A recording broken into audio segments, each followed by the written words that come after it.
Hi, it's Tamako. All right, we're finally live and we're gonna catch up on I don't know entirely what because there's a lot going on. So, I know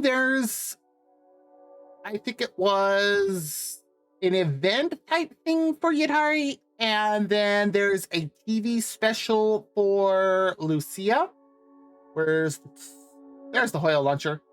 Um, I don't know how long um Lucia's TV special is active for if you don't have her. I also saw there's a new Hi Drago. I'm doing pretty good. I hope you're feeling better. I don't know how long Lucia's TV special is going for. That's gonna be the big question. That's where I put my phone. Okay. Needed to put it over here where, in case something like drastically important comes up. Because there's a few things that do come through on my do not disturb. Only a few, not many, but a few. But I will need to as soon as the game finishes launching.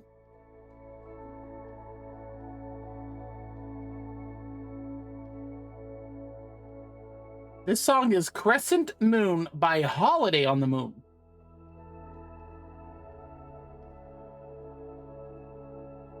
Aw, that's unfortunate to hear. I hope you feel better soon.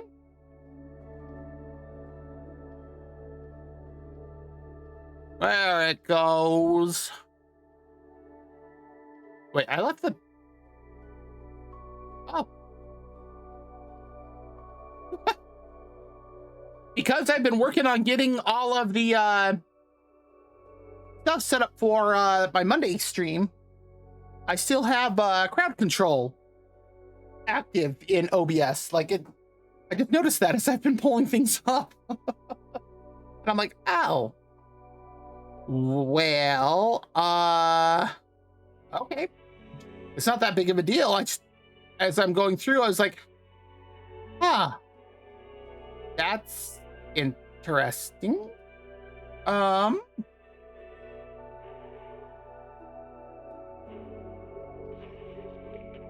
Just want to check one thing here.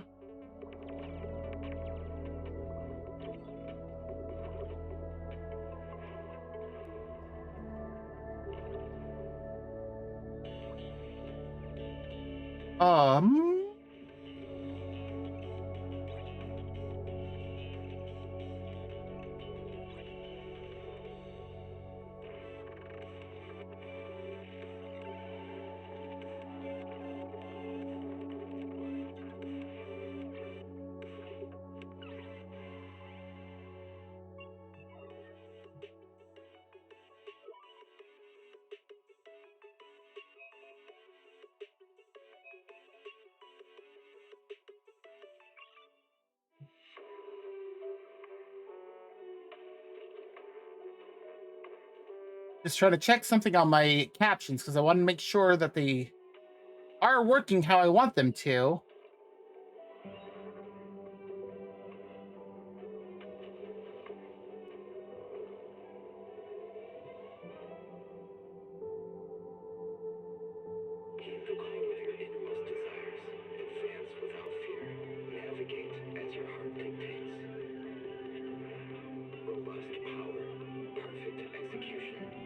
What?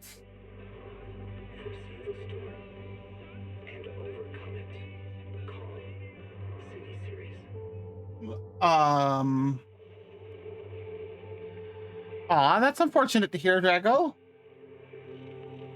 Yeah, unfortunately, that does happen when, the health isn't the greatest. I know my mom had that problem for a very long time.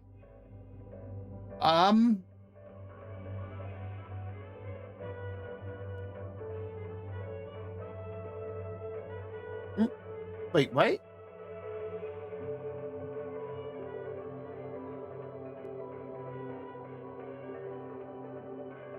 Um,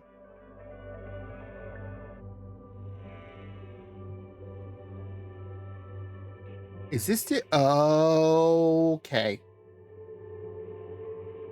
I see what it's doing. Uh-huh. Uh-huh. Uh-huh.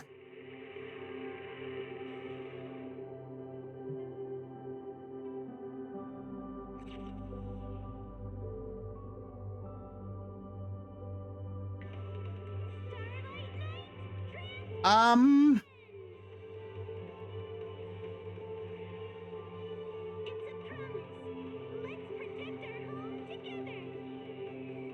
because I realized that,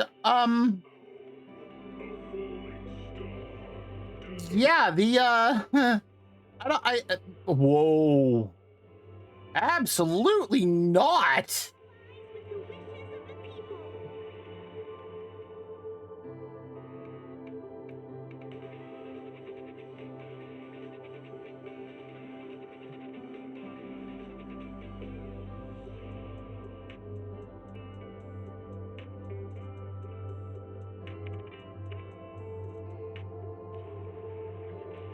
Yeah, I'm gonna try something here. Oh, why? Oh, helps if I have the right box checked. Line length, lines. Whoa, what did it do? Where did it put it? Um,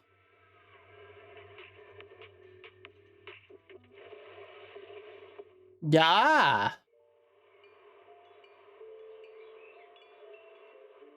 Uh-huh. Morning, Mr. Rob. Can I have a latte, please? Oh, Extra sugar? hey, that's, With all the huh. scratches and that sturdy look? This is a little awkward. Let me show you what's going on here. Actually paying attention, quietly noting down. See that in the upper left of my screen? Those are the subtitles that I realized have never been actually showing on screen. Wonder, huh? Yeah, they should not,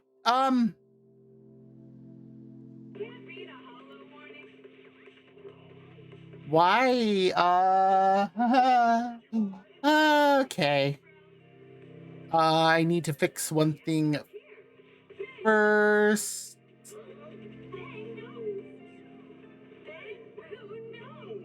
I thought I had this set up a while ago, and then I realized, I don't think I actually did.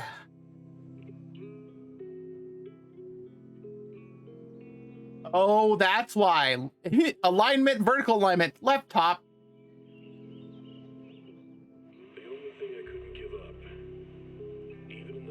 What is chat log mode? What is that? Oh, I see, I see. Only thing I need to do is change the color.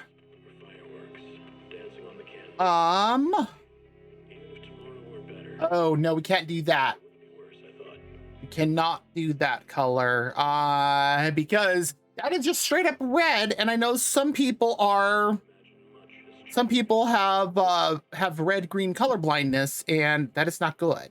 That's the point of adding subtitles, is to help people who, need to read. Oh,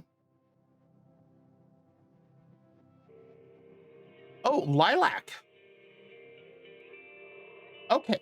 And then alignment center, vertical alignment bottom. Okay.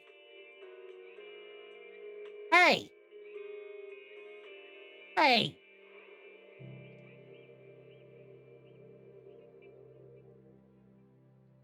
Oh. That just aligns the text.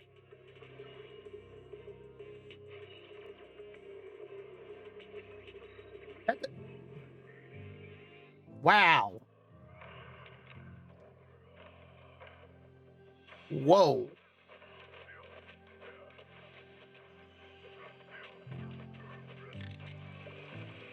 Um,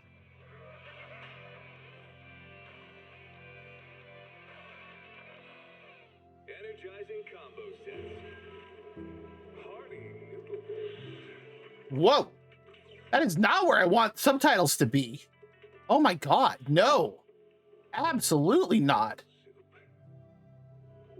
That's where I want them to be. Starry night. Now, is everything showing up correctly?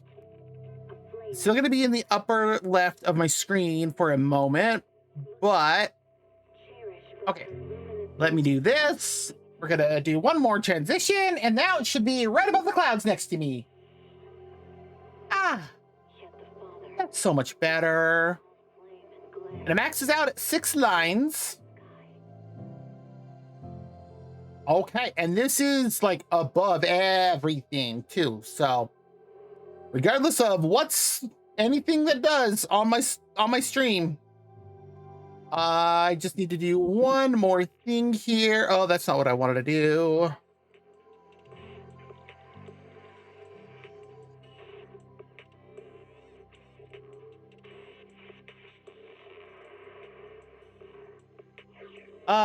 That's the one. That's the one. And add existing subtitles.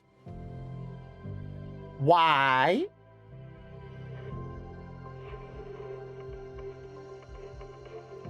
Okay. There we go. Okay, now that that little issue is fixed, because I realize, that's definitely not right. Okay, we're going to stop the BGM here. And we are going to focus on... What? Okay, sure, whatever. We're going to focus on the game. Let's see what we have going on here.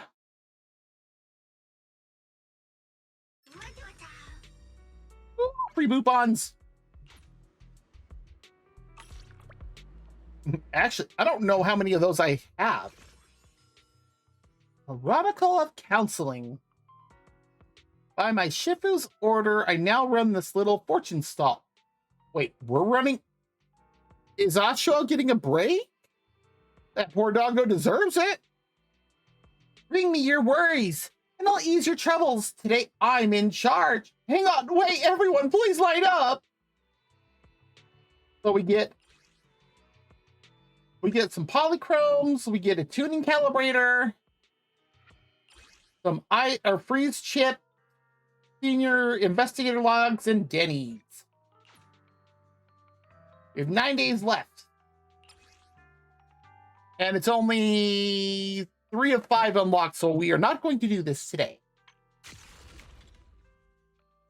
Remaining 2 days. I have not done much on this because I have tried, and each time it tells me, oh, you got 0 points, even though you took all the pictures. No! Yeah, this is the one. I started this off stream by accident. This is the event. It's got 16 days left. Okay, you get a free Monaco if you do this.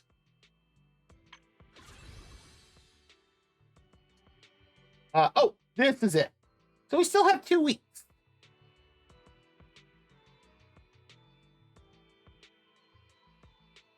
Okay. Well, let's go take care of dailies, and then we will take care of that. Combat. Oh, speed defense updated. Ah, whoa. That was 270 polychromes.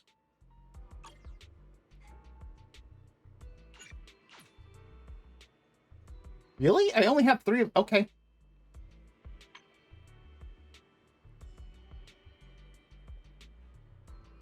Aha, and I need to do that for sure.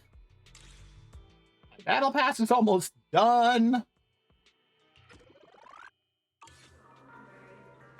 What is this? Oh. And if you don't, make sure you, if you play any Hoyo Lab or any Hoyo game, make sure that you download and use the Hoyo Lab app and do your daily check-in, because you do get free stuff daily.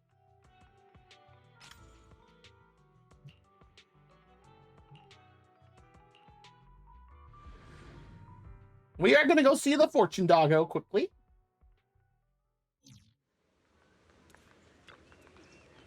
I love that we essentially cut in line here.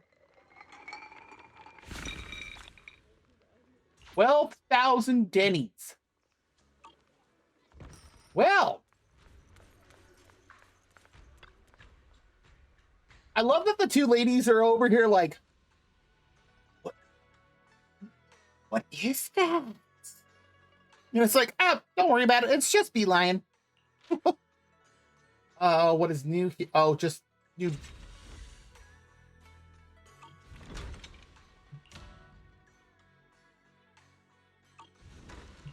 Adventure.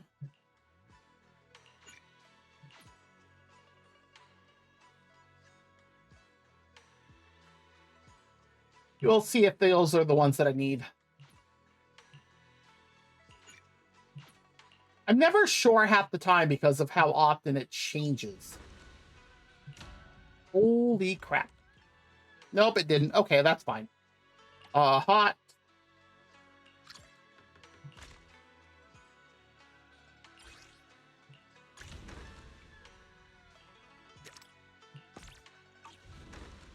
Next one. Next hot item. Oh. I have so much stuff that I can make. It's ridiculous.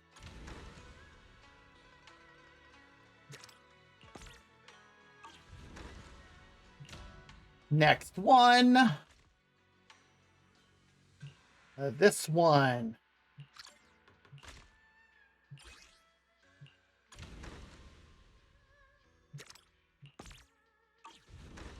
And last one.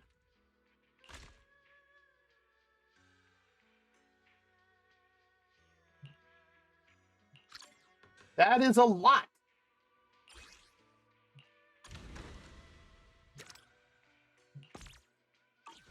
Okay, well. Wait. How many clown points do I have?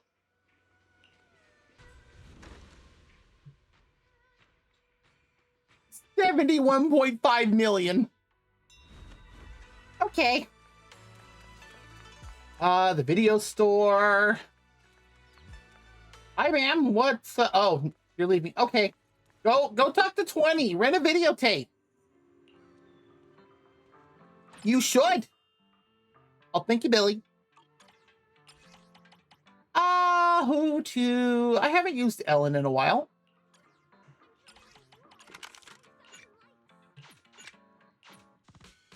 Did I hear that right?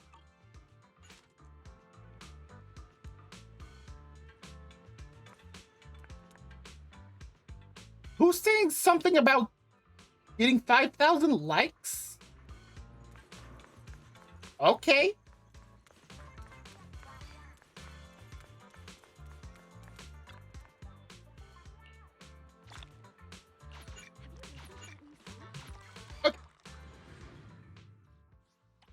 And I have been working on trying to raise Lycon skills to get Mr. Wolf Daddy up. I mean, Lycon up. I mean, what?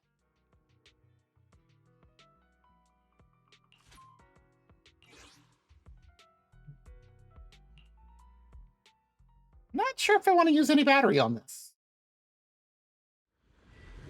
Let's see how fast this goes.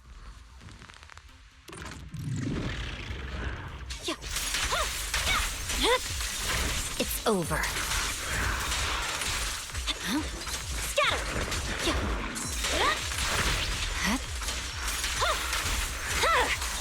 My blade is already sheathed. Huh.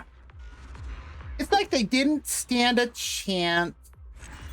Yeah, thank you for stopping by. No, you are perfectly fine, Jago. I don't mind.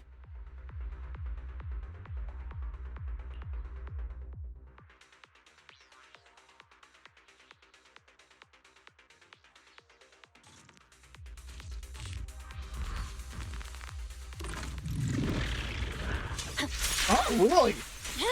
That's one again. My blade is already sheathed. Scatter!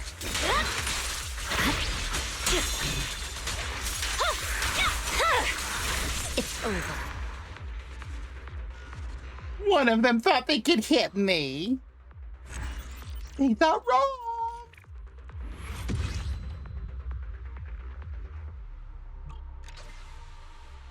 It's not a lot. Like, I've just been using the standard stuff that I have. I'm curious though. So the backup battery max is at 24. I had 308. I love that it's like fully recover in 17 hours.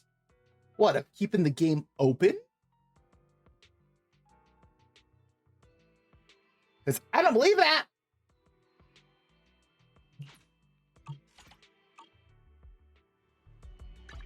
Your fortune seems pretty good lately. I do have Monato at level 60, but I know his skills and his discs. Oh boy, do his discs need work. I shall follow your orders. Look at that. 3, 3. I also need to go farm this stuff. What?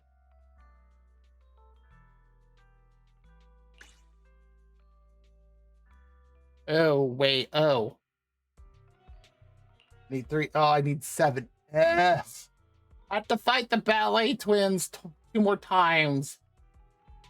Eh.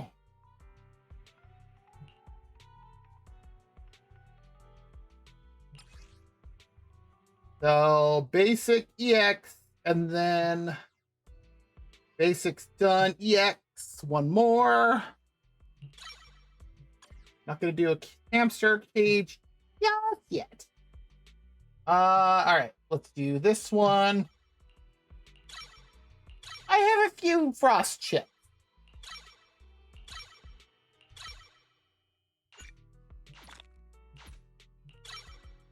Nope, we're not doing that. Okay, next up.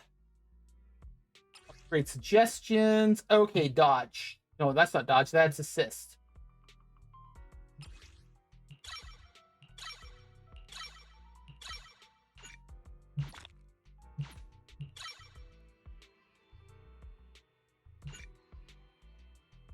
I can only get 2.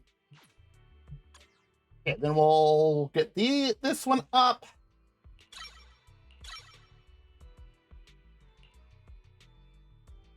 Oh, we have to start using the chips? I'll hold off then.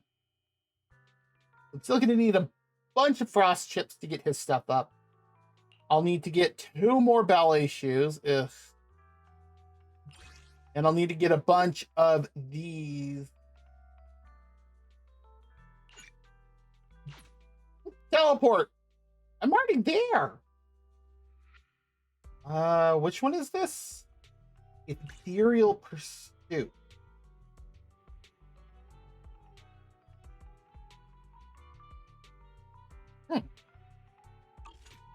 I'm at your disposal. Oh, look! I'm there now! Which one is Ethereal Pursuit? This is why I have Monato's skills pretty much more or less done, because, well, he's on burnout. Let's see.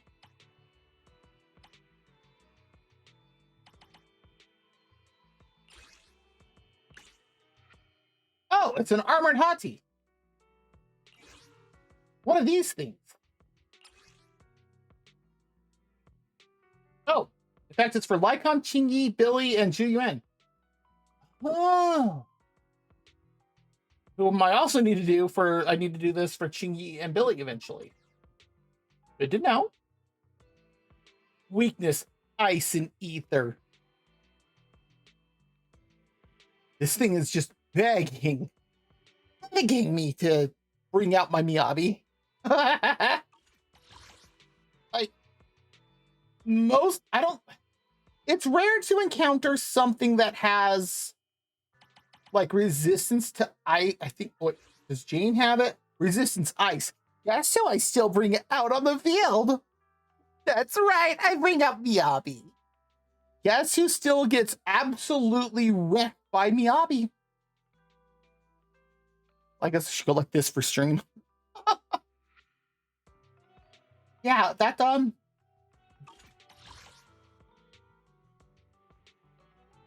you know what? I have enough battery. Yep, 40. Really? 55 is as high as this one goes? Yeah. In fact, I have Astra on this team simply because of the ether aptitude for her. Or the, not the ether aptitude. They all have ether aptitude. But for the, my mind has gone blank. For what she, was associated to. I can't think of the word.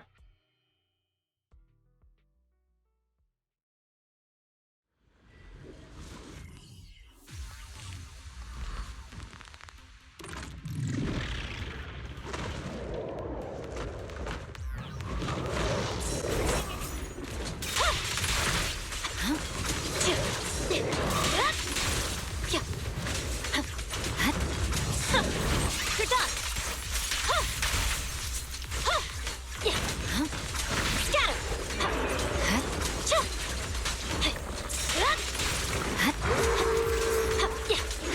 Oh my! It's mad! It's over. I swear on my blade.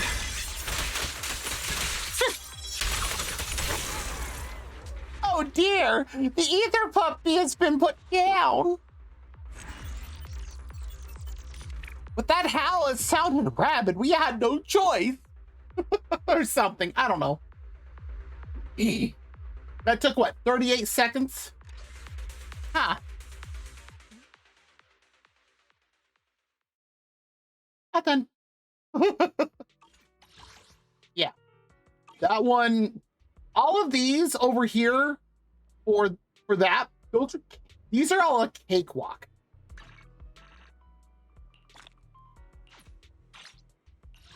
I actually have this done. I just have these 2 additional things, but I mean, all those do is really give XP for this thing, which I'm done with it. I don't really need it. What? I hear voices. Their voices, they're not in my head. But that was in Chinese. I don't really know much Chinese, so. Wow,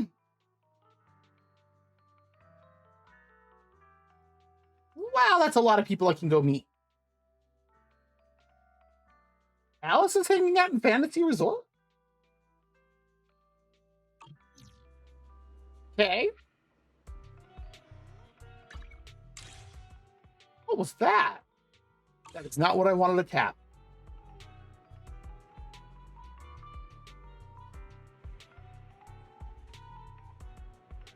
I don't remember where it is from there, so we'll just do... Oh, no, you can't get that from there. I have enough for one here. Oh, that's right, that's already... Yeah, I already bought that all out. And I have enough for 2 here. What does that put us at? 121.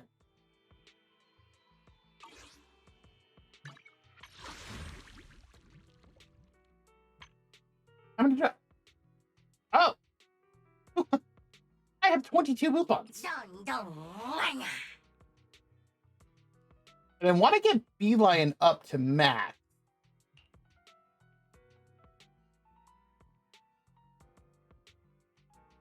Although his second skill is kind of dependent upon having fewer more Yunque Summit characters. We are going to be getting Ye Shengguang sometime soon-ish. Because we saw her at the end of the main story when she got super excited about having a junior. Like, it was like, oh, you're being very scary. These are all the S rank.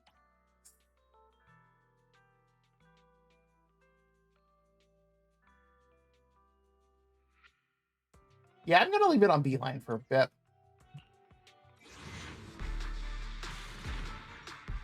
Gold? Nope, no gold.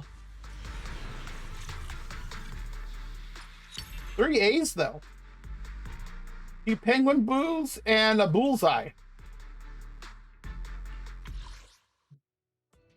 Okay. 23 more searches for an S rank. And I don't know where I'm at on pity on this. What in the world?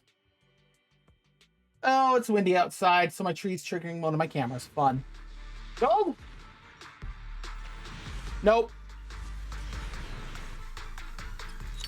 1A. Avocado. Oh, wow. Well, that's all the polling we're gonna do here.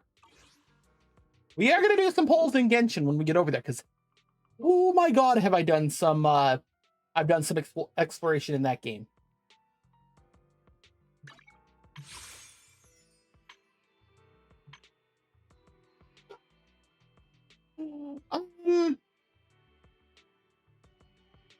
What is that thing? Oh, wow. So I could buy just about any A rank thing boo I want.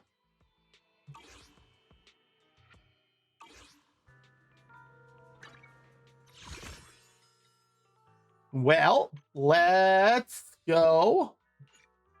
Yes. And I am saving up Master Encrypted Tape or the Angels of Delusion. I get a sneaking suspicion that Chinatsu is going to be the first one, followed by Rokudo, and then finally Yotane. And if you don't know who they are, you know what, before I start this, where did I...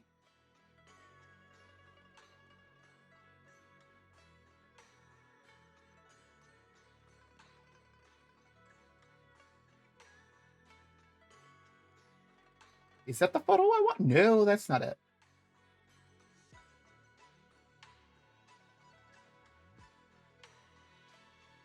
Um...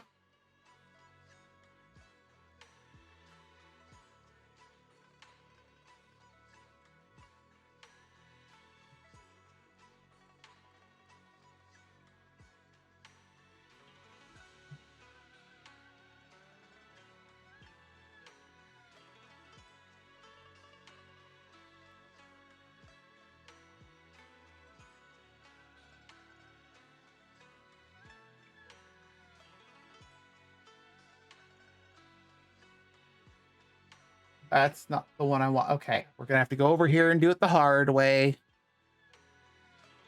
Where did I stash it?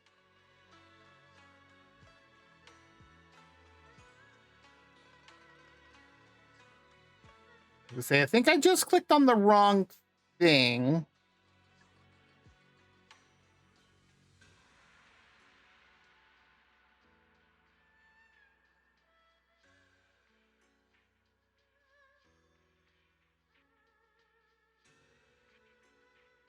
Did I really? Where did I put this?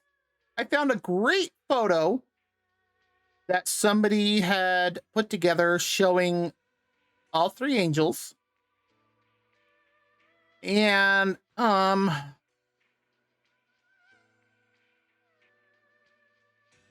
that's not it.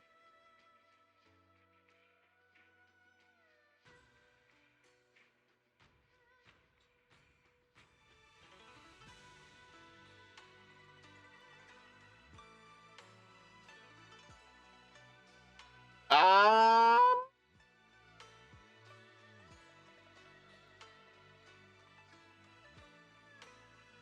Wait, what?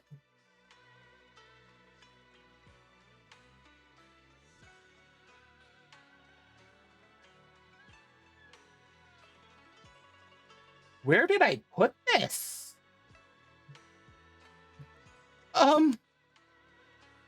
It seems to have oh.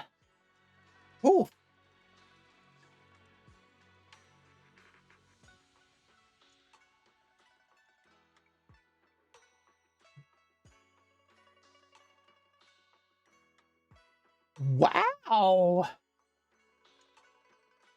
I don't know where this went. It's just so weird.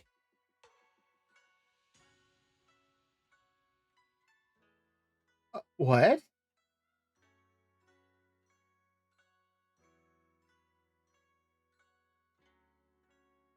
Oh, wait. I think I found, yes, I found it.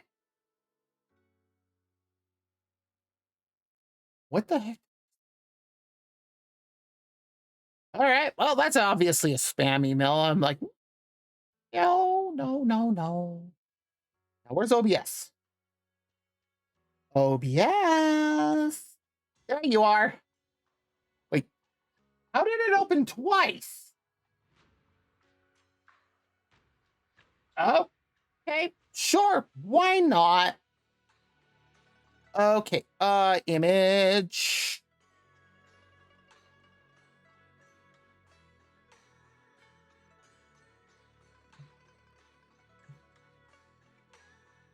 That is quite the file name.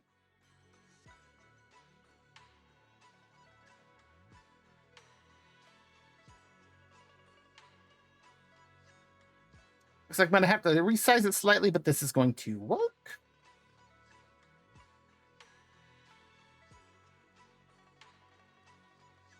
Okay, gonna do this. Okay.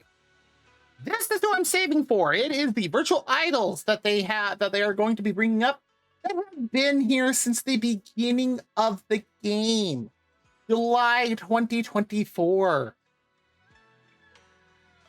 And if you recognize the one on the left, I'm going to pull this up so that way I can describe. The one on the left, Shinatsu Remiel, yes, they have actual angel names for their last names.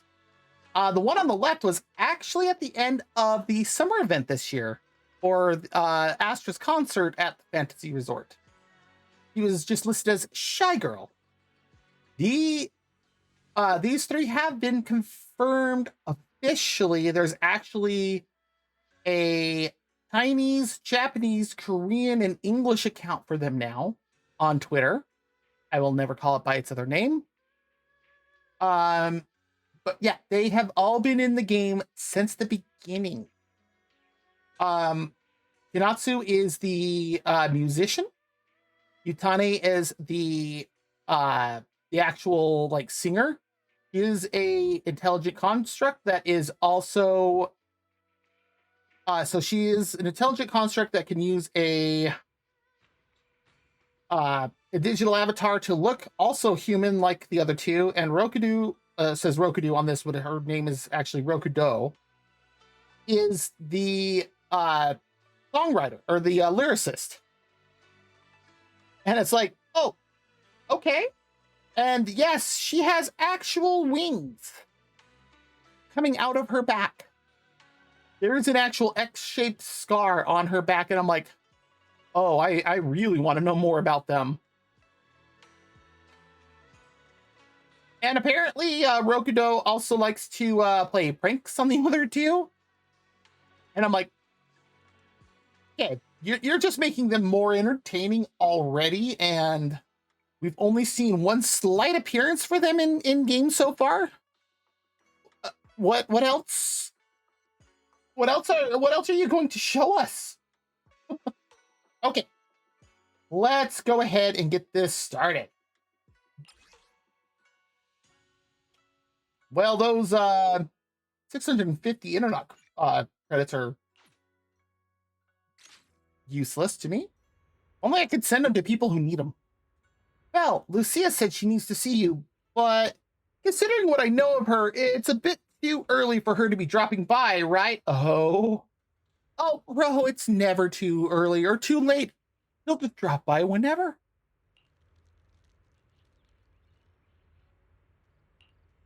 But yeah, she does tend to stay up all night. You two shouldn't stay up too late. Our seniors are all dedicated to their training, so you should maintain a regular schedule too. Sleep early and wake early. I can tell you're not really listening. Just be careful out there, and remember, you can always come to me if anything happens. Why aren't you just piloting EOS? Oh, thank you for the check-in. How are you doing? Sure enough, before long. Ooh. Thank you for the Pocky. I actually found out there is a new flavor today that just came out. I think it was Monday in Japan. Peppermint. I think it was peppermint bark.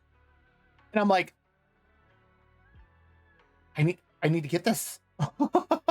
I'm doing pretty good. I stopped and actually picked up some what was it? Cowboy cookies and peanut butter bars for to have on hand for Monday stream. So I already have some stuff. Now I just need to go get do some actual shopping for normal food, because obviously I can't have just that for a 24-hour stream, because pretty sure that would make me sick. Oh, itchy. I mean, let me rephrase that. Oh, thank you for the stretch reading. I shall move them bones. Should find some like a Yahtzee cup with some dice to like just rattle around. When that happens, when people redeem that, I have plenty of dice. I just don't have the cup. I have 4 sets of dice, so you know, just all the standard dice, you know, any gamer would have. I don't have the cup, but and when I say normal food, I was actually thinking of picking up just a big bag of chicken nuggets and a bag of tater tots. And then when I need to get food during stream, I was just going to take a break. You know, just hit the BRB screen, which mine are going to be changing. Like, yes, those are the ones I usually get. Oh, they taste so good. But that's about as normal as I was going to get for food. So, when I say normal food, I only mean normal in terms of it's not loaded with sugar. That's about it. So beyond that, yeah.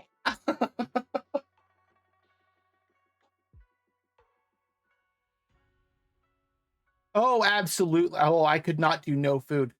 Oh, 24-hour stream might turn into last stream. Yeah. Oh, nobody wants that. Actually, I think that would probably get me banned on Twitch, even if, you know, that didn't happen. Sure enough, before long, someone came knocking on the room's window. At this hour, it'd only be... Belle? I knew you'd still be up.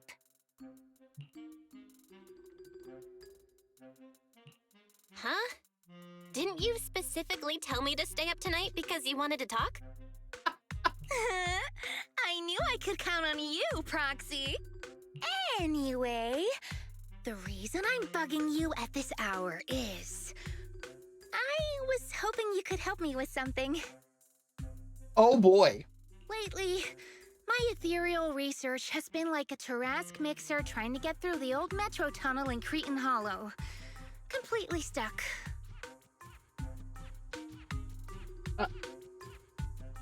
What is a Tarrasque mixer? I have so many questions. Whoa, that's rough.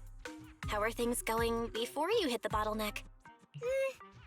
It was... going pretty well, I guess? I don't believe her. I had this plan to turn our lawn into pedal sofas for hollow camping, and I tried to figure out how the traffic lights on Fawn worked. What? Oh, do you happen to know, if you tie both ends of a Spectre's cloak into a knot, how does it keep floating?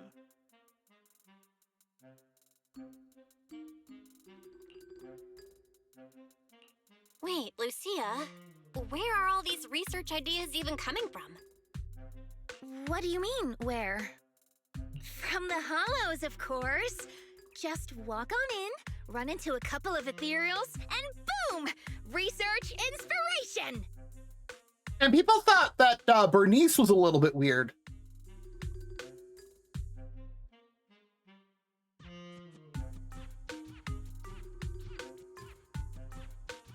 But I'll admit, These ordinary inspirations are just not enough. Ordinary? Hey?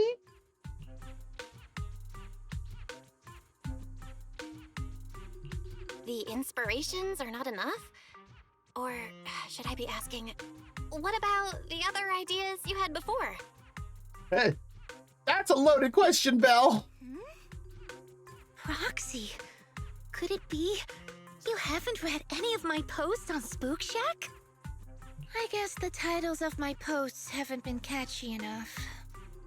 If I can't come up with something as attention-grabbing as the fiery serpent, then no matter how many times I write about blast crawlers, people are just gonna get bored and lose their interest in the forum.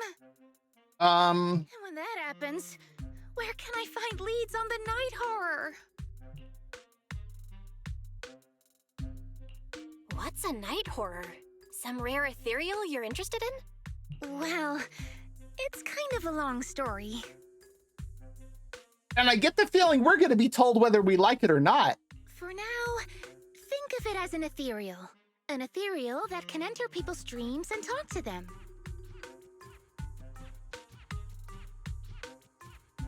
I already don't like that idea. Wait. Proxy? Do you think ethereals can communicate with humans? What?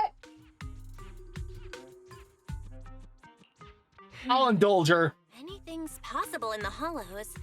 If ethereals could talk, I'd ask the Fawns why they always flash their red lights every time I walk by. I know what you mean, Proxy. Normally, I'd say this is just baseless speculation and leave it at that. But right now, I've got the perfect research subject in mind. Let's head out now! Before diving into the Hollow, we have to make a stop at Fluffy. Wait, is that the animal store? Why are we going to Fluffy of all places? Oh, I'm going to buy a toy. What? A toy? Did you get a pet? Not yet, actually. But I know Chestnut's gonna be the goodest pup. Oh, I get it. You're trying to win over a puppy with treats and toys. Yes! Wait, if you're getting the toy now, then are you planning to take it into the Hollow?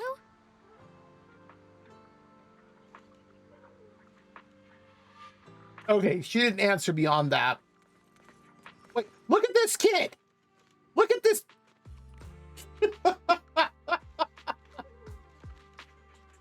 Look, I know what she's saying, but the actions are so different.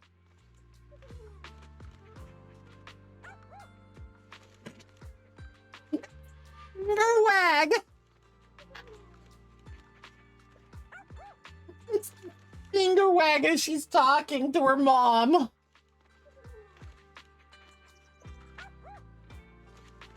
That's...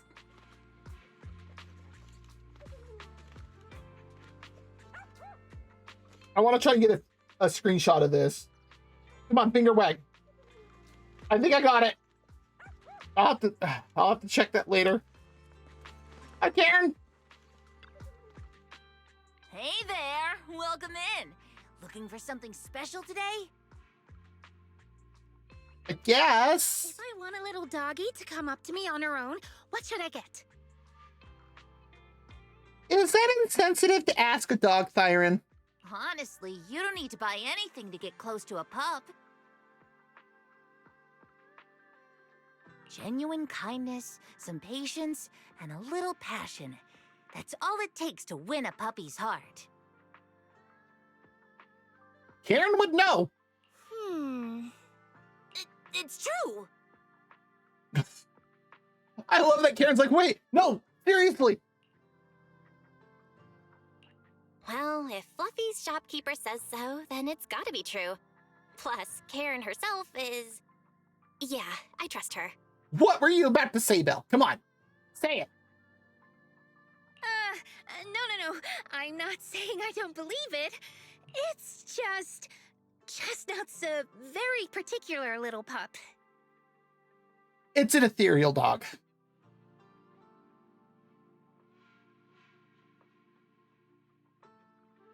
And here I thought Seed was weird too. I understand. I've met lots of special needs pups. Some were abandoned, some have been on their own since they were born. If you want to gain their trust, it will take a longer time. Let me think. What about this? A brand new line of treats for puppies! I packed it with all sorts of delicious jerky. They're super yummy. No pup can resist it. And it looks like we do have an ad break coming up in about 5 minutes. Karen leans in for a sniff as she introduces the treats and sneezes. Sorry, the smell got me. That's okay. But, I don't think Chestnut would like this. Chestnut is, a bit of a picky eater. I see. Then maybe you want to give this one a go. Our most popular toy. It's a battery-powered bird that flaps like the real thing. Our kitties and puppies go nuts for it. This makes sense. This looks great. But is it sturdy enough?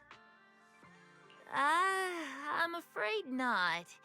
It's actually designed more for cats, and it's built to be lightweight, so I wouldn't call it sturdy. It should work for smaller dogs, though. Chestnut's a big girl with a big girl attitude. Lucia, how big are we talking? That might not work then. Let me think. Wow, we're really putting Karen to test. If you don't mind something a little old school, we do have another toy for bigger pups. It's actually more of a pillow. It doesn't have any bells or whistles, but it's really sturdy and great for gnawing. It's also infused with a calming scent to help soothe anxious pups. People can't really smell it, but dogs usually like it a lot. Oh, this is adorable! Though, I'm not sure if Chestnut would care much about the scent with her sense of smell.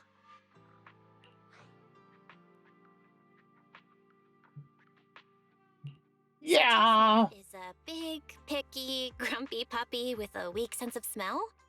That sounds kind of weird. 100%. And yes, thank you for Volpeculae.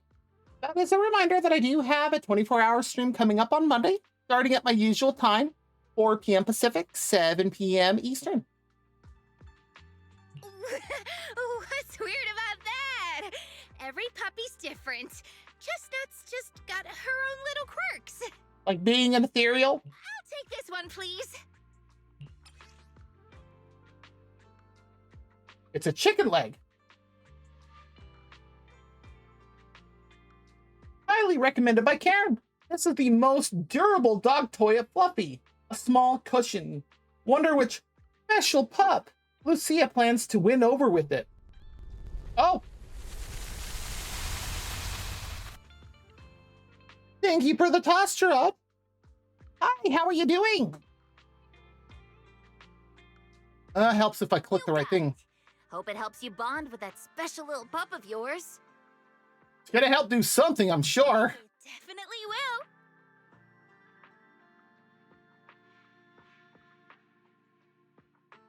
Oh, that's good to hear. I'm doing pretty good as well.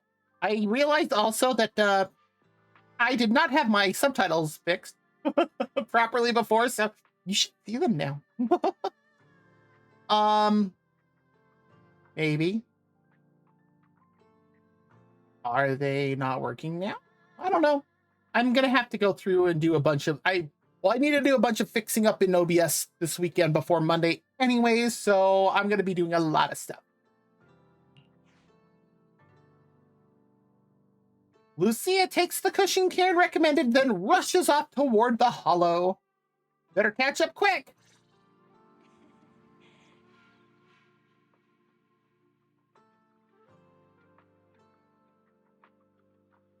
Wait, Yidari is also Rupture? Interesting. And we can add one to it. Need a fortune telling?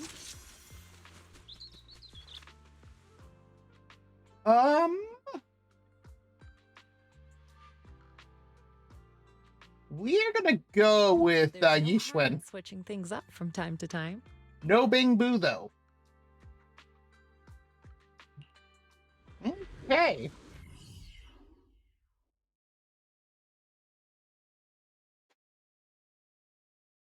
Well, this is gonna be interesting. Yes, we've done this before. Let me think. All right, let's head that way.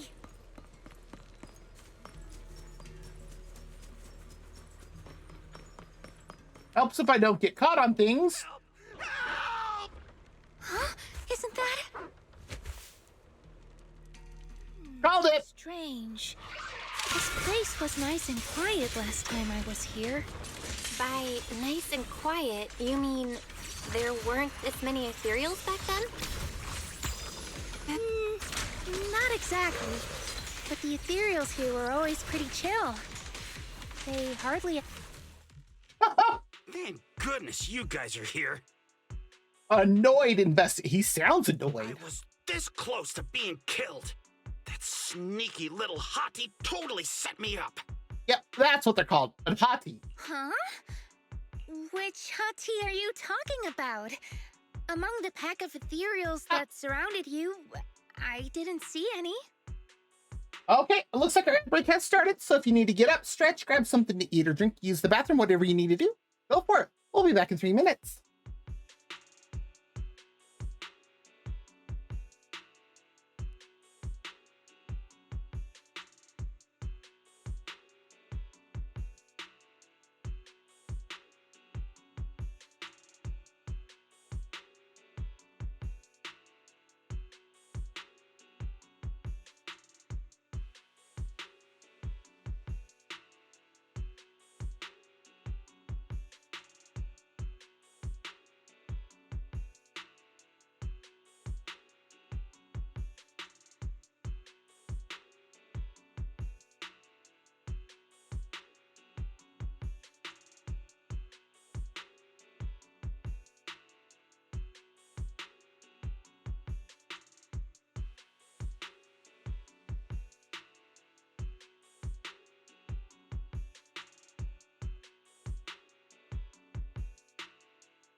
Okay, we're back. Well, whenever it decides to move back over. There we go. All right, let's continue on with this and see. Where did my mouse go? There you Oh, are. Maybe you didn't see it. There was a smaller hottie, just about waist high. That one right there. It lured me all the way here and got me ambushed by all those ethereals. Wait for it. Never heard of anything like that before. An ethereal pulling tricks on people? How did it trick you? It ran ahead like it wanted me to chase it, you know? You fell for that? That's pretty weird. It's not that weird. You young folks shouldn't underestimate how crafty those things can be. Is this dude serious? No, I mean, you are pretty weird, mister. In the Hollow, most people run away from ethereals. That little hot tea from earlier, if you want to dodge it, it'd be easier than a Thanatos dodging a blast crawler. Why did you even chase it? He has a good point. I didn't chase it. Uh-huh. Look, I was minding my own business in the Hollow, and that hottie ran at me out of the blue, with a whole pack of ethereals behind it to ambush me. Now that's interesting. I've only heard of symbiotic ethereals in Hollow Zero being able to command other ethereals. Maybe that little hot tea has what it takes to be the next Nineveh. Oh my god. Lucia. I get what you're on about. You run into ethereals in the Hollow, you eliminate them. That's just the way it is. Instead of taking down that ethereal, you're now blaming me? That is just absurd. Well, to be fair, you did kind of change what you said happened in the middle of saying it. Whoa there. Chill out, mister. She literally saved your life earlier. She's just trying to understand what happened to you. Is that so wrong? You! Frustrated by the questions from Lucia that he couldn't answer, the investigator snaps and storms off. I don't think he should be going into the Hollow. Roxy, do you think I'm absurd too? Really? Oh, like, is it like, are people's streams like just dying?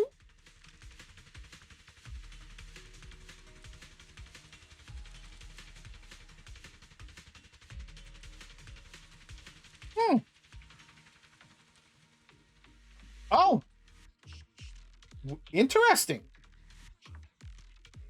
That is weird because usually I have some sort of at least one issue, but yeah, I'm glad that I'm not experiencing something. I'm not sure how, but and I do feel bad for the people that are experiencing that. No idea what's going on though.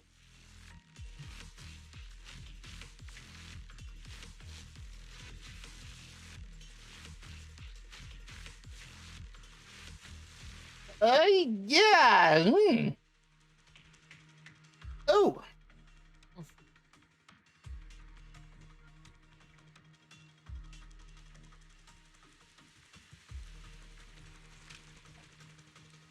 Wow. How do I answer this?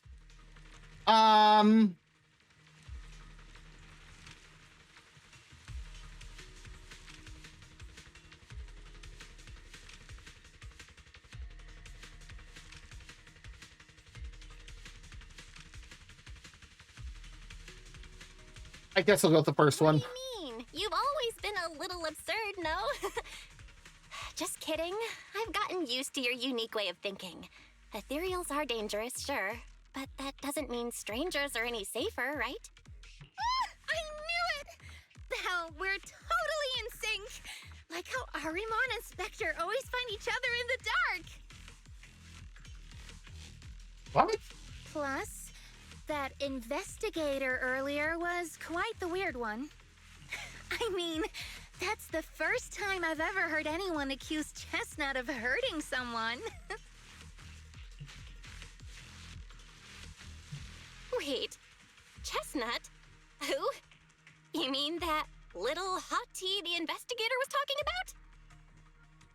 Yeah! Chestnut is a good girl.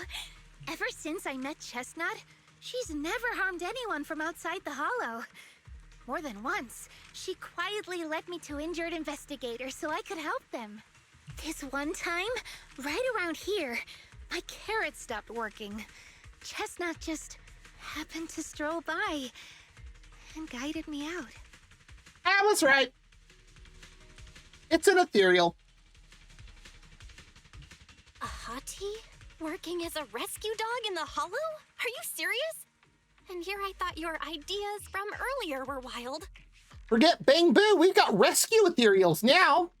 You imagine the HIA going for that one? Join the HIA, train our rescue ethereals.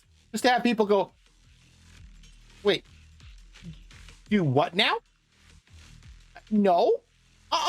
Nope, I'm out. There's other reasons, of course, but I trust Chestnut. She's always been gentle and kind. What's strange is, the last few times I saw her, I kept feeling like someone was tagging her, tracking her. Just like that guy from earlier. Again, like she said, it's weird somebody was following. A kind and gentle ethereal?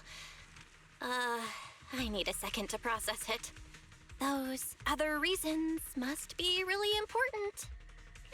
It's a long story. Let's talk about it when we get back. Well, you could mention them as we're walking around. Just an idea. Ugh. And thanks to that weirdo earlier, I didn't even get the chance to give Chestnut the toy I picked out. Let's look around a bit more. I'm Maybe picturing nearby. I'm picturing a hottie with that toy in its mouth, and that's hilarious. I think Chestnut went that way. Let's go take a look.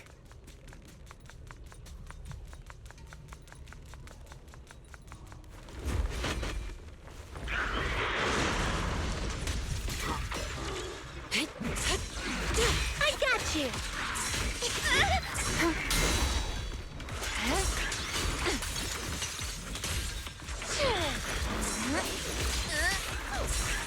Be gone!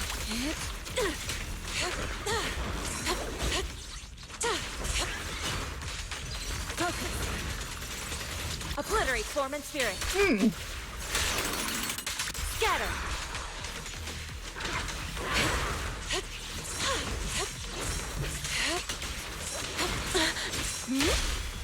Like a shadow.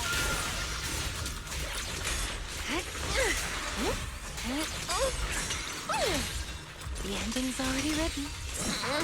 I'll watch over you. Okay, there we go.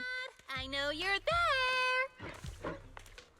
It's calling it like an actual dog. What? Didn't hide your tail properly. Did she actually understand that? Of course. She always understood me. Aw, you don't like it? I was really hoping it'd pick it up because I was ready to screenshot that. Although this is the closest Chestnut has ever gotten to me, it seems like she's not in the mood to play with me just yet. Should we head back?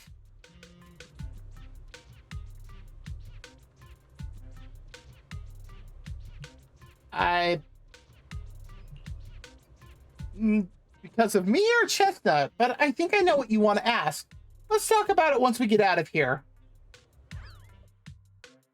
I do have questions. You leave the Hollow with Lucia and return to Silent Bay. What a shame. Aw, Chestnut still wouldn't take my gift. Do you think that investigator spooked her? Maybe that's why she's being extra cautious today. Maybe. Yeah. By the way, how did you meet Chestnut? Also, why the name? Well, it has something to do with the night horror legend from my tribe. Oh, right? Yeah, I have to say, Belle is probably like the most different MC Hoyo has ever done. Long story short, Chestnut is a gift the night horror sent me in a dream. Okay. I think I remember you mentioning the night horror, but you never said it sent you a gift. Can you tell me more about it? Indeed. You already know I'm one of the Night Watchers out on the fringes of New Eridu. We rest during the day, and we're active at night. The stories say that long ago, our ancestors fought a powerful ethereal. The battle lasted for days, and just before it fell, it released a final surge of power. Ever since then, it's haunted our dreams. Sometimes, when our people fall asleep at night, they dream of the night horror. And in their sleep, they walk straight into the hollow, drawn to its call. Just before the ether consumes them, before they become ethereals, they regain clarity for just a fleeting moment. Over time, we've come to realize that the more people who fall asleep, the stronger it becomes. Yeah, What a that's terrifying terrible. curse. Is there a way to break it? No.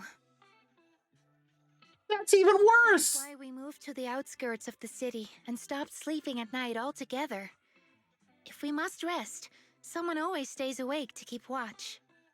The strange thing is, the night horror left more than just a curse. In the hollows, ethereals don't attack us.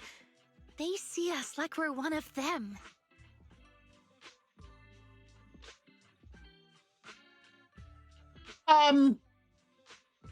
Okay. This staff? It's the only weapon left from when our ancestors fought the night horror. It lets me mimic ethereal abilities. The chieftain said I was the most gifted of the younger generation, or something like that. I'm still not sure what made him decide that, but he gave this staff to me. Oh.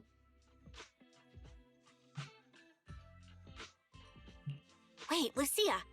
You said the Night Watchers walk into the hollow in their sleep if they dream about the night horror. Have you ever dreamed of it before? No, but I came really close once. It was a night not long ago. Granny was keeping watch for me. She was telling me stories of the night horror, how it's both feared and revered by our people. She even described the night horror she saw in her dreams. Just like everyone else said, a stunningly beautiful ethereal, almost godlike. Okay. That night, I dreamed of the night horror's gaze. It was looking at me. And in front of me, there was a little hati.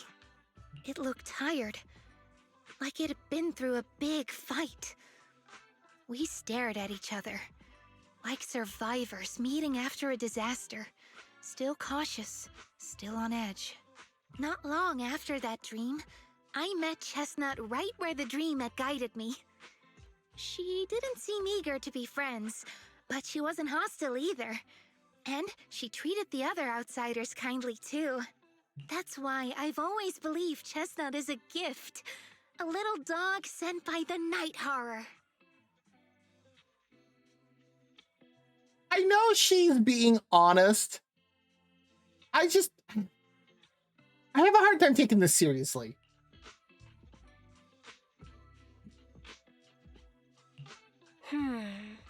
So the night horror was just being nice? I don't know, but I think Chestnut is such a good girl. If we can get along, maybe the conflict we saw in the dreams won't come true after all. And what if the night horror is just like Chestnut? What if we could communicate with it? Then maybe everything our people have endured could finally come to an end. Sounds silly, doesn't it? Not at all. I get what you mean, Lucia. It's the hollow. Who can say anything for sure? Even among my own people, no one really believes me. Except for Ade and Granny.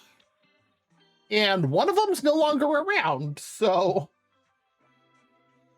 Lucia glances out the window. The night sky is beginning to fade. Just a faint shimmer of dawn on the horizon. Can't believe it's already this late. Better make the most of it now.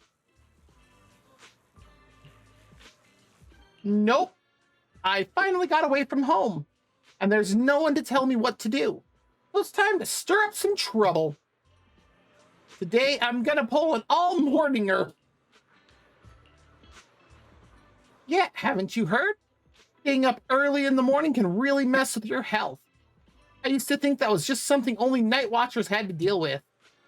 But later I found out that whether in the Outer Ring or Wi-Fi Peninsula, everyone looked just as lost and lifeless in the morning. That's not entirely wrong. People sleeping standing up in the cable car, some stumbling into bamboo charging stations with their eyes barely open, others drifting into herbal tea shops, asking for coffee. Clearly, they're all taking damage from pulling those early morning hours. I just realized there's something glowing on Lucia's back.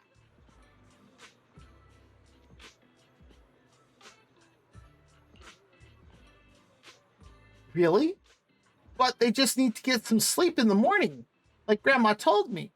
Besides, I clearly remember, Belle, when you wake up early, you also... Wait, we're getting off track. It's actually about Chestnut. Oh, geez. I've heard that people often take morning walks with their pets along the beach at Silent Bay. Did we go check it out? I want to learn, how do others get animals to like them?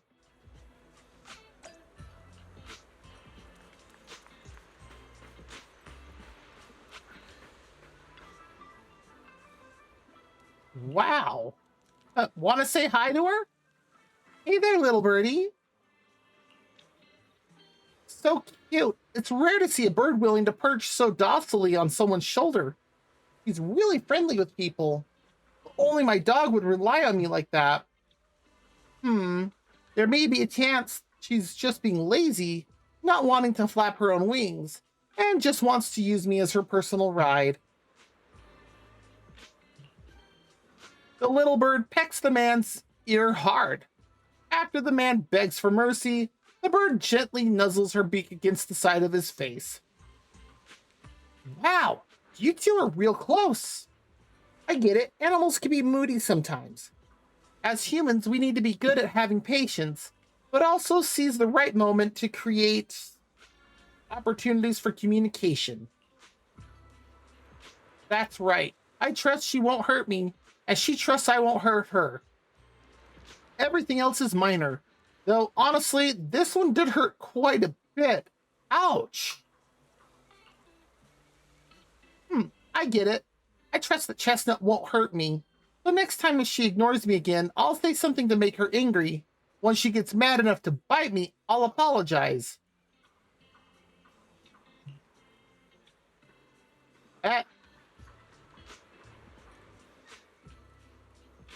Please don't, Lucia.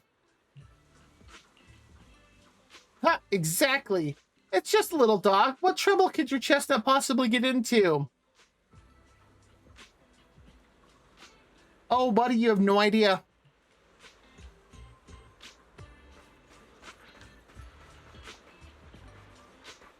The Shiba! Ejected girl.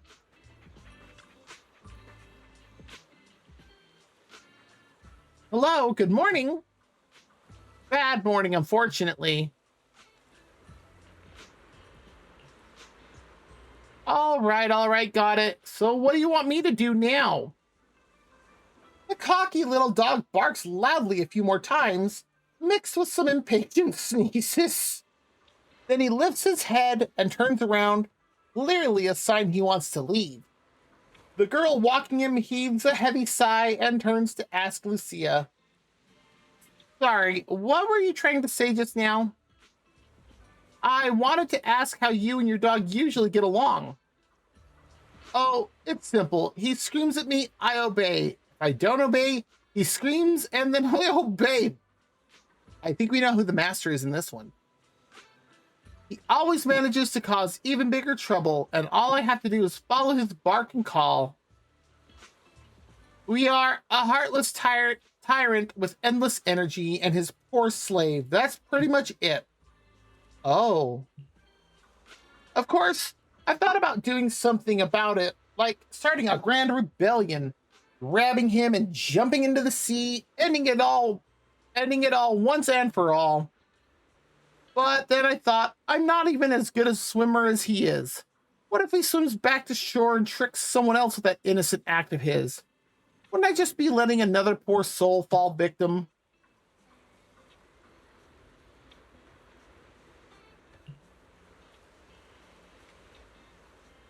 Suddenly, a strange smile creeps across the girl's face, as if remembering something exciting. But hey, humans live longer than dogs. In 10 years, when he gets old and has no energy left to bark and scream, and can't drag the whole table around the room just because he's leashed to it, he won't be able to torture me anymore. Wow. When the time comes, we'll live together in love and perfect harmony. The tyrant is clearly displeased with this and runs away screaming. Probably not wanting it to trick any other poor innocent humans, the girl rushes after it without even managing to say goodbye. This example doesn't seem very helpful. All I learned is maybe I could chase after Chestnut until she's all tuckered out, then stuff the pillow into her mouth? Lucia scribbles in her notebook, but ends up tearing out the whole page in the end.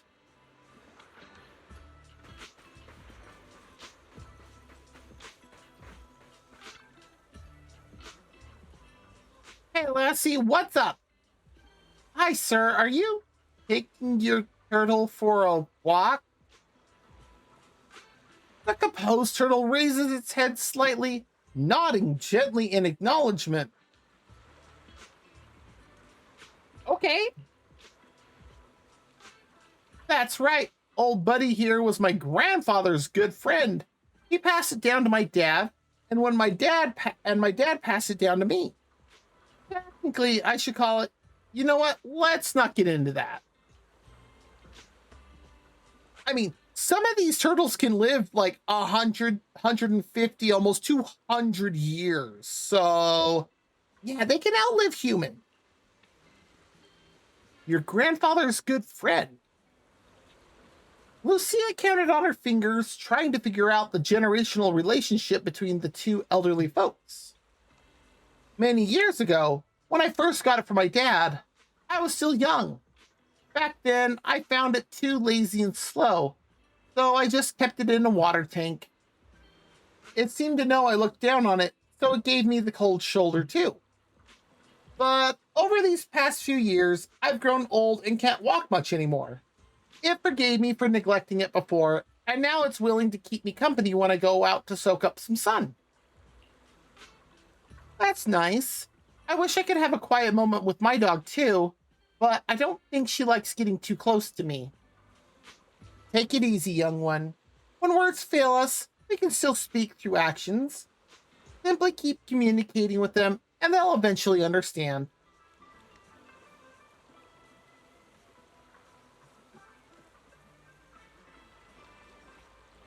Okay, maybe I can do that without choking this time. So that's how you interact with animals. I've still got a lot to learn. But I feel like Chestnut is also trying hard to get closer to me. Though she didn't accept my gift, she wasn't completely indifferent. Today was the closest she's ever gotten to me. But how do I gain her trust? So you mean, even though I saw Chestnut being hostile to that investigator tonight, I still gave her the pillow, so Chestnut was willing to get close because she thought I believed she was a good ethereal? Sure. That makes sense. Just like what Gramps said earlier, Chestnut understood me. Chestnut was really unfriendly with him. Totally different from how I'd seen her treat others before, and how she treats both of us. I'd like to believe that Chestnut made her own judgment after observing him. Though I don't yet know the reason, as an ethereal, Chestnut being so friendly is already a miracle that defies nature and goes against instinct. I don't want to let her down. Probably because it's her usual bedtime, Lucia seems pretty sleepy already.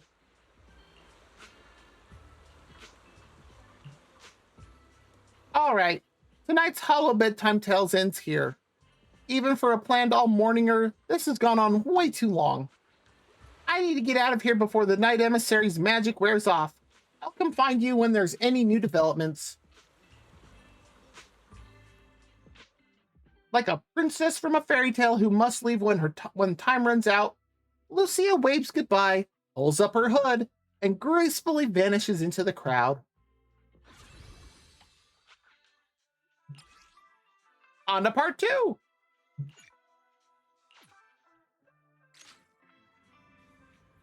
You've never needed a bedtime alarm at home. After all, Wise's reminders are more reliable than any... makes no sense. Wise's reminders are more reliable than any clock. That's better.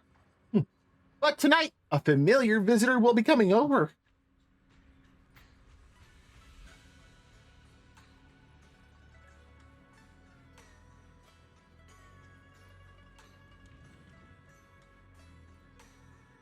Actually, the setup isn't too bad. Lucia sent a message, but didn't really explain what's going on. I'll ask her when she gets here. I can ignore Wise's curfew and stay out late having fun again. Bella's definitely the younger sibling.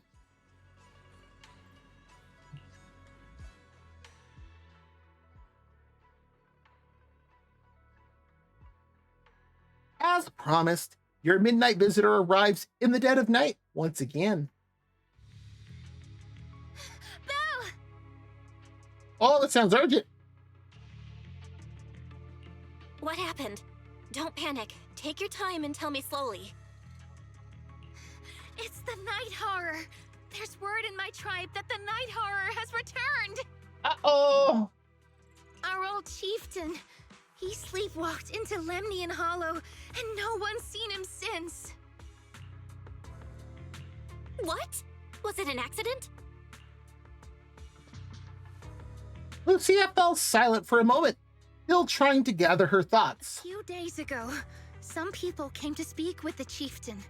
They asked if any night watchers would volunteer to sleep at night so they could follow the sleepwalkers into the hollow and find the night horror. That seems incredibly reckless. They promised they only wanted to learn more about the night horror's powers, and if anything went wrong, they'd wake us right away. But for everyone's safety, the chieftain said no. Not long after, people overheard the chieftain arguing with someone loudly. That sounds suspicious. Do you think those people were involved? Since they got turned down, they forced the chieftain to sleepwalk? But they left right after they spoke with the chieftain. No one saw them return or sneak into the tribe. Ah, It looked like the chieftain just began sleepwalking because of the night horror, and following the fate of all night watchers, returned to the Hollow's embrace. Something's definitely off here. I've been carrying the staff he gave me, and I still remember his words. Maybe all night watchers will eventually embrace their fate, sleepwalking back into the Hollow and becoming one of the ethereals. But until that day comes, we live as people. We live our lives to the fullest. So if anyone took away the chance of him living his life to the fullest, even if it was the night horror itself, I need to know why. that's fair. Well then, let's go. Need a fortune telling? We'll go with... She usually needs Eradicate all evil. somebody else from hand with her, but we're gonna try it. My blade is ready. Oh, look at that. It actually works well. So we have an anomaly, a support, and a rupture. A little bit of an odd pairing, but I think between Lucia's dream state, Yadhari's I'm still not entirely sure if you actually watch what her moves do. It begs a lot of questions. Indeed. Have you seen what I have her at?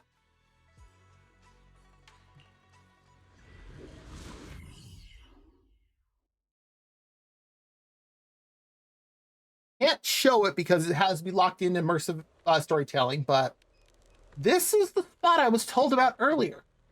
But this area, why does it look so familiar? I think so. Let me think. B6R5. Yeah. In fact, she is my only C6 character in this game. Yeah. And funnily enough, despite all the characters that have come out since her, in Zenless, Hoyo has not done any power creep on her. Like, the only other one that's close is Yi Xuan, who, if you notice, I also have. I put them both on a team, and it's like, okay, sure, let's go. In fact, I've done a couple of, which one is it? Hollow Zero, that's the name. I've done a couple of Hollow Zero campaigns solo with my Miyagi. Now, it does get close, I will admit that. But I'm able to solo it. Like the new one with Geppetto.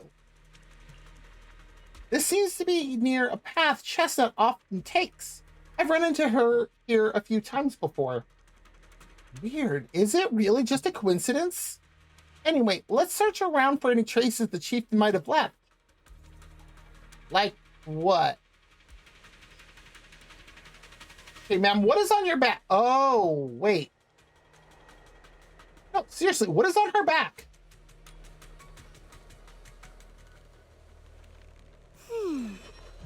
Where's a good place to travel to? Let's see. She has some sort of like power source thing on her back. Yeah, you can kind of see it glowing purple there. I'm not sure what that is. She's holding the staff that the chieftain gave her. Why don't we go play? She moves like that and you can see her. Okay, she moves like that and you can see her tail. But seriously, what is that power source thing?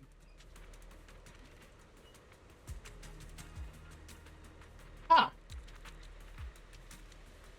Also, I just realized her boots are also heels. Place to travel to. Let's see.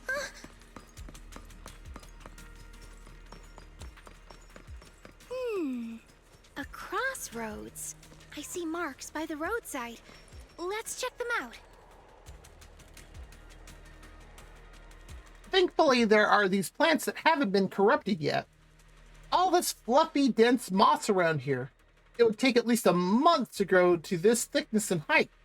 There's no sign of broken or trampled branches on any of the plants either.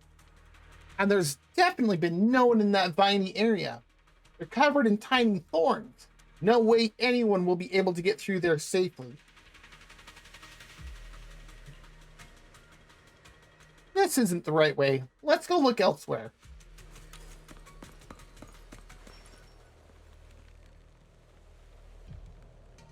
Lucia carefully examines the footprints on the ground. Hard to believe we almost missed such obvious clues. Yes, I had no prompt to look over here at all. I almost missed it. Should be this way. Well, to be optimistic, I think these look like footprints left by members of the Nightwalker tribe searching for the chieftain after he went sleepwalking and disappeared. Besides, this area is usually deserted, yet there are multiple sets of footprints, all fresh and undisturbed by ethereals. Even if it wasn't about the chieftain, we should still check it out.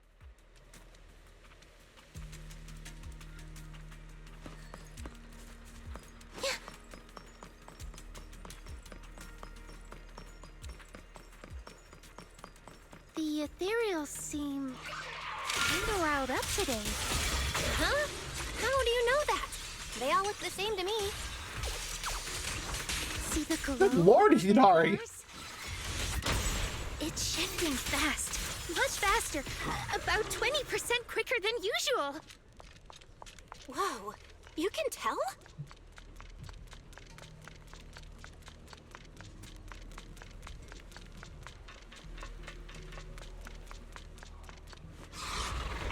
Ooh. Oh, hello.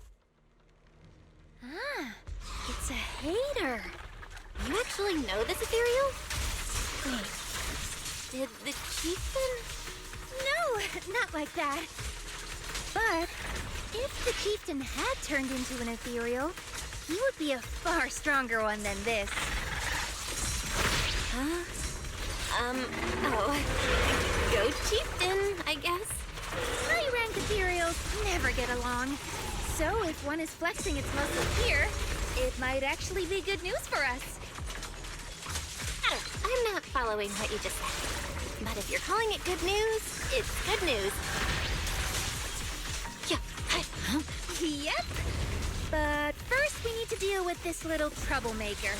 It's being a menace. I swear on my blade.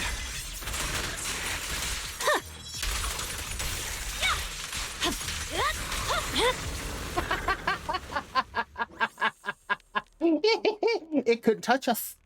It tried. Nope. Miyabi is a C6. R5 Miyabi is just too much for almost everything in this game.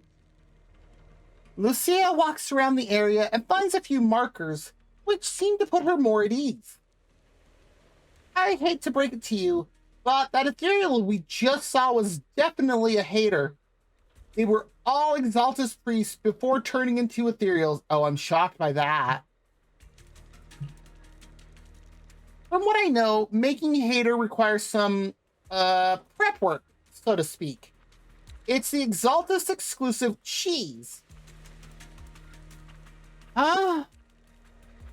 Made with unique techniques and extra long fermentation. He's really going hard on the cheese metaphor here.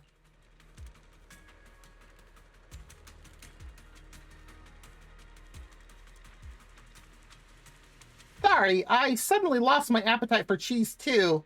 Let's talk about something more cheerful. Okay. The people who came to rescue the chieftain left a mark. It means something like he's all right now and everyone's gone back. But something seems off around here. Better get out quick.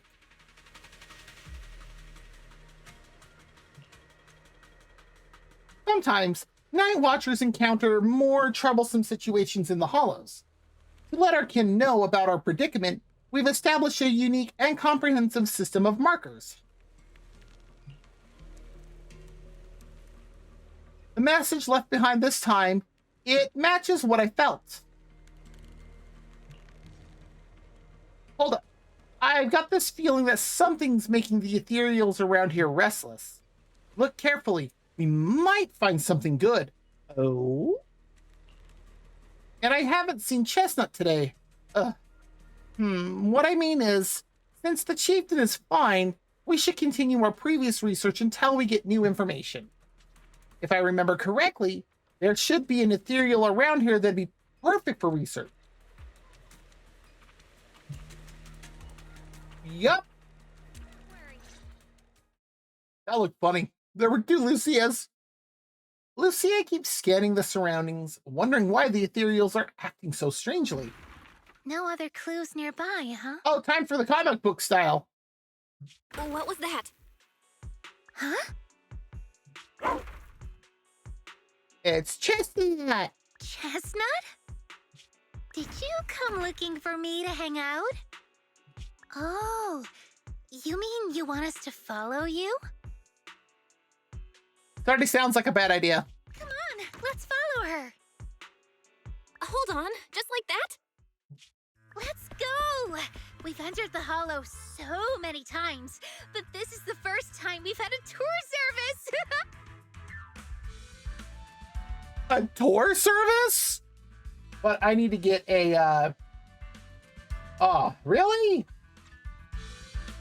I was hoping it'd let me expand this, because that is a look of pure joy. Wait, watch out for ethereals! And I don't mean chestnut. Emergency! Excuse me, coming through. Sorry, pardon me, coming through. Sorry! Whew, looks like everyone's in a rush today.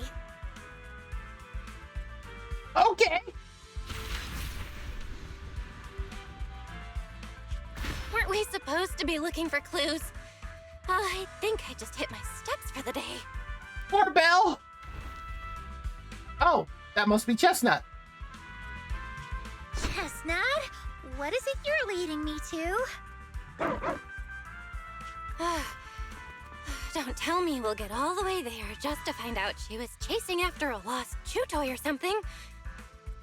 Wait, didn't Lucia pick up the chew toy she bought for her? Are we finally here? Oh my god. Belle looks like she's dying. Wait, that's I think Belle should start doing some aerobics. Kieran? And what's that beside him? Kieran, is that their chieftain?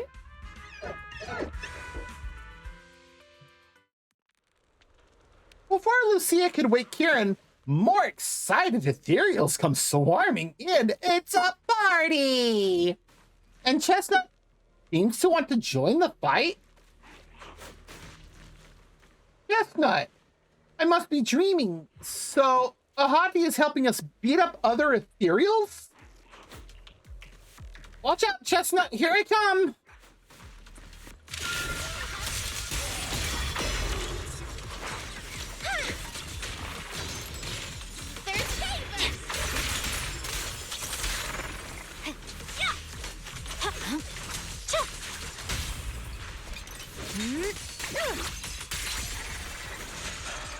I just realized part of what Yidhari's ability does. This is your last page. He summons tentacles up. Like old school, old world style. Like grabbing a ship to attack. And it's like, well.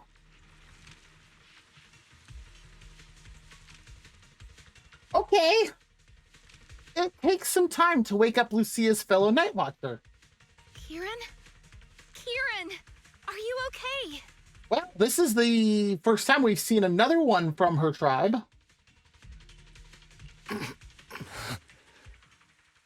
Lucia? What are you doing here? Well, apparently saving you. I heard about the chieftain. I came here to see if there were any clues. What about you? Did you also sleepwalk into this hollow? I don't really remember. That's gonna be a yes. I asked a friend to keep watch for me, but somehow I still ended up sleepwalking. Before you guys woke me up, I had no idea I was here. Oh. It's pretty late. Maybe that friend of yours also dozed off. I don't know. I saw him as a friend. But maybe he didn't see me the same way. He's always in an investigator outfit. Last time I ran into trouble in the Hollow, he was the one who saved me. Wait, did he have orange hair? Lucia knows. When things go south in the Hollow, we Night Watchers are always the first ones to be abandoned. It's rare for anyone to turn back for us. Wow, that's actually kind of sad. What? Why? Just because you don't get attacked by ethereals, they treat you like you're some kind of freak? Bill sounds pissed.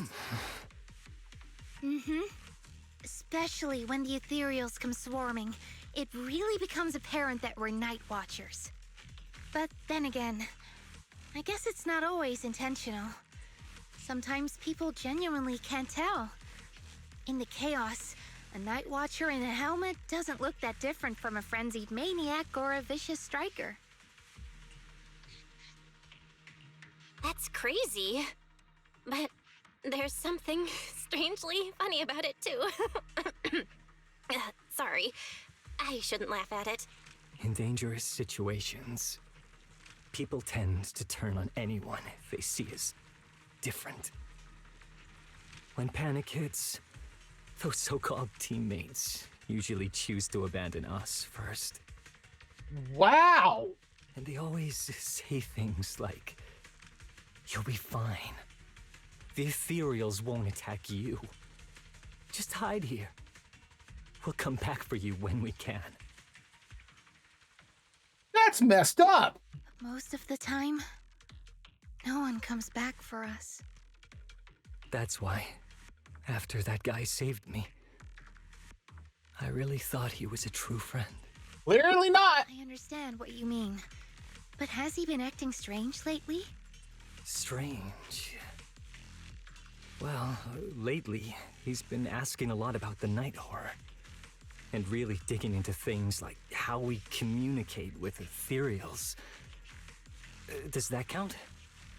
100%! Communicate with ethereals?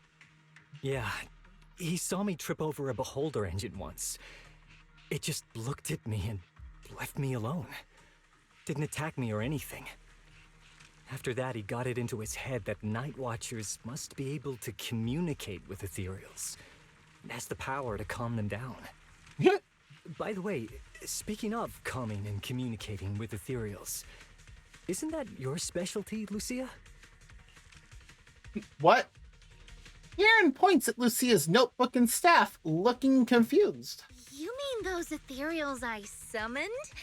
Oh, that wasn't me controlling them. That was just an optical delusion.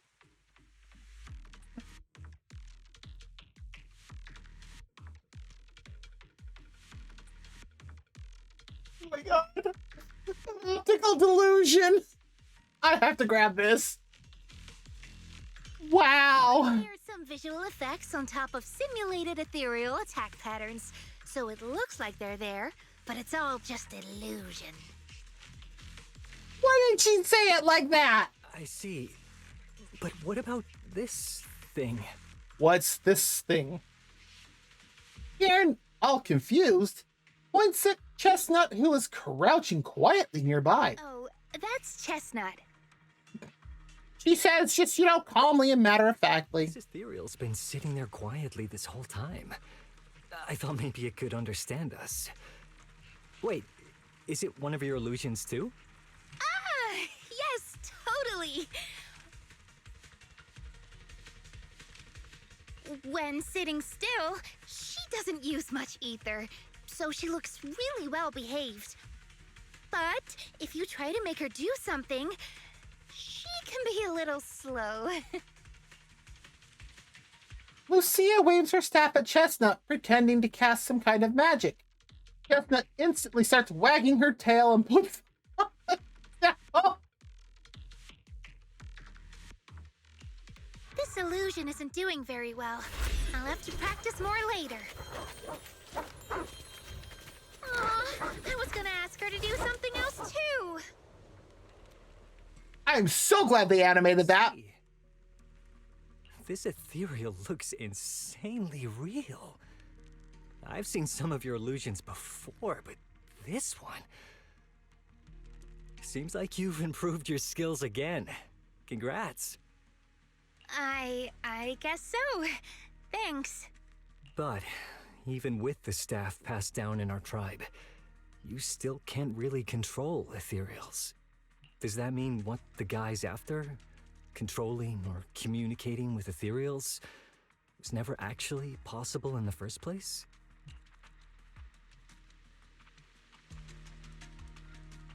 I mean, yes. Manipulating the ether environments to control ethereal behavior isn't totally far-fetched. Take Geppetto from Hollow Zero. It could even command other ethereals to launch ambushes. Indeed it can. But this strange device here?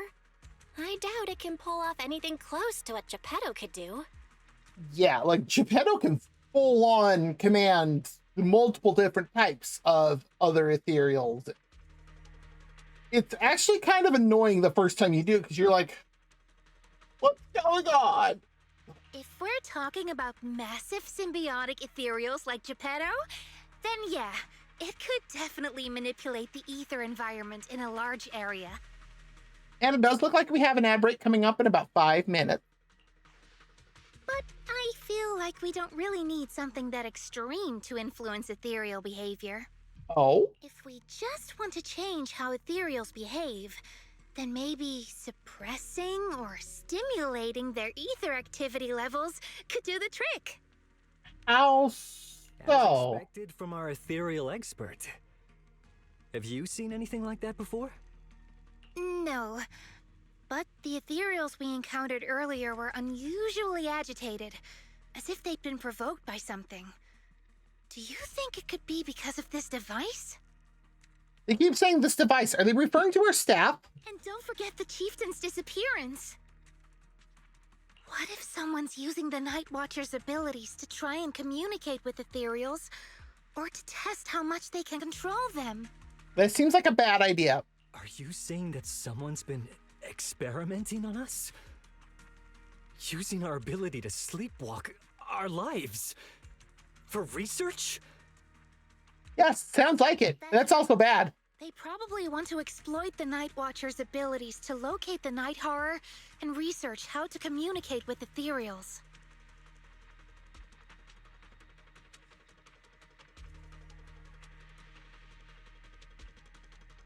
Well, I like the idea.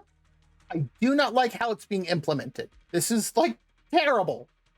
This theory actually lines up with how we've been treated during Hollow joint operations. But it's just a theory for now. We shouldn't jump to conclusions. We need more leads, like figuring out what this strange device actually does. Indeed, jumping to conclusions always leads to tired legs. Okay. I'll keep you posted on what's going on back in the tribe. Oh, thank you for the announcement, Vulpeculae. With that promise, Kieran takes his leave. Weird little thing. Belle, come take a look at this thing. Oh, let's scrub them away in one stroke. What's with that idle animation? Also, that is a huge hammer that has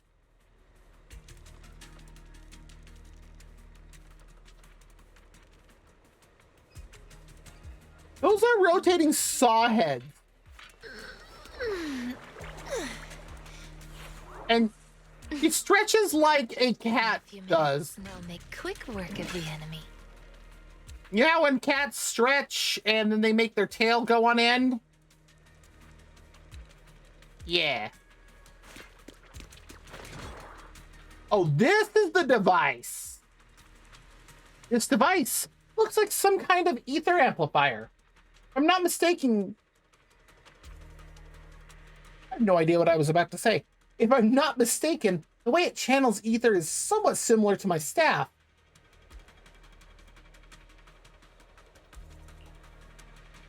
Of course not. Those are real ethereals just now. Even more agitated than usual. Lucia glances in the direction Kieran went. Actually, my staff can indeed influence the behavior of ethereals. Since my staff can knead ether into a ball, it occasionally emits an intense light like the core of an ethereal, blinding those ethereals that still have vision. If that ethereal isn't nice to me, I'll catch it off guard and bonk it on the head.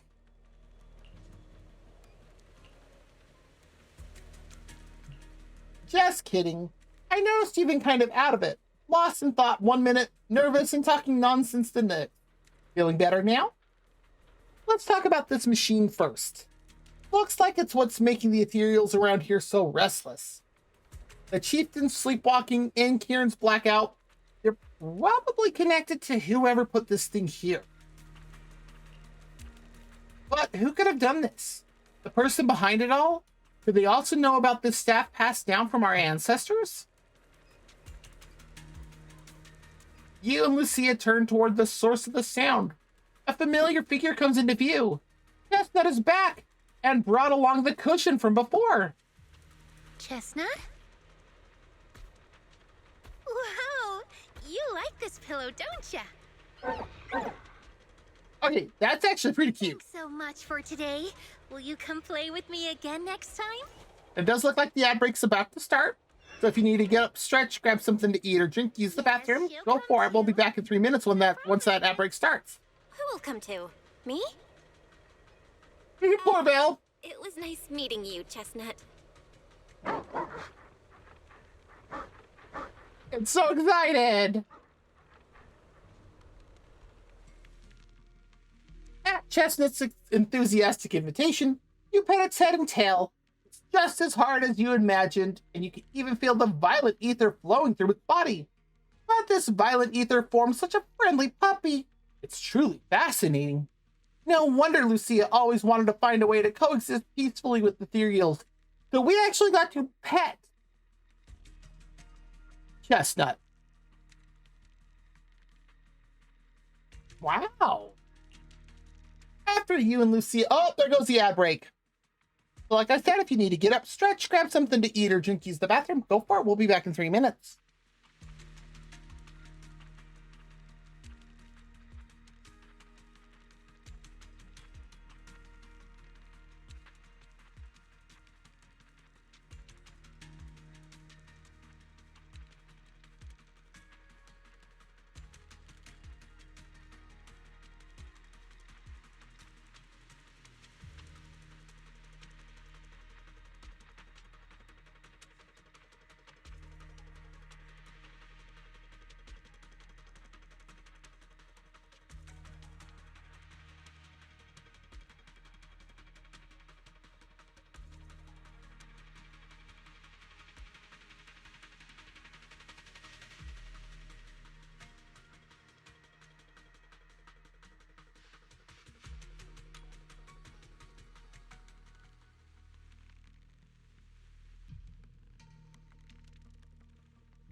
Okay, we're back.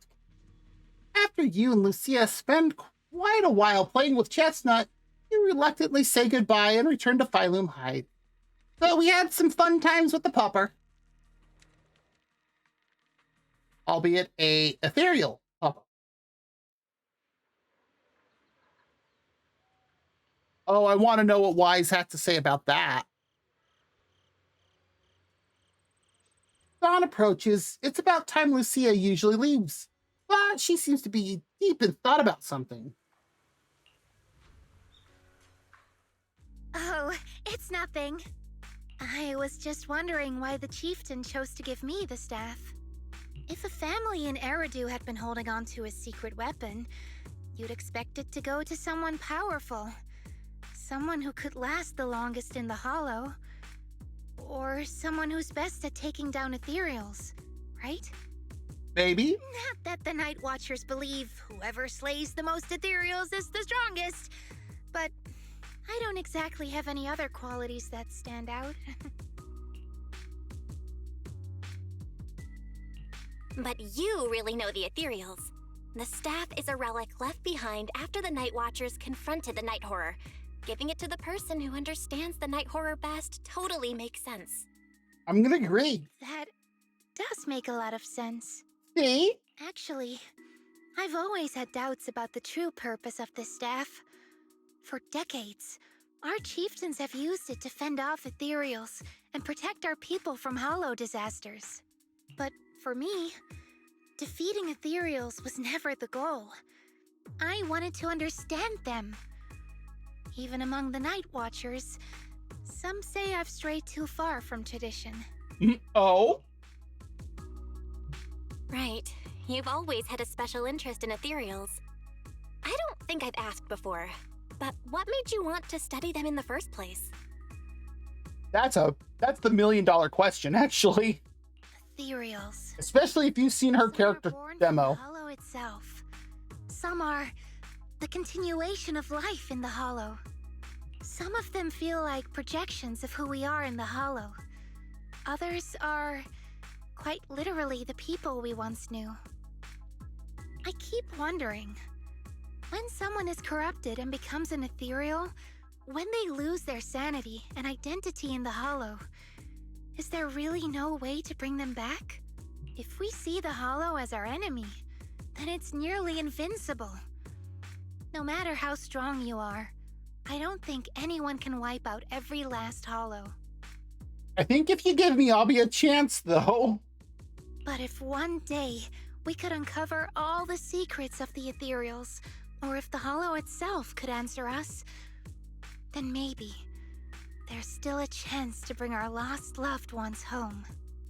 Okay, she has a really good point here. Can't change what's already happened, but maybe we can still move toward a future where we no longer have to live in fear of the Hollow. I really like how she's approaching this. Maybe. Oh, I just popped my neck. That felt Those good. are some big questions.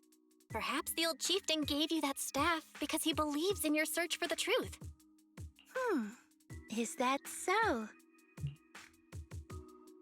Lucia may have said a lot of confusing things, but she doesn't seem to be... Wow. But she doesn't seem too bothered herself. Well, there's no way the two of us can figure everything out just by thinking. Let's not stress ourselves out. So much has happened tonight. I'm exhausted. I should head home and get some rest. But I'm sure we can find out more about the chieftain and Kieran. Once I hear something new, I'll let you know. I think this is the end of the chapter. Maybe it's because both the chieftain and Kieran are safe. Lucia hums a cheerful tune as she walks away. It's hard to believe I've actually touched an ethereal. A living ethereal. Moving. And let me pet it of its own volition. Lucia is so amazing. This is so exciting. What kind of adventure will she take me on next? But I'm just feeling a bit sleepy. I head back now. I should make it in time to eat the breakfast Wise bought, right? I'll sleep after eating. Lead story. All right, time for part 3.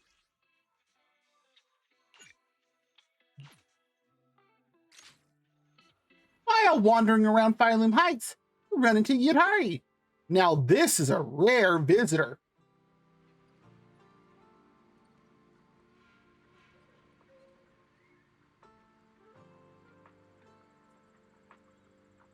How does her outfit work? Namely, that button.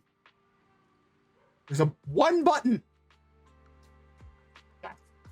Whoever her tailor is, they deserve more. Way more. Lucia said she had something super amazing to tell us tonight. So she asked us all to meet her at Mystic Wares. I have to wonder how many people Yuzuha has had over, and then while there, also asked them to buy something from her dad's shop. But before she could say a word after rushing here, she got some message from someone called Kieran, and she left right away.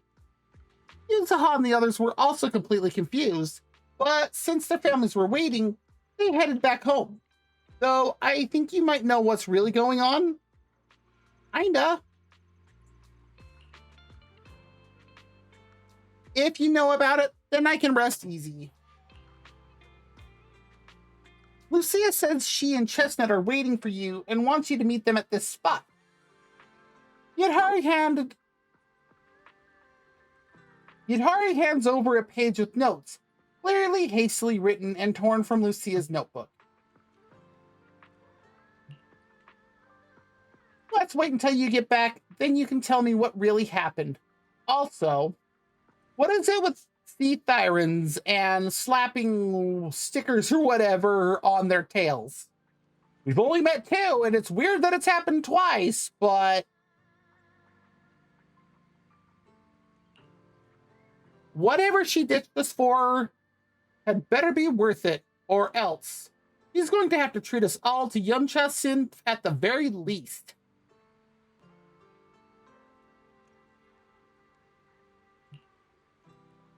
I can't hide anything from you.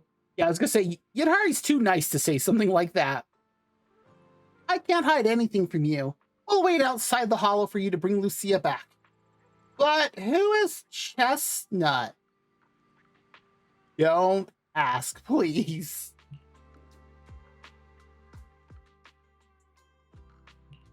Your fortune seems... This is the path. I strike.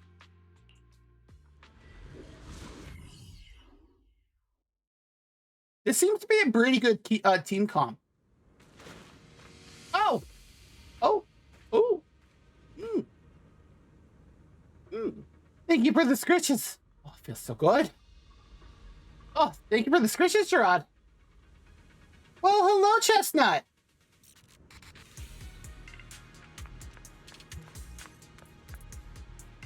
Look, our little guide is in position. Woof woof. You're so smart. Well, what are you muttering about? We're deep in Lemnian Hollow now. Even I've never been here before. If that investigator really is hiding here, plotting something, I wonder how Kieran managed to track him down. Oh, that's what's going on. Never mind that for now. The terrain around here is pretty tricky, so stick close to me and our guide Chestnut. Chestnut seems particularly excited. Seems like she was pretty happy with that hollow adventure last time. Let's just follow Chestnut. Whether it's the suspicious investigator we saw earlier... Chestnut left a claw mark here next to some scattered documents. Not bad. Chestnut's markings really help. To be honest, if someone can spot those claw marks, they probably wouldn't miss these documents either. Oh, I get it. Lucia's trying positive reinforcement dog training. Wait, what's written here? It's about Chestnut. From a reliable source. A smaller than average hottie, usually active in Time-Sworn Hills area. After repeated observation, it can be confirmed that the target displays affection and almost no hostility towards non-ethereal beings. It appears that communication with the target is possible. Chosen as the research subject, the capture plan is as follows. Oh boy. The document is vague, but it's almost certain that they're all about Chestnut. Heck, some parts even mention Lucia. Just as I thought, that person was after Chestnut from the very beginning. We need to find them quickly. And what does reliable source mean? Would someone be feeding them information about Chestnut?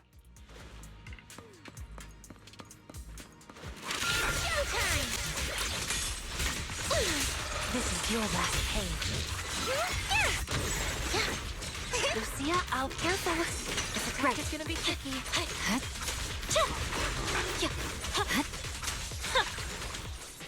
Did you see that? I was juggling that. Oh, geez, I was juggling that ethereal.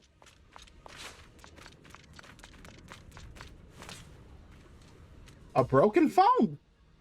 A phone that was left behind in a hurry. Damaged, but not fatally. What the?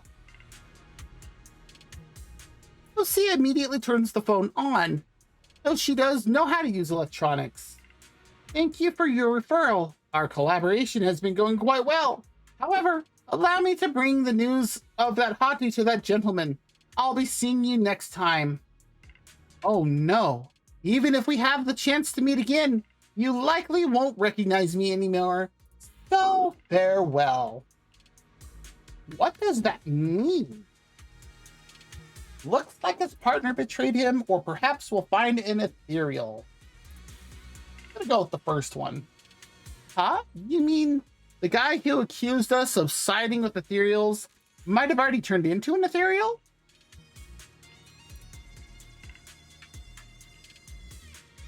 No, it's not that. I was just thinking, if we'd saved him in time, wouldn't it be fun to see the face of that person who was so eager to say their final farewell? Yes. You should move.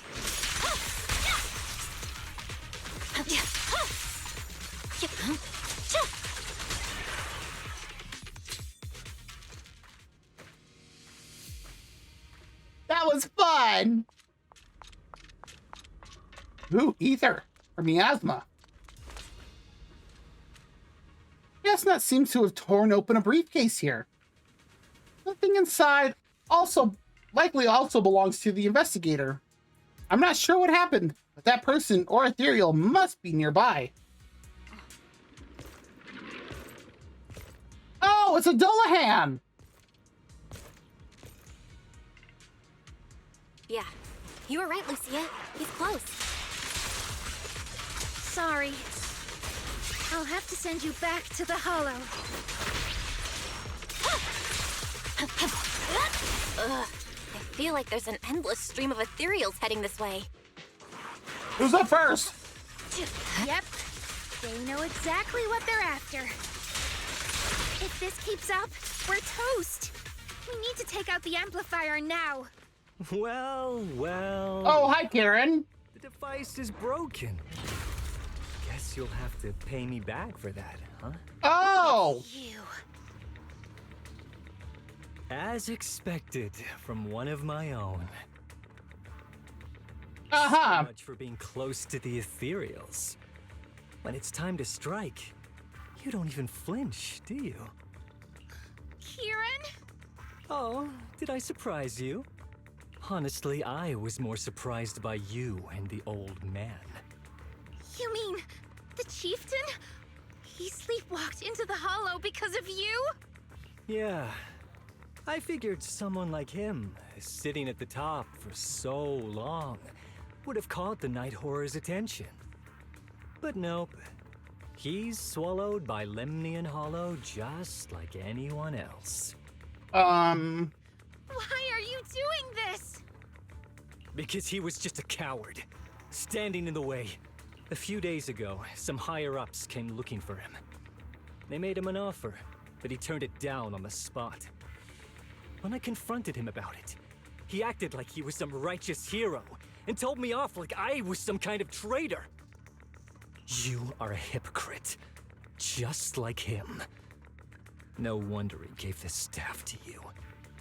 You call us hypocrites, but you'll do whatever it takes to get what you want, even if it means hurting others. Whatever it takes. After years of glorified legends, everyone forgets. The Night Watcher's power was taken from the Ethereals to begin with. The Night Watcher's power was taken from the Ethereals? What do you mean? Well, well. Lucia didn't tell you? There's another version of how the Night Watchers came. What? Our ancestors didn't just encounter the Night Horror by chance. They knew what it was capable of. They knew it could control other Ethereals. The entire tribe went after it, hoping to defeat it and seize its power. But when the Night Horror unleashed its final surge of energy, half the tribe turned into Ethereals on the spot. The rest barely survived. The only reason they were acknowledged by the Hollow was because they sacrificed their own kin. But that's just another ancient rumor. Stop lying to yourself. Do you really believe you can strike a deal with the Ethereals and not pay the price?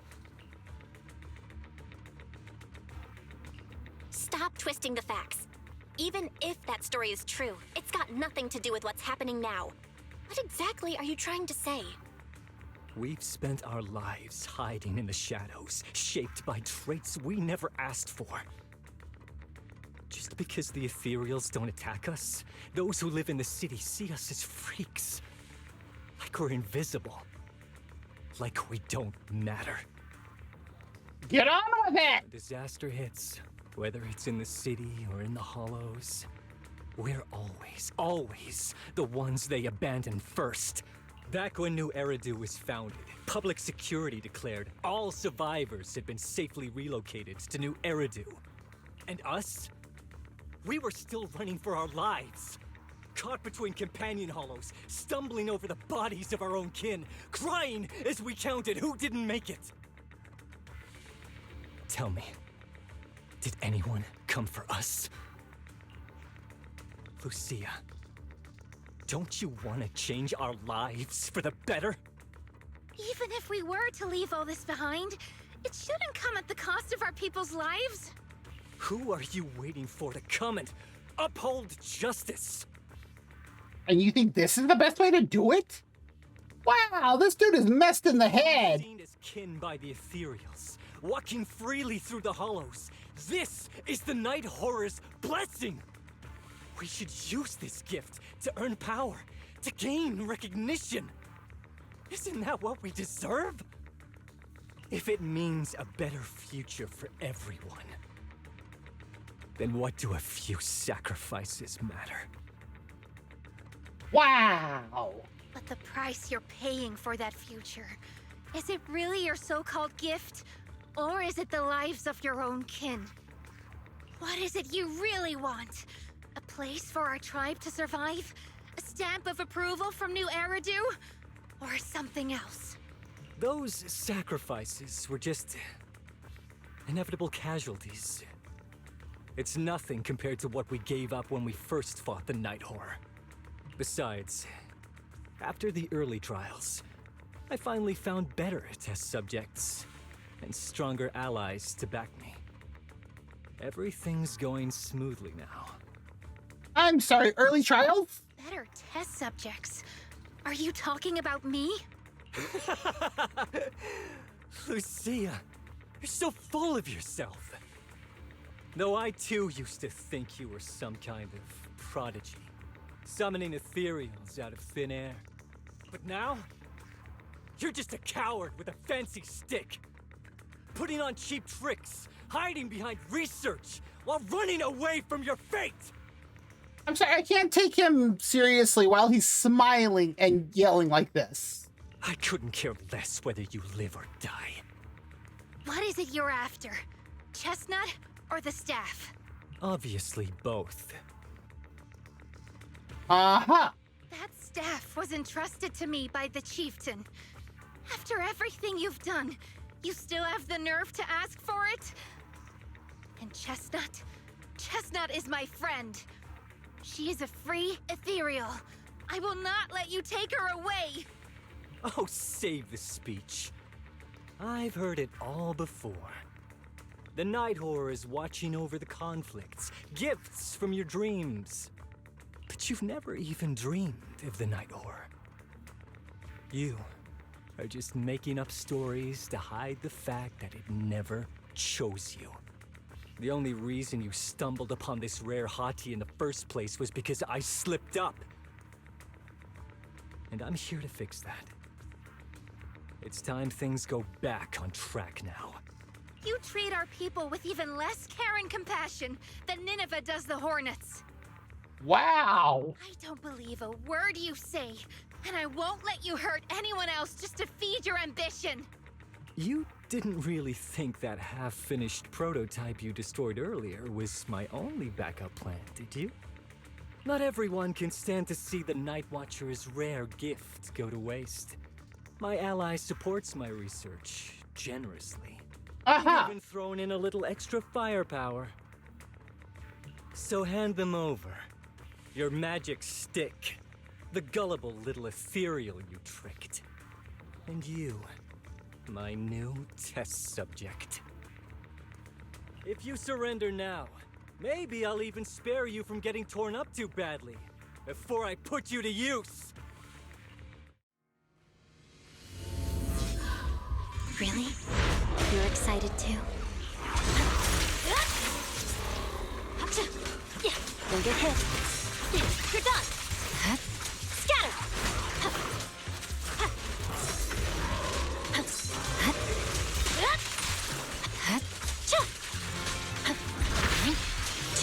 Purging slash. Yeah.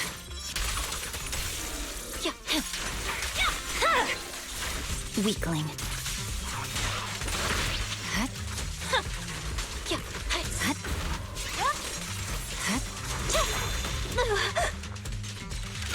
The first time it actually hit me. A little reward. The ending's already ready.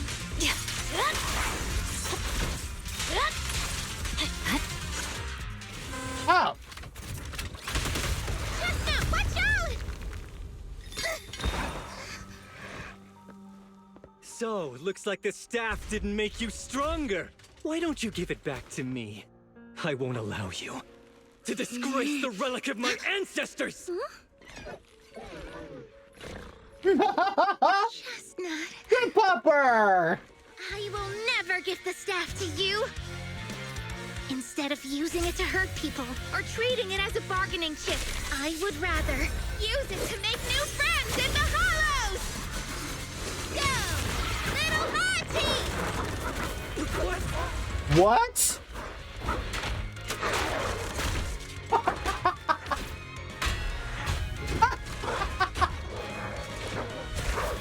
Yes!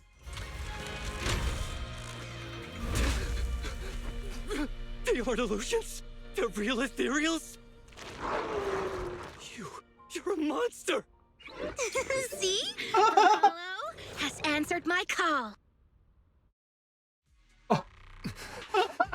You freak! Oh, excuse me, Kieran? Okay, Lucia's really interesting now. Like, Maybe. way more interesting than even before. Blessed by the night horror. How'd you end up being defeated by a freak and a little hot tea?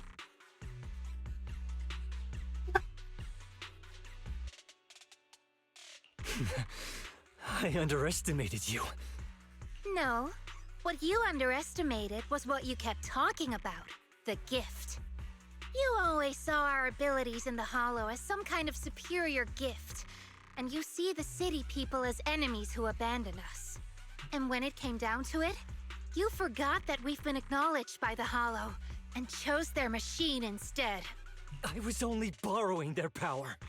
Most people see ethereals as enemies, but when you try to exploit their power and get burned by your own betrayal, it's hard to play the victim then, isn't it? Oh, yeah. Yes, she has made friends in the Hollow and made friends in the Hollow. Oh, this is so hilarious. When you spoke so passionately about our tribe's place in the world, I thought you understood that. Are you defending the Ethereals now?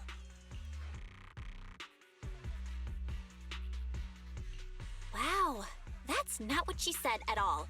Also, Lucia's never stood by while Ethereals were hurting people. You see the Night Watcher's power as leverage or a weapon for revenge. I see it as a way to understand the world.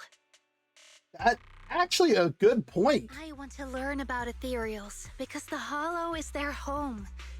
They're born there, they exist there, and they return there. I want to learn from them. He's like a shaman. Not because you also want to find the Night Horror? That's only part of it. I want to find it, to speak with it, to try and fix the situation we're in.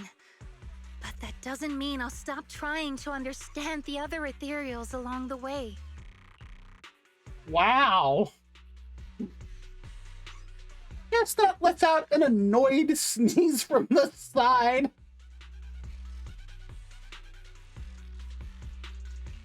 Lucia, Chestnut doesn't look too happy about you shifting your research focus to other Ethereals before fully understanding her. Chestnut, I might never be able to fully understand you. This is probably goodbye for us. The sneezing stops abruptly, replaced by soft, eager whimpering. You never said who your ally was, but I'm guessing they already know about Chestnut, don't they? That's right.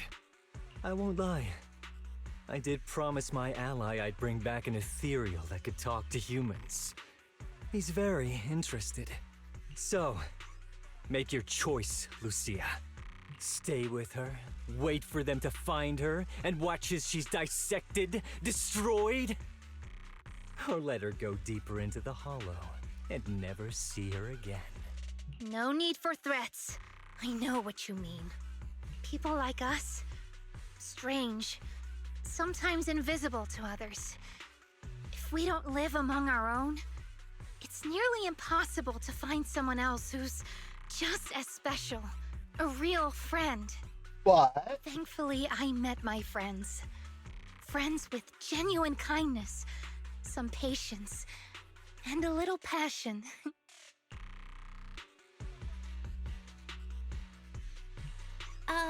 Sounds familiar. Who said that again?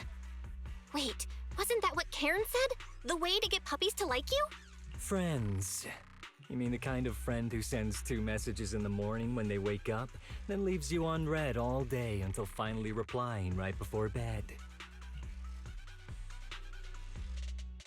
I love that it's like, me. Shut up, dude. Me. Hey, are you night blind or just stuck in your own little bubble? I'm Lucia's friend, and I'm standing right here. I stayed up way past my bedtime to be here. Don't act like I'm invisible.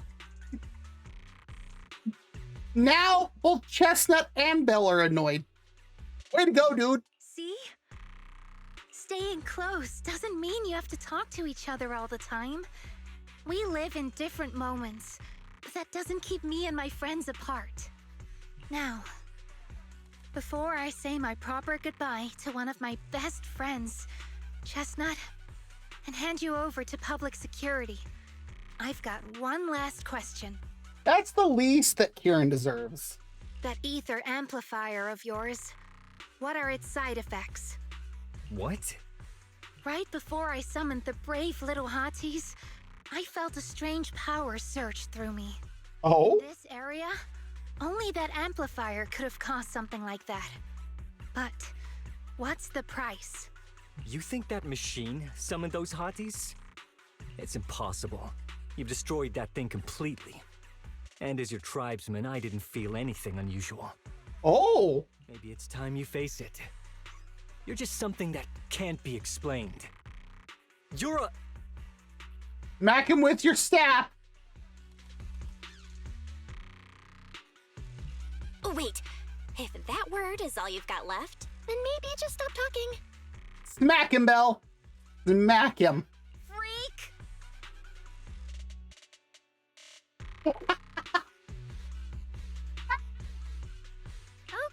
Okay, I'm sorry. It's like something only angsty teenagers would say. Hear it one too many times, and it feels like getting brushed by Sorditos' tentacles. Ugh. Huh?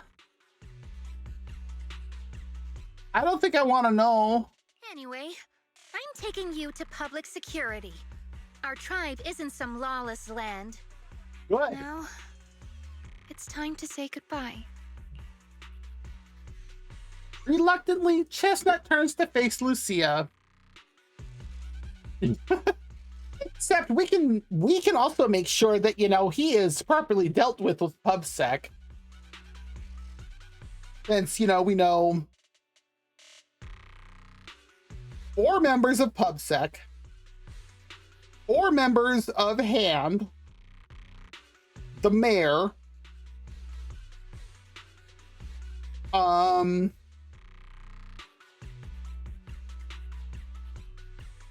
mean, if we really wanted to deal with him, we could always, you know, leave Kieran and Jufufu in a room together alone. You know, a goat Thyran and a tiger Thyran in a room together.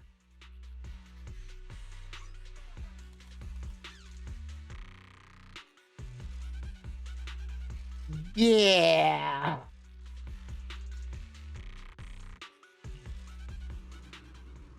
Chestnut is exhausted from the battle, but somehow she's made her way back to the small pillow Lucia gave her.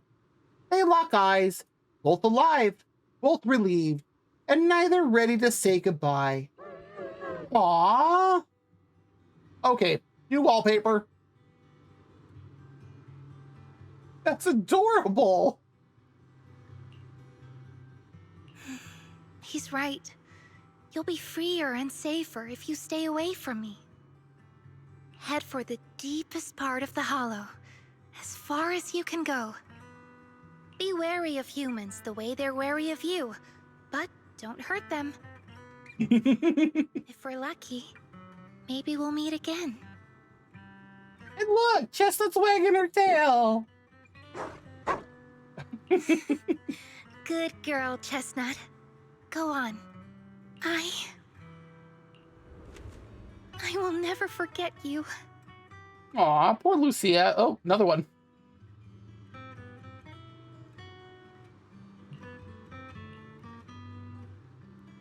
Lucia watches as the little ethereal trots off with the pillow in its mouth. That gentle, puppy-like hottie feels like a dream, as if it never existed in this time and space at all. I already miss you. Aww. But deep within the hollow, a strange creation awakens once more. After an adventure that defies all instincts and the natural order, it returns to its body. This was a fruitful journey, returning with a name and gift given by a new friend. Now it returns to watching the Night Watchers who gained powers from it. So, does this mean that we're eventually going to meet the Night Horror?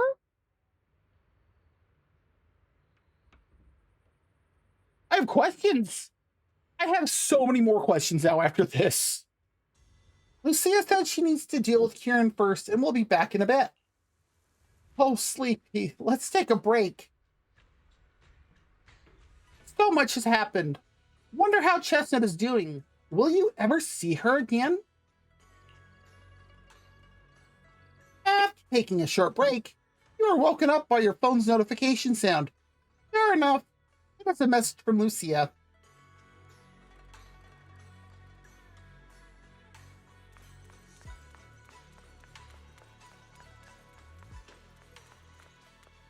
And look at these two out here in the middle of the night.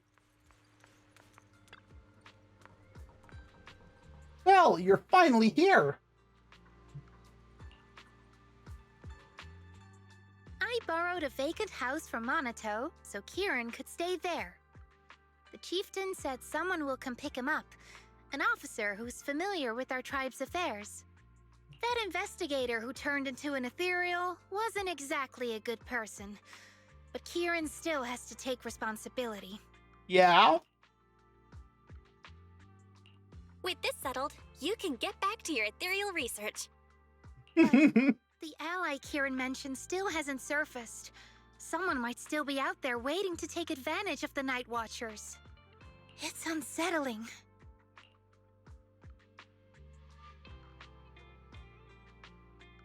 I'm gonna go with the first one. Unsettling?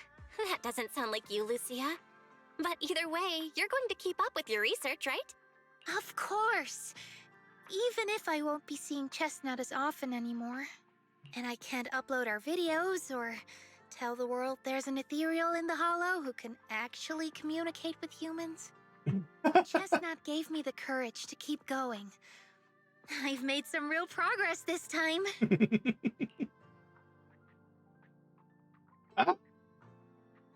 Progress. Oh, you mean the staff, right? It really came through this time. Yeah! You see, I don't know how it happened, but just now, through the staff, it felt like the Hollow responded to me. That was actually pretty amazing. The Hollow said, "Let there be little hotties to help Lucia." And boom! They appeared! And helped me take down that big guy! All in all, I think it's something very, very memorable. It sounds like it. And it's got tons of research potential. You see, if the Hollow really let me communicate with little hotties, then maybe I could talk to the Night Horror too?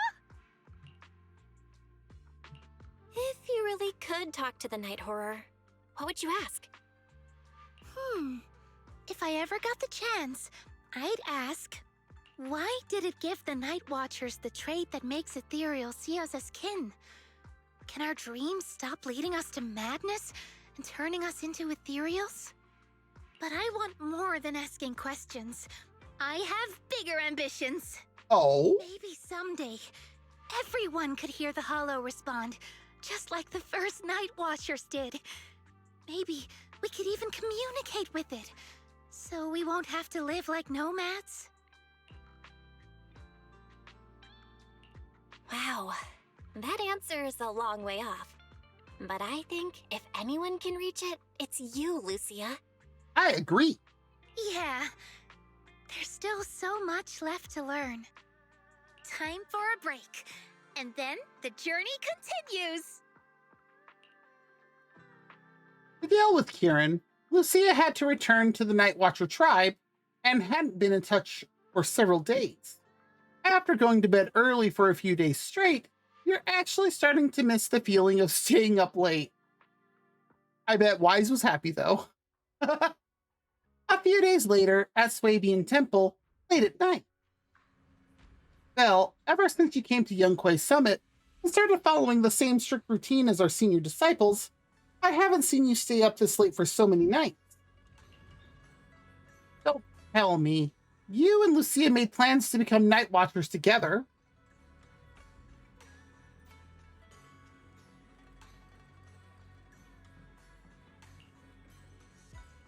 Really? Oh, right. Monoto seems to be waiting for you in the outer courtyard. Go take a look. When you get back, we'll talk about what's been happening lately and make sure you get to bed early tonight.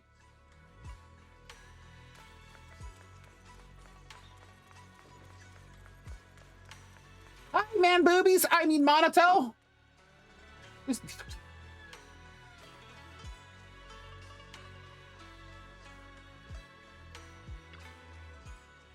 Roxy, Lucia seems down lately.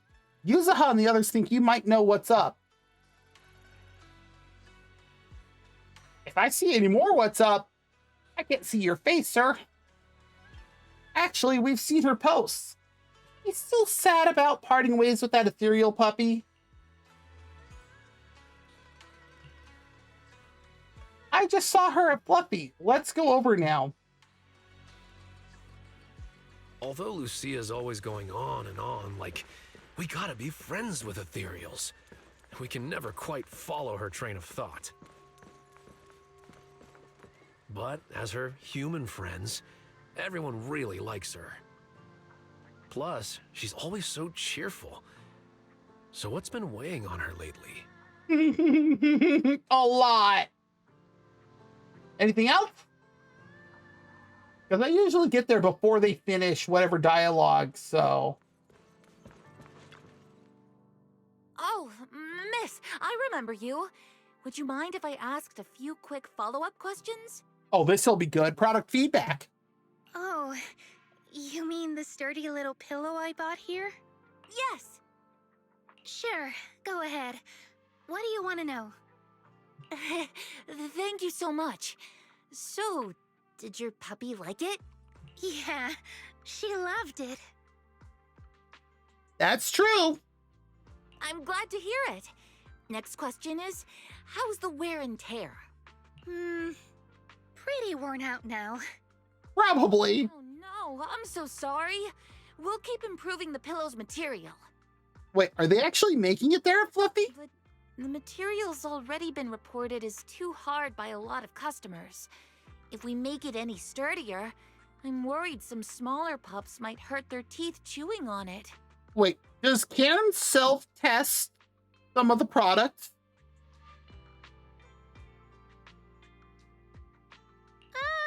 Chestnut is, well, a big girl. For most dogs, the material is already strong enough, I think. Oh, yeah. Oh, hi, Austin. How's it going? All right, noted. One last question. Has your pup shown any discomfort from the filler scent? Okay, I guess spoken and subtitles are different this time, but sure. Not at all. She's quite a strong pup. Loves running around with that little pillow in her mouth. We did get to see that a bit.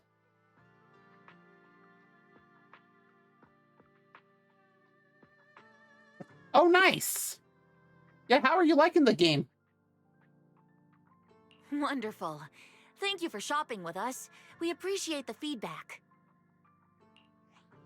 Lucia, are you done talking?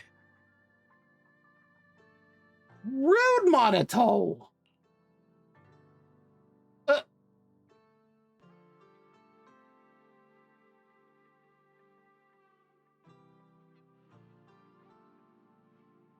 Karen falls silent, staring at the tall, slightly intimidating canine Thyron standing before her. Yeah. Yeah, when I started that first area right before you go into where the other apes are, I think I spent an hour just clearing out stone because it triggered something in my ADHD that I was just like, yes.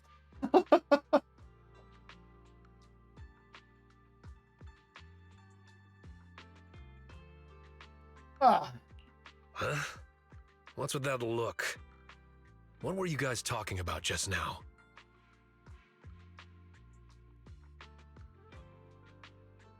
Oh, nice. I don't think I've dropped below 30,000, and I'm like, okay.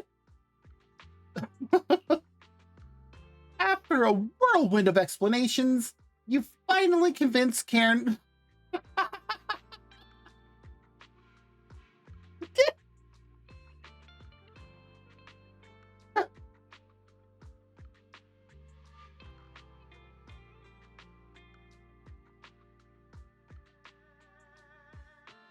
Oh my god. Oh. Oh. Oh.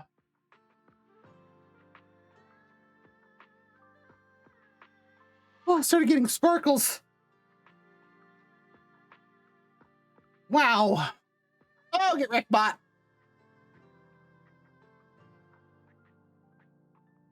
Oh. You finally convince Karen the toy wasn't meant for Monato. Karen apologizes 6 times for the misunderstanding, then brings out the store's most popular dog treats and insists Lucia take them.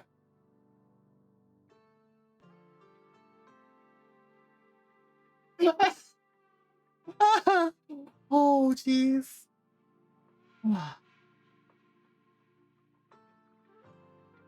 Yeah, and it's interesting to see how Pauline acts too with this. Next time, don't call hotties puppies. All right. Yeah, this is entirely Lucia's fault. Canine thyrins aren't puppies either.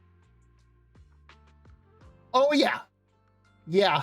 Like some of the mechanics, like the base part of it that's about the only thing that's identical. And then beyond that, no.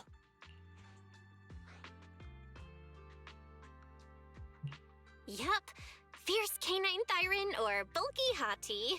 Either way, not your average little pup. The giggle doesn't help, though. Monato glares helplessly at his friends. I have to wonder if the thought ever goes through Monato's head of, why am I friends with these people? All right. Back on topic. Congrats, Lucia. Your post is blowing up. At first, I thought it was because everyone was suddenly interested in debating why Trinocs have such pointy heads. Don't mention it. I put so much effort into my serious, well-thought-out research posts. But everyone just wants Chestnut's adventure stories. Some even Really? when Chestnut will dive through the fissure into Hollow Zero, punch the Hornets, kick Nineveh, and reach the peak of ethereal life. What are they expecting a hottie to do? Lucia, we all know you miss Chestnut, but A hottie's front legs are built more like a real canine's, not a cat's. I mean, they can't punch hornets, and its back legs can't really... Oh my god, Lucia, she's taking it literally. wait. This is what you've been stressing over? Yep. Well, not exactly. Oh, then what is it? Actually, Belle, there's something else I wanted to talk to you about. Oh? Things are mostly settled now. Kieran's been turned over to public security. But when And? I asked the chieftain, even he had no clue why I was able to summon an actual hottie using just the staff and a notebook. What? If it wasn't just the staff, then maybe the little hotties appeared because the night horror was watching me again. Or was it because of Chestnut? Huh. Do you think the night horror might not be an ethereal at all? That's a good question. I trust your judgment. But aside from ethereals, the only other beings we've seen born from the Hollow are the sacrifices, right? The night horror doesn't seem like one of them. Then what could it be? Yeah, I highly doubt the night horror is a sacrifice. It gave the Night Watchers the traits that make ethereals mistake us for kin. It can enter our dreams and lead us into the Hollows. It even foreshadowed my farewell with Chestnut. It has to be something far more mysterious, some deeper creation of the Hollow itself.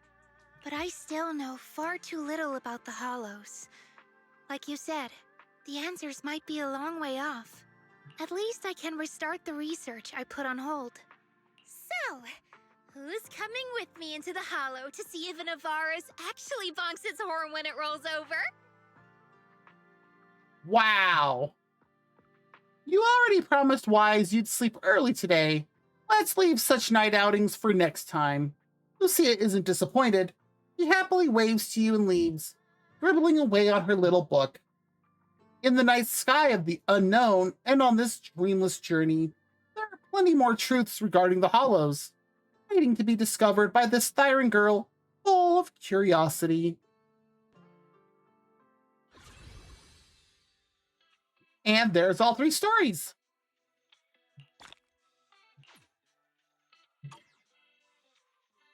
It does look like we're going to have an ad break here in about just over 4 minutes. So when that happens, if you do need to get up and stretch, grab something to eat or drink, use the bathroom, whatever you need to do. Oh, there we go. I want to write an adventure story. How did my seniors do it? Facing evil enemies, the heroes fearlessly embark on their adventurous journey. The demon lord was defeated by the heroes. Everyone lived happily ever after.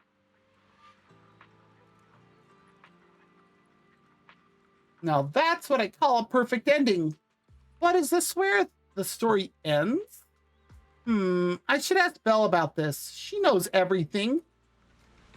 Wow! He's putting a lot of faith into Belle. Oh, we actually get to play as Lucia now. Can I get close enough? That's fading out. I can't tell what that is. I really want to know what is on her back.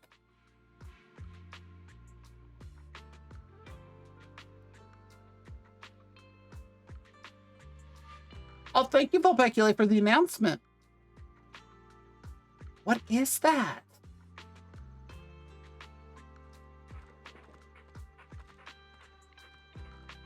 Upper! Yeah, I really can't tell. Now, this is actually kind of weird.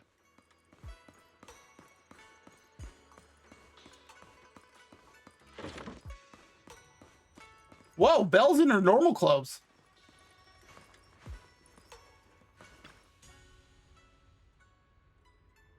Hey, Belle, I'm about to write a spooky story. Want to join me? Yep. Where this story goes in the end, that's totally up to you. Stories, they usually start like this, right? Once upon a time, the bloodthirsty demon lord descended upon the peaceful village, harming the once settled villagers. Those who remained fell into a state of fear and unrest. Witnessing this tragic scene, a brave Thyran hero decided to step up and rid the villagers of this menace. But finding the demon lord wasn't easy. It was holed up deep in the wilderness with countless followers waiting to strike.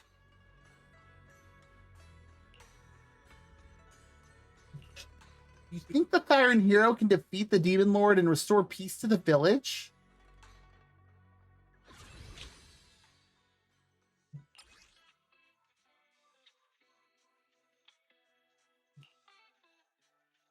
Complete the commission, deploy Lucia, and I have no idea what word I was about to say there. And finish combat within 240 seconds. I'm willing to bet it's going to take much less than that.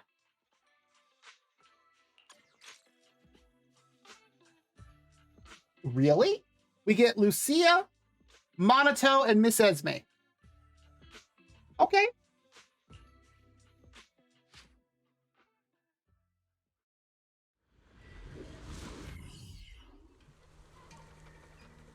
To make sure he would defeat the demon lord, the hero checked his weapon.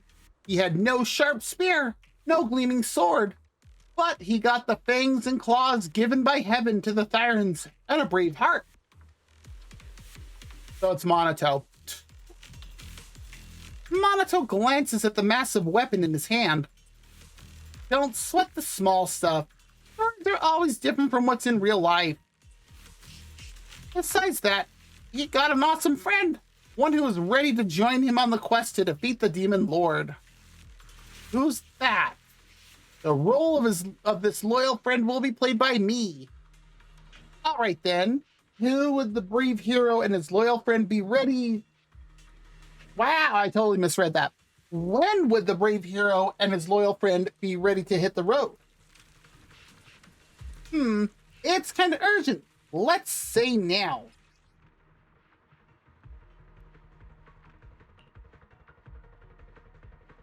And these are also things that we've already learned with them.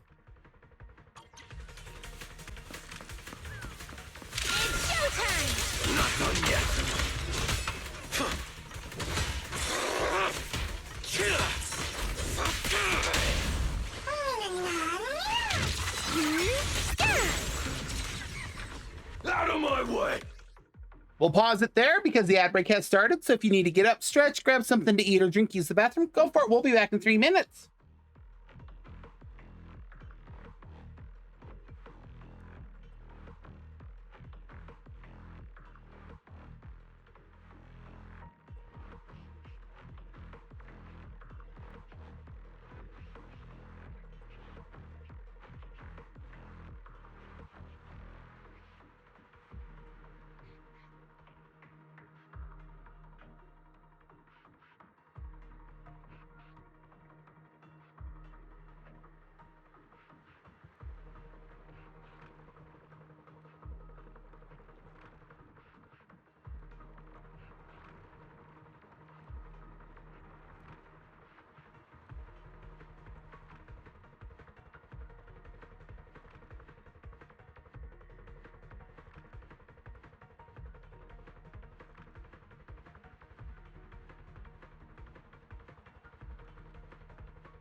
Okay.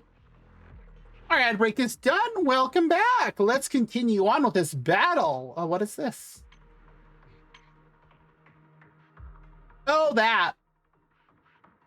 Yes, I'm aware of that. Don't look down on me! Take this! Starlight shine, break the dawn! Like a shadow!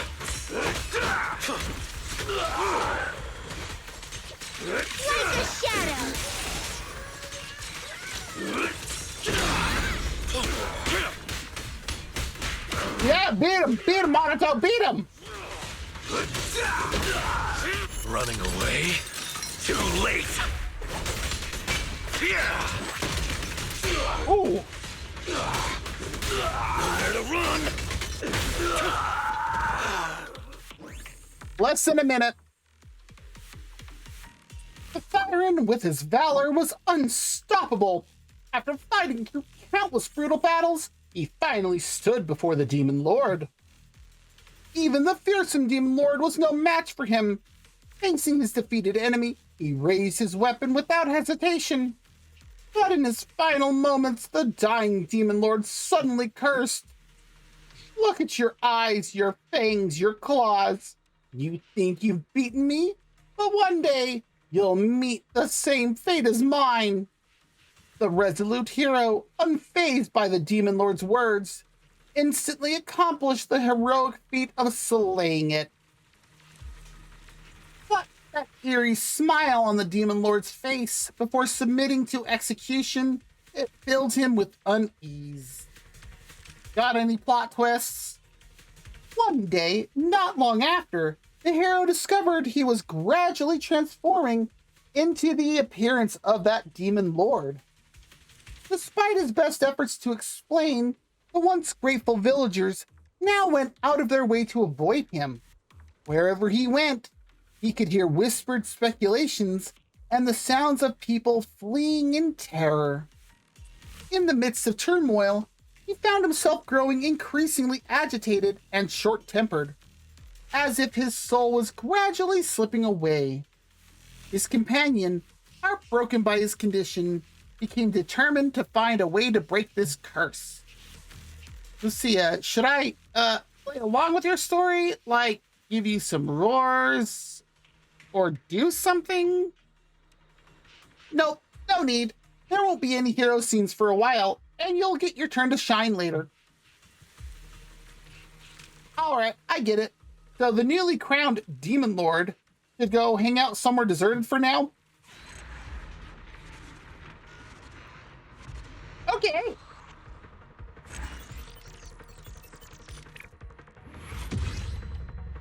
Look at that.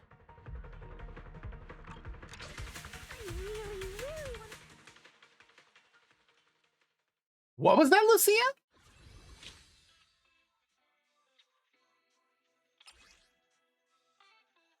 Oh, there's 40 more polys. Is there polychromes on every stage? Yes, yes, there is.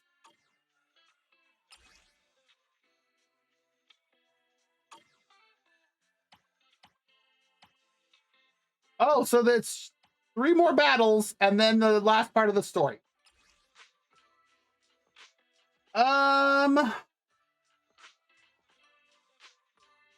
Do we want to use Lucia's Surge or Chain Attack? We'll do Surge.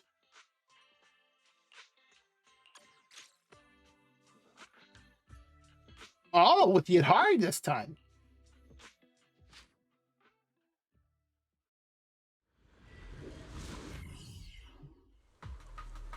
Lucia and Yuzuha are huddling together discussing the plot. And that's how the last chapter went down. Now, the hero's friend is off to find a way to break this curse. So, what character do I need to play? Oh. Oh, thank you for the pocket, Gerard. I really need to see if I can figure out how, like, if I can recolor that to make it other flavors. And then set it up to be random. That would be really cool. Yusaha, ever heard about those tasty, but poisonous mushrooms that make people trip when they eat them by mistake?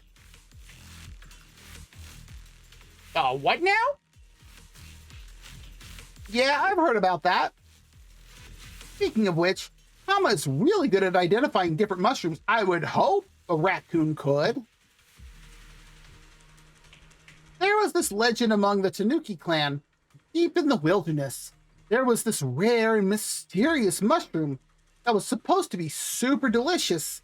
And they said if you eat it, you'd become smart and clear-headed.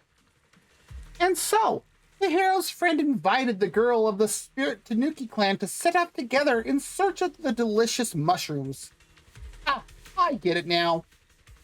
Rare and mysterious mushrooms, huh? Bet there's some beasts guarding them. Time for the thrilling fight scene.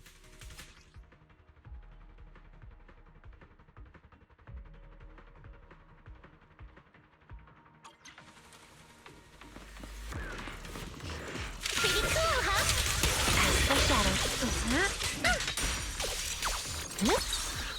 Let's see you handle this. The ending's already written. Yeah. Watch out! My turn! I thought I hit space soon enough, but apparently not. Reaper Shockwave! This is your last page.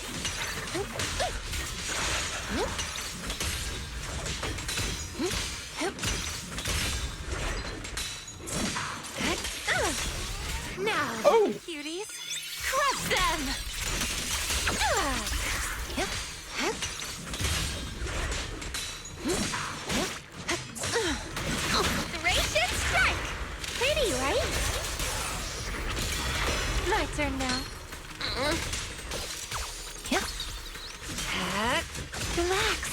My aim is true. I got you! Like a shadow! Drawn from complex Well. legends, melodies, and dreams! A little reward.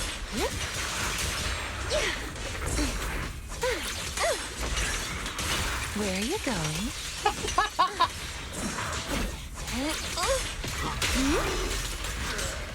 Reverse shockwave!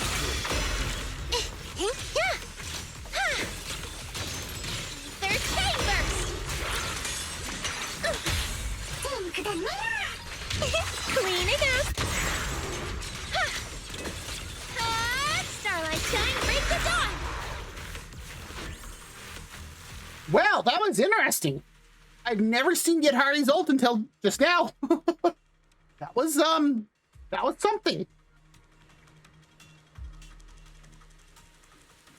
After quite a journey, the hero's friend managed to recover the precious mushroom for him. Of course, that girl of the Spirit Tanuki clan was a super reliable partner. The hero's friend shoved the mushroom into his, or now its, mouth. The former hero calmed down from his rage and agitation, but his gaze remained cold, like that of a wild beast. Just this mushroom alone didn't seem enough to fully awaken the hero. So for everything else, we'll need some other friends to help out. But Minato with that cold gaze, feels like I haven't seen that in forever. Not now that, he has more friends.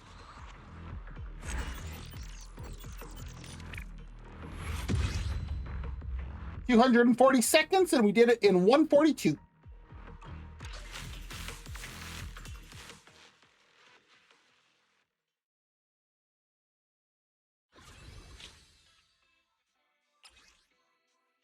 Let's see. Rupture specialty agents gain increased sheer damage and enhanced miasma shield reduction.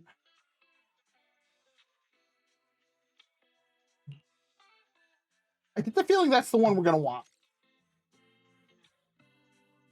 Oh, look at that. We get a rupture agent.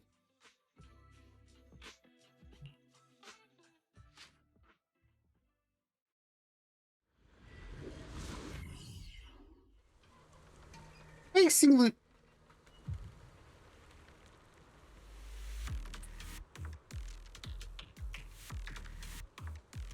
Okay, I thought I just saw my cat get into something underneath my desk, but apparently not. Weird. Facing Lucia's eloquent speech, Yidhari is visibly confused. Or Yidhari. For this part of the story, I need a sea monster to help me tell it. That's kind of rude. I'm no sea monster. You, though. Strawberry Parfait, listen to me. All right, keep going. That's all she had to do to convince her. Still not sure why that's her name, but... And I've done the main story. Oh, geez. Facing the hero's cold gaze, a friend came up with a new idea. The Demon Lord has no emotions. If we can help the hero find his emotions again, maybe we can break the curse. I see. So what should we do? All denizens of the ocean know the tears of sea monsters are precious ingredients for magical potions. Legend has it that sea monsters are cold and distant because they've locked away their emotions in their abandoned tears. All their experiences, the joy of roaming and leaping in the sunlight, the fear of storms and undercurrents, the pain of parting with loved ones on shore, all of it was sealed within. And so, the hero's friend invited a beautiful sea monster to help search for the fallen teardrops. All right, let's move out. And all of this is what got Yidhari to agree to this. Okay, sure, why not?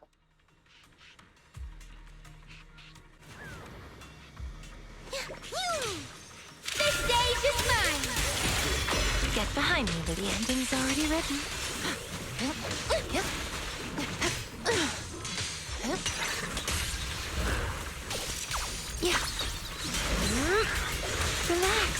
My aim is true. Where are you going?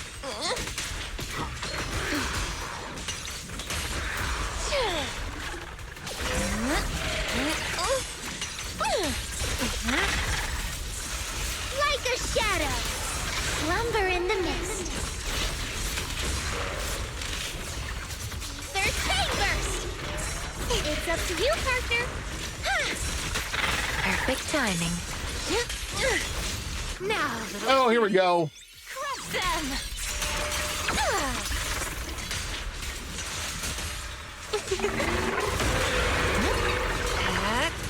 Sleep well.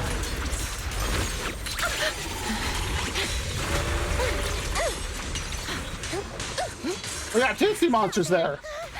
Thanatos storm.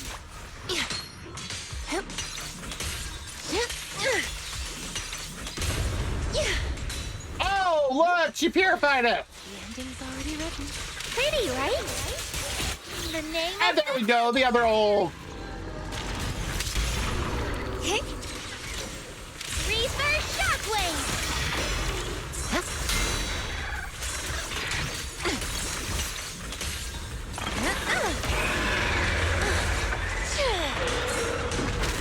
My turn. Wanna play a game?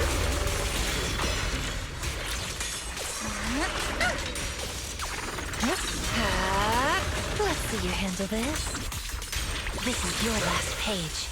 Yeah, right there at the end. She summons up a bunch of tentacles and Third chain burst. destroys everything, like pulling it up. Dang it. Wait, am I?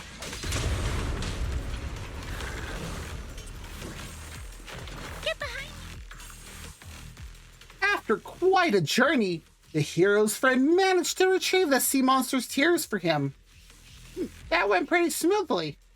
The hero's friend forced the tear into his mouth. His gaze grew gentle, yet blank and childlike. Even after recovering his emotions and sanity, the hero still couldn't remember his past experiences, as well as forgetting his courage and adventures. Looks like this friend needs another helping hand to help the hero recover his memories. Well then, time for me to head out.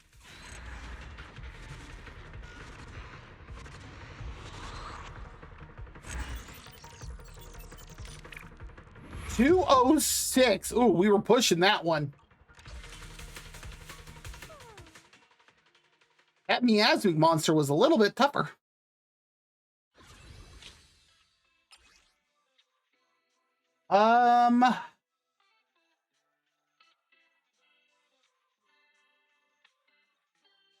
Let's see.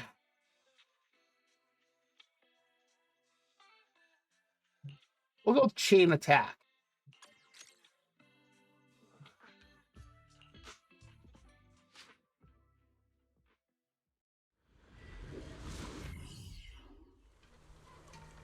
Good day, milady. Stop joking, Lucia. I've heard Yuzuha's story about the hero, so what can I do for him? To awaken the hero's memories, his friend searched everywhere for a solution. After spending countless hours and meeting countless people, he finally learned from an elderly man. In the noble's old manor, they kept the nectar of the 7-colored flower. Drink the nectar, and your memories will return. Although the manor was abandoned, luck was on our side. A kind-hearted, noble young lady heard the hero's tale and offered to guide the hero's friend back to the manor ruins to search for the nectar. I'm guessing things didn't go so smoothly. Like maybe the manor's former glory attracted some greedy gangs? Now, the young lady's blade will be drawn for her friends. So, why did we get Lucia and Yadhari instead of Lucia and Alice? Just like earlier, why didn't we get... Pretty cool, huh? Why didn't we get Lucia and Yuzuha? Dullahan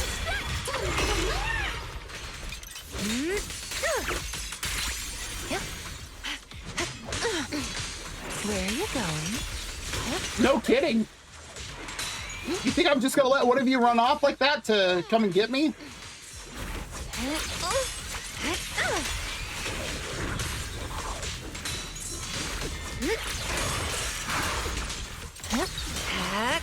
Relax. My aim is true. Reaper Shockwave! Wanna play a game? This is your last page. Now, little cuties, crush them!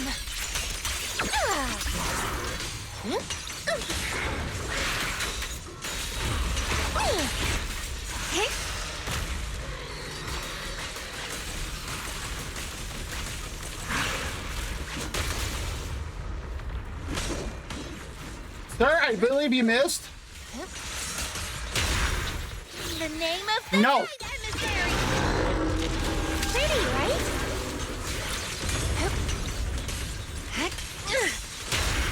Recent lightning strike! Reaper Shockwave!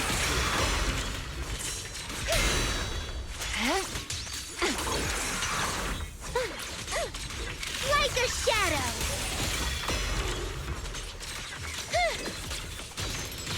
Slumber in the mist. Oh, my turn then.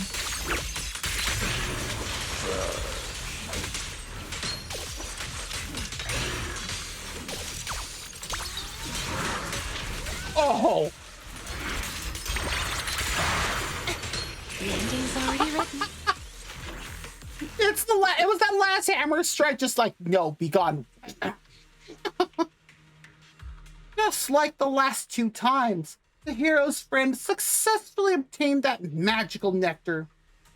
The hero took the flower nectar and downed it in one gulp. That must be super sweet, huh? Need some water? Right. The hero took the honey water that his friend carefully prepared, using the precious nectar, and drank it in one gulp. That's more like it. Isn't it time we wrapped up this story? Do you think the story will end in a way that makes everyone happy? Lucia? All right, all right. Luckily, the hero finally regained his sanity, emotions, and memories, and returned to his former self. After all, there are demon lords lurking in other places, harming innocent people.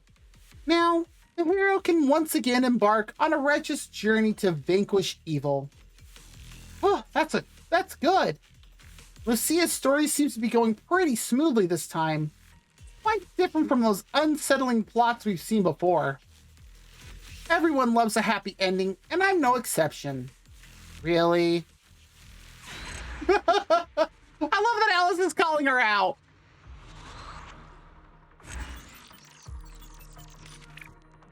Oh, much better on the time this time.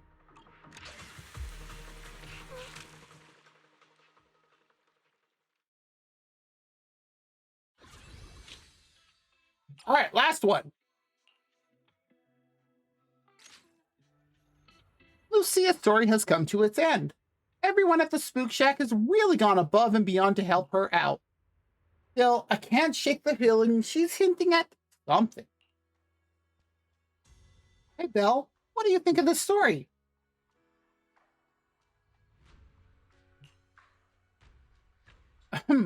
What brought the hero back to himself was reason, emotion, and memories. That's what the story's about. But you seem more interested in the friend part? But the hero and demon lords are pretty similar, right? Courage and danger, they're really just a step apart. Perhaps one day, the protagonist will once again fall into the abyss. Okay, are you going to write a sequel?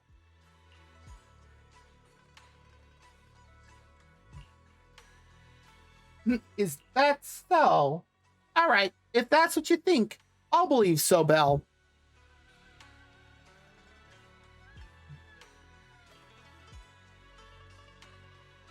Okay, that might be a little bit better for my mic, too, because I just realized I had it way too far away from my face.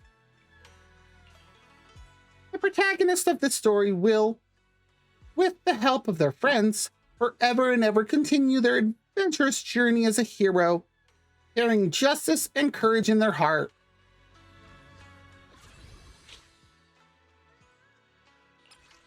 Okay, that one was really short.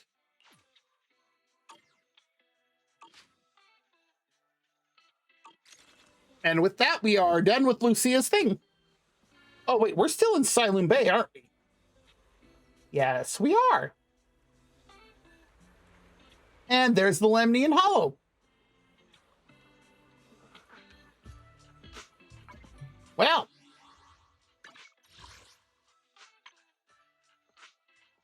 Oh. We got 10 polychromes for completing Lucia's story. Okay. I will not say no. Holy crap.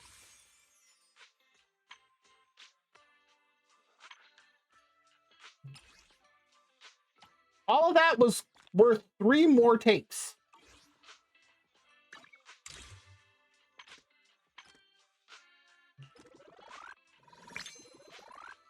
And 2.5 levels, apparently. And that is all I have left on the Battle Pass.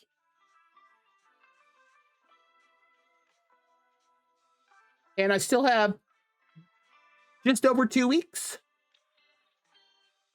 Okay. Wow. Okay. That's actually all I plan to do. Well, let me just check one thing. That is not all the way out yet. I don't know if I'm going to even do any more on that. That I'm just going to finish off stream. I don't know if I'm going to do the rest of this because you have to just spend tapes to get it.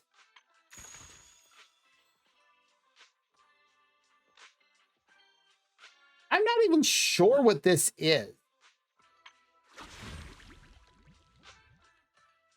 Oh, that's right. I forgot this was new. I mean, I've already done Jufufus, but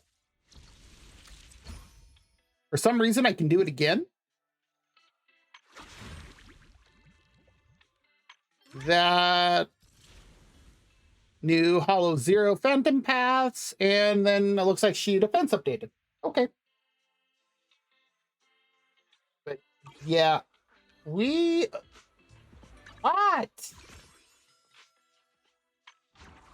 What? Oh. Really? Okay. We are going to go ahead and swap over to Genshin. Go ahead and log out of here.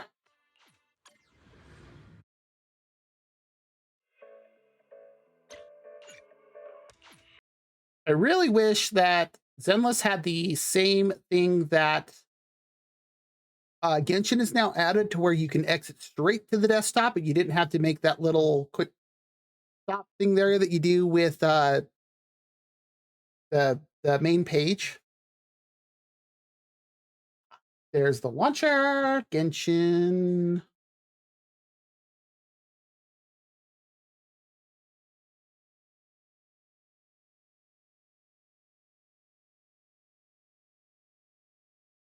Genshin.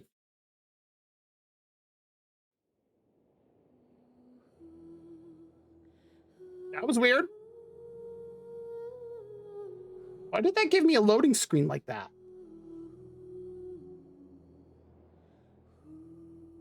Come on, load up while I'm changing games.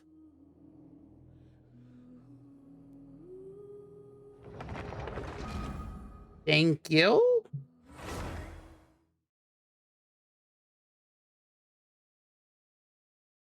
Okay, I had to like click it 3 times to get the door to pull up.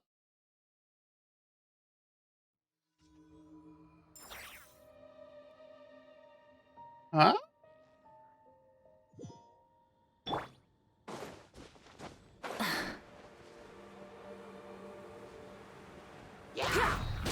Try and stop me!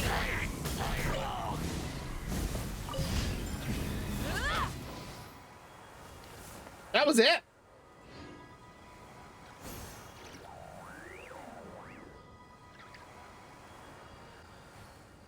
Well, that was easy. Anyway, let me just quickly get rid of these. What? Ruins Exploration Fieldwise Center. Isn't that Layla?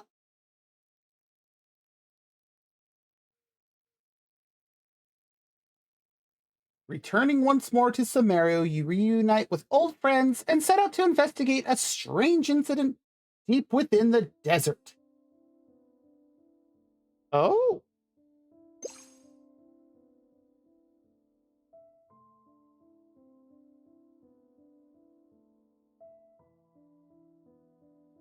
And it recommends that you complete Song of the Welcome Moon Act 4 and Lupus Aurelius Chapter Act 2.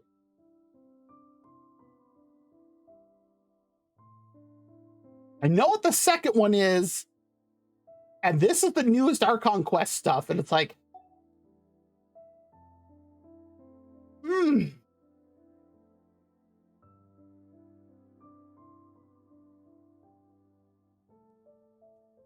I'm half tempted to do this just to get the Prima Gem and the crown.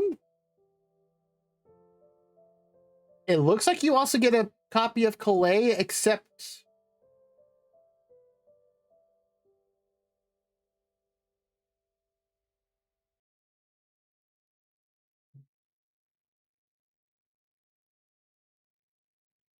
where are you, Calais?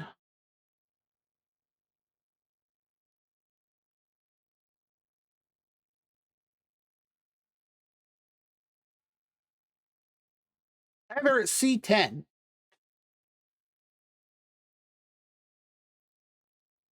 At least by Paimon.moe, or what it shows.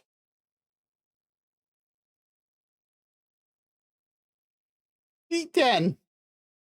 Just a tiny bit. Okay, back to OBS.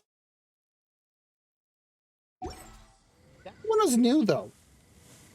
I did not see that last night when I was logged in.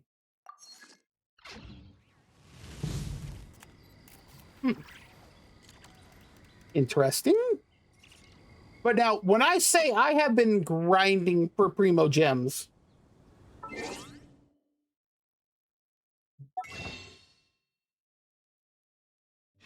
we're gonna go somewhere else first, because there's like almost no audio here.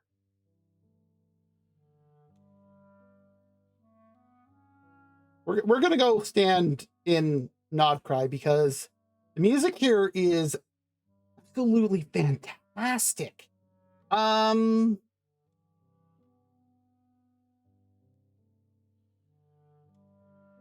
Let's go up here by the Nothing Pass. Should I be up here? Probably not.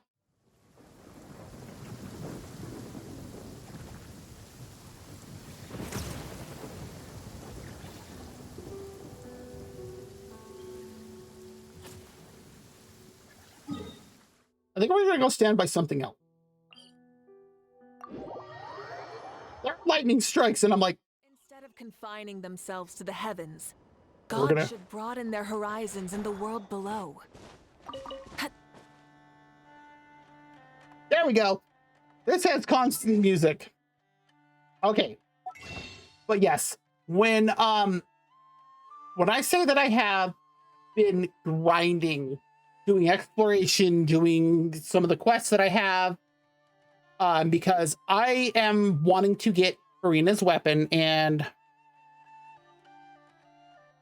because the first time I pulled on it, I did a 10 pull, literally the first 10 pull, and I got Nefer. Every time. And I selected Farina's every time. I think I'm going to start selecting the other character's banner weapon when I'm going to pull for a weapon. Because that seems to happen every time now.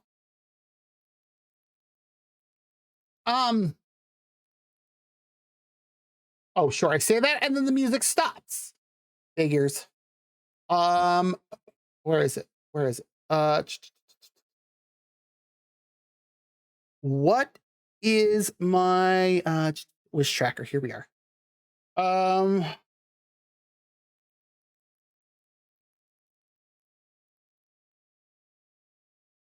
currently at 50 out of 80 on pity for weapon, for the weapon banner. That's what I should say. I had to go look it up. This is going off of stardb.gg for the Genshin tracker. There's OBS. Now, what I was saying, where I have grinded like crazy because the current banner ends.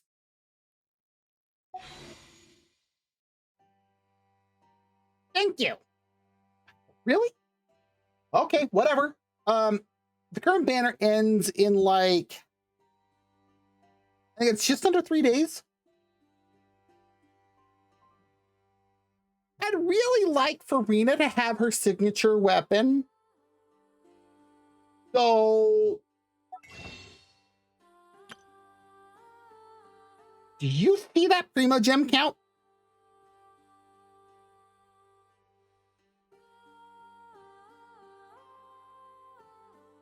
Oh, my mouse went too high up.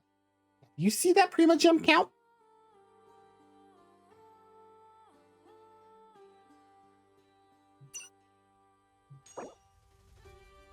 Yeah. I have done a lot of exploration and questing to get all of that.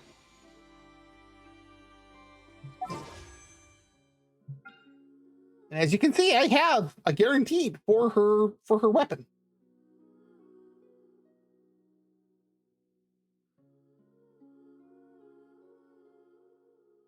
Let me do one thing here quickly. I just want to make totally certain. I got to pull up that. Where is it? Genshin import. Pull up the PowerShell.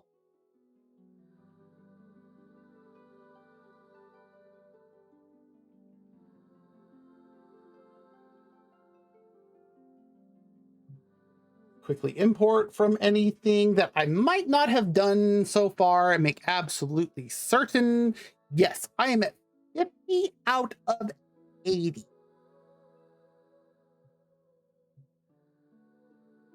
Okay, now that I know that for absolutely certain, we're going to try 10 polls and also see then if that doesn't work, which, oh, I really hope that does. We can get 4 more wishes and then do one last 10 poll because that will put me at hard pity. What? At least I have a guarantee. Oh, jeez.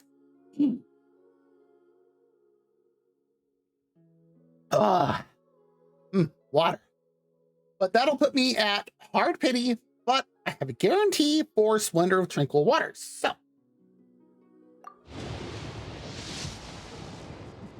Nope. Only a 4-star. The Black Tassel, Skyrider Sword, the Favonius War Bow. That's the 4-star I got.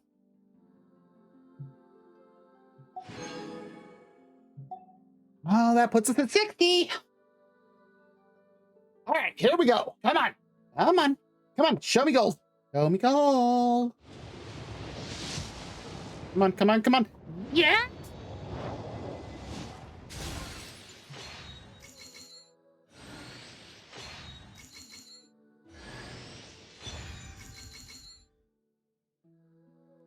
Oh, okay. And apparently also Diona. Yes.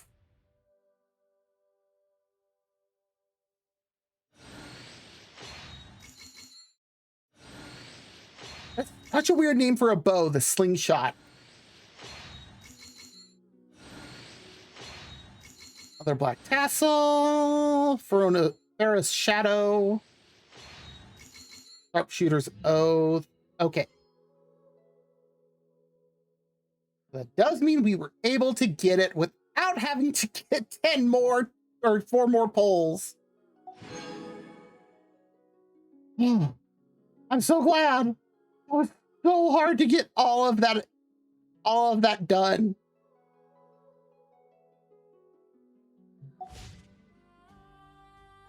Okay. Now, before we do anything else, because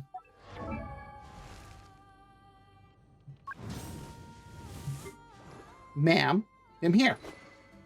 That's what she has right now.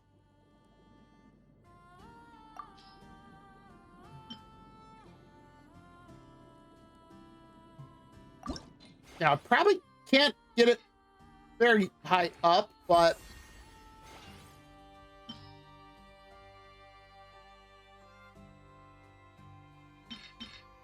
wait, which one is this? Do I have one of those maxed out?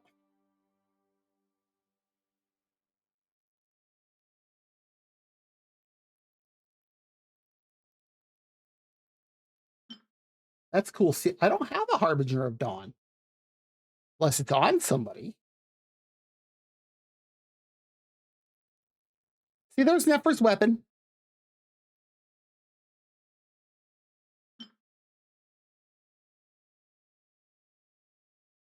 I don't think I have this.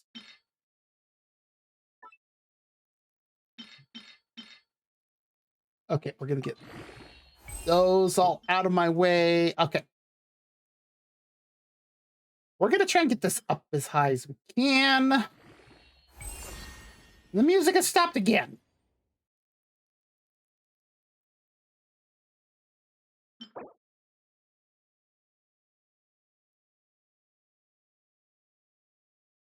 Of course. But at least because I have Raiden Shogun, the prices are halved. But at least she has it.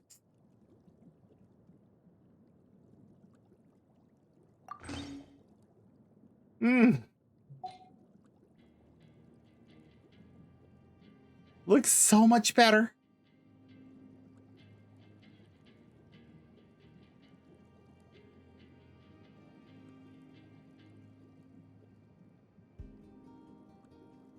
Now we just need to quickly get rid of this.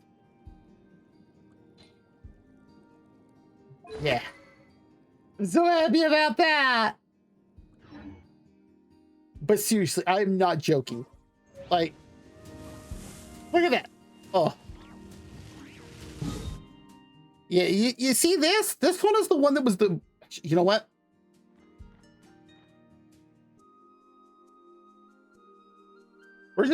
We're just gonna go there so I can show what happened. This was so weird. Up and to the left a little bit.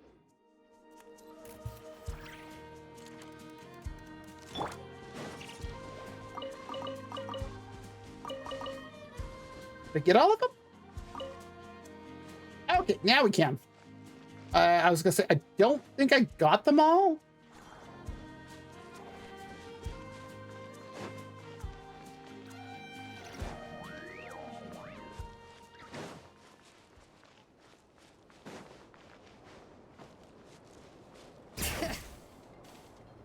I love having Shallonen on my team.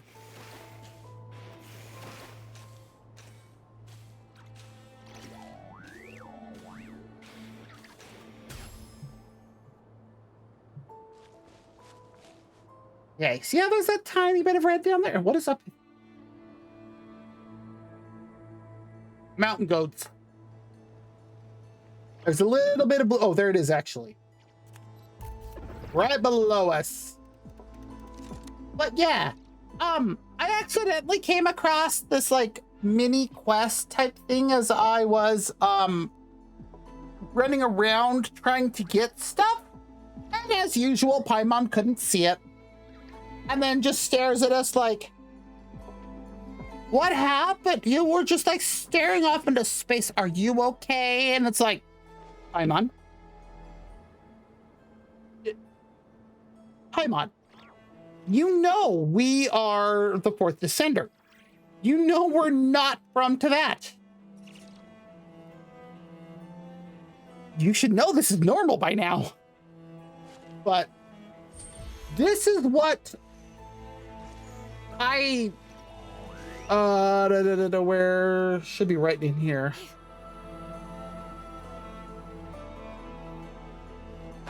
Yeah, right there, right below us actually. Look at this.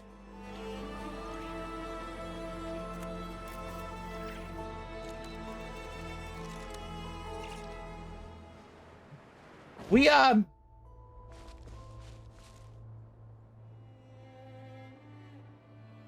follow these red and blue orbs from each side. So, you know, red from that side, blue from that side, and they take a break after all that running around. Thank you, Shalonen. They let's rest here for a bit. They collided and it almost looked like a black hole. And we saw what looked like a black hole. We went flying through said black hole, having to dodge debris. Got the prompt, try and make it out the other side of this mysterious space. And I'm like, wait, what now? Okay. And when we came out, we were kind of standing here, kind of like how Shalonen and the Jola cat is right now. And I'm like, oh, how many forging commissions do I still have to finish? Let's see. What happened? Also, how can I get a weapon like this to use in battle? As I thought. Oh, Shalonen, you're a genius. Oh, can you help us out?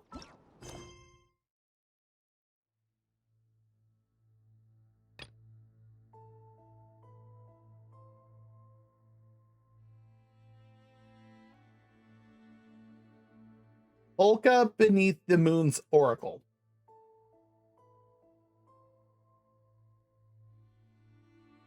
Okay. Oh, that is something I found that you can actually do before we do this. I want to oh, in the pursuit of trying to get to everything I possibly could.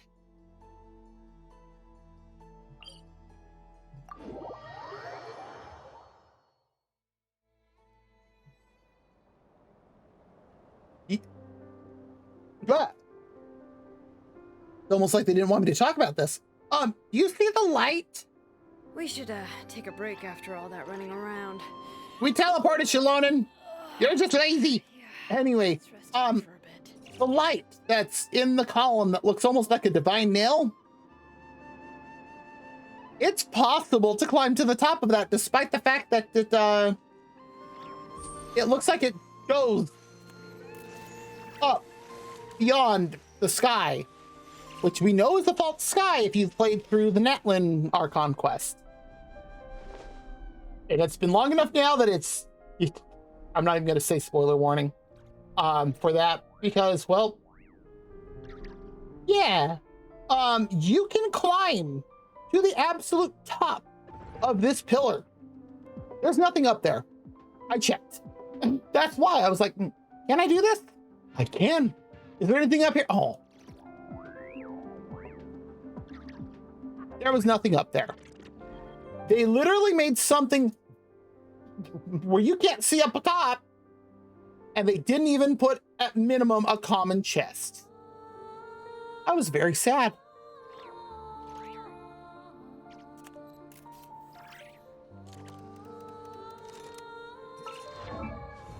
Oh. Oh, Dionica's constellation, that's right. Oh, she's now C3.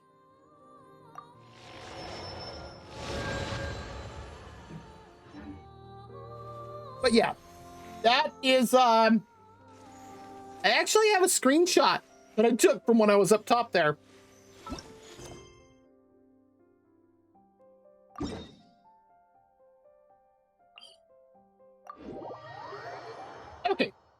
Let's take care of dailies, and then we're gonna go jump back into prison.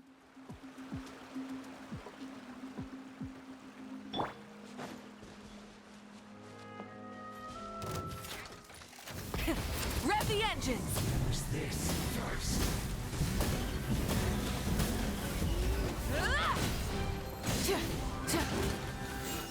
That seemed to work.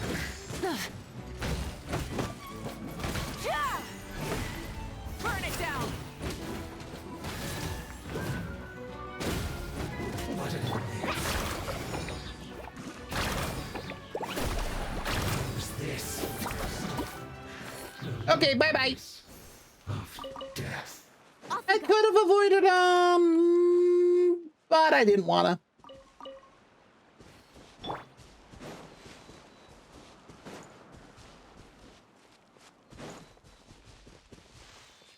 Oh, it's a sea leak.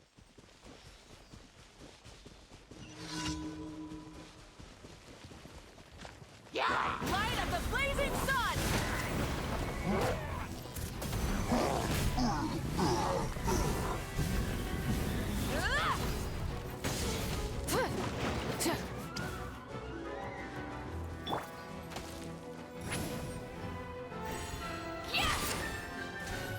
Watch out!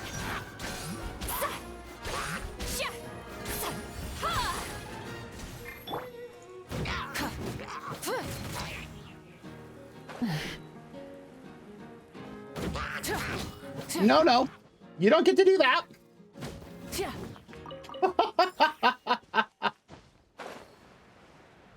Are there any other drops that I missed?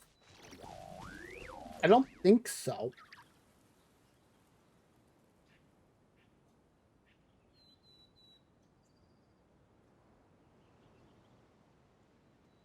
I have to talk. I get the... Oh, geez. I keep getting this particular commission a lot.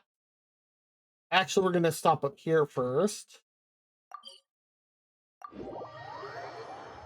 Because this is Mawika, not Hutao. Oh, there's the 7.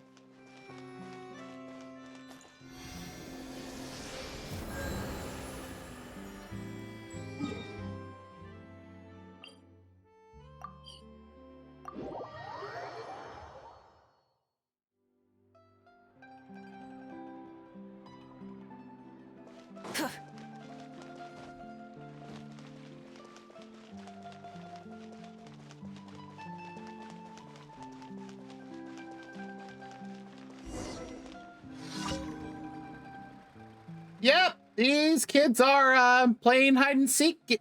Well, let me phrase it. These kids have been playing hide and seek. They've made a new friend. This girl right here. Also, I have to say the outfit choices they've made for Fontaine are actually not bad. Come on, brother, this way. We haven't seen that big house, have we? Take it slow, Barut, or you'll fall again. You too, Lovey. Your father says that you're in ill health. You might catch cold. Ugh, your brother's such a nag, just like my mom. Oh no, looks like we do have an ad break coming up in about 5 minutes. I know, right? You too. We meet again, children. Hey, it's you. Well, we're not playing hide and seek this time. More precisely, we're done playing. And we got an earful from Ms. Noor, too. Who's that? She's always so serious when she's at work, lecturing people left and right, and I even gave her biscuits in the past. So you tried to buy her off? Well, whatever. We were tired anyway. I was going to take Brute and Aurel around to grab something delicious. Would you like to join us in our, what do we call it? A stroll. Yes, a stroll. Come with us. Let's head to the plaza over there. I want to see the fountain. By all means, please be our guide. All right, then. Let's head over to the plaza first. The fountains there are all very beautiful.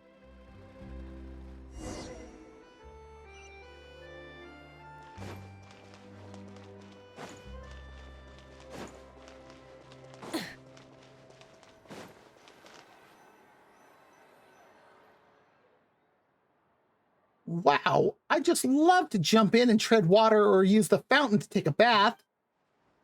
Please don't. That's rude. And that'll get you scolded for sure. Just watch it from outside, please. If the fountains aren't for people to play in, then why are they so big? Kid, you're not old enough to get that answer. They might look nice, but if you can only look at them, then they're just pools of ordinary water. Nothing to them. Oh, thank you, thank you, Volpecula, for the announcement. That is a reminder that on Monday, starting at my usual stream time, 4 p.m. Pacific, 7 p.m. Eastern, I will be doing a 24-hour birthday stream. This is no ordinary fountain, you know, but wait, my dad did mention those ordinary fountains. What was it that he said again? The main purpose of city beautification projects in the Court of Fontaine is to solve tax declaration issues in a flexible fashion.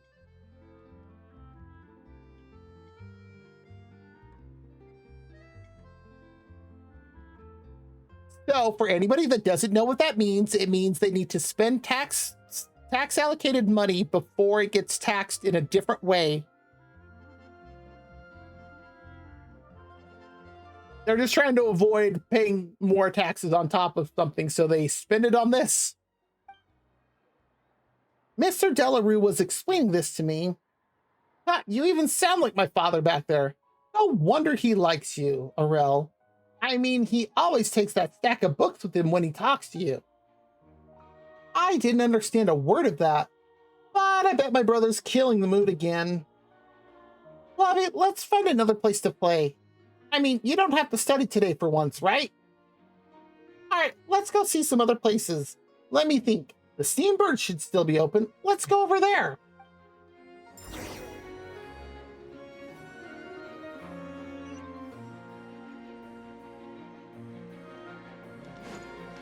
Music.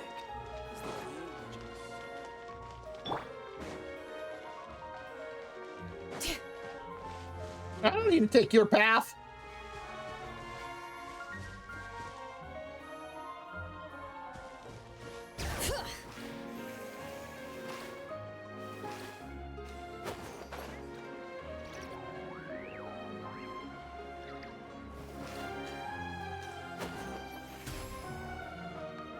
Give it a moment to let it recharge. 3 more seconds. 2, 1.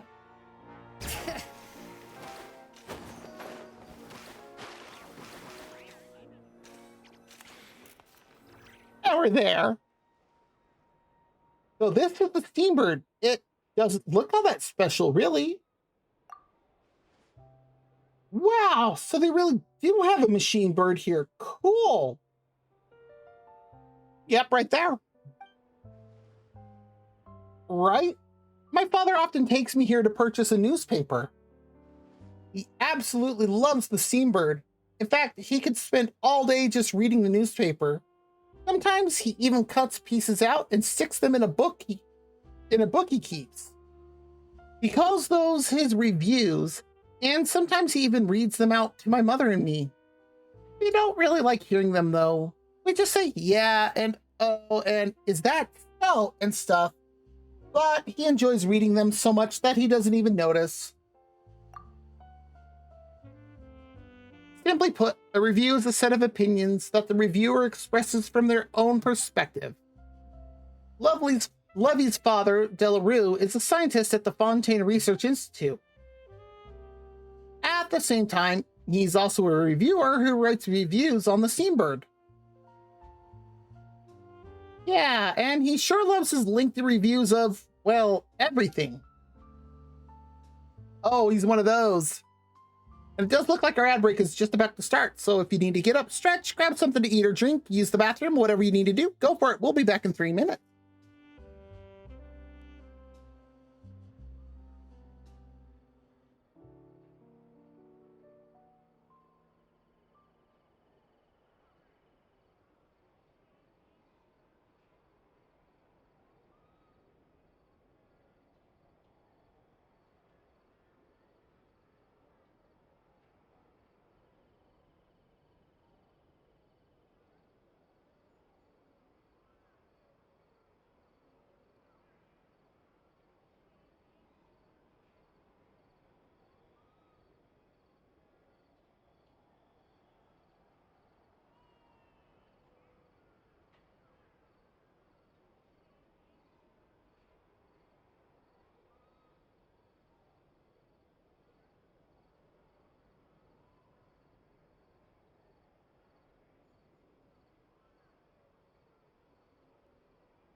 Okay, we are back. Let's walk back over here. Okay. Sometimes he'll think of something as he talks, and he'll rush into his room to scribble a draft. He won't even eat while he's at it. He just drinks tea. Oh, geez. Huh. You can make more just by giving your opinion? That alone won't make you a reviewer. You need to follow some principles if you want to write a review that others will acknowledge. Well, anyone hungry? Mr. Luis told me that he's been selling bowl of fruit flavored fries recently. Fruit flavored fries. Let's go and try some. It'll be my treat. Oh, yeah, sure. Come on, brother. Stop rambling. Let's go. You two. Hello, hello.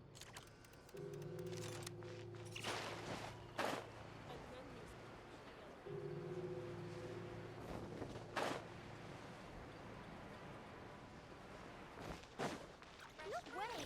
I'm not guessing. That almost looks like that could be them, just slightly different.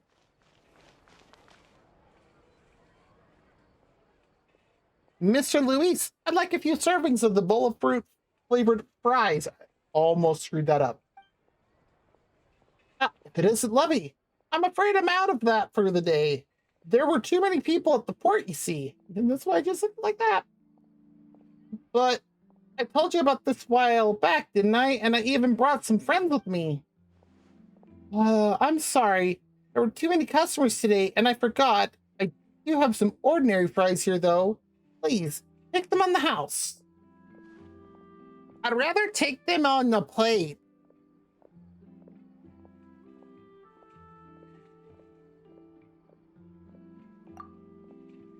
Well, if you can provide me with some, I can make the sauce right away.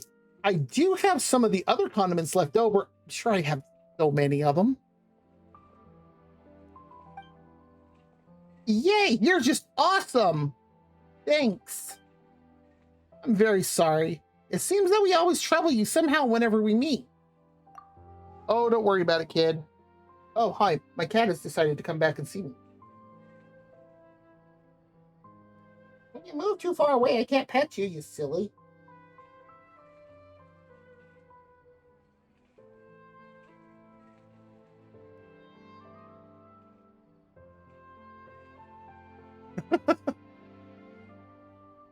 All right, then. I need to learn from you, Mr.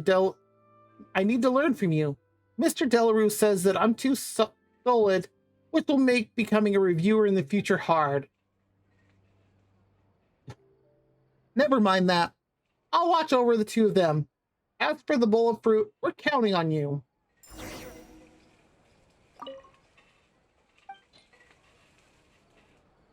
Amazingly, I only have 12.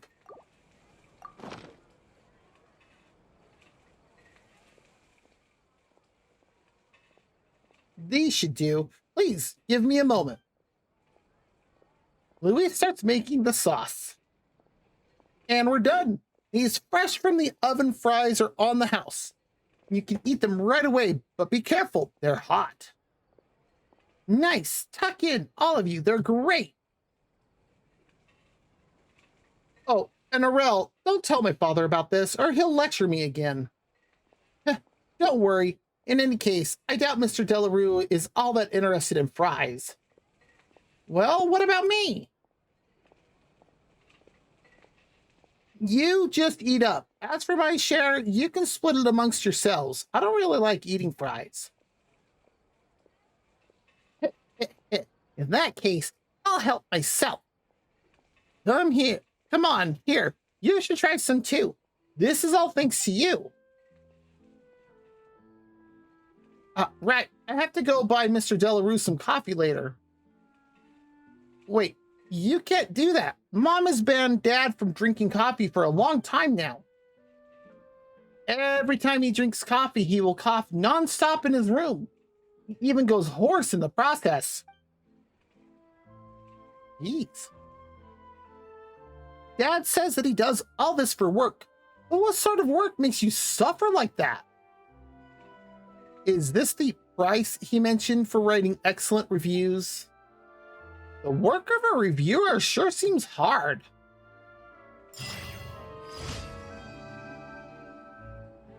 And that got us an achievement.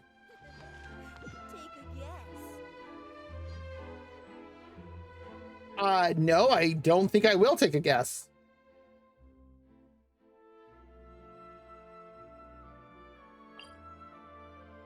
Or the Harbingers. Okay.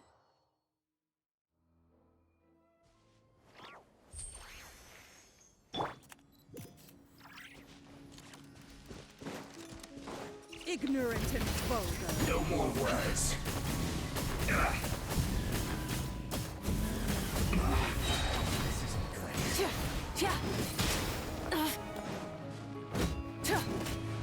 Wrath from the sky! Can't run.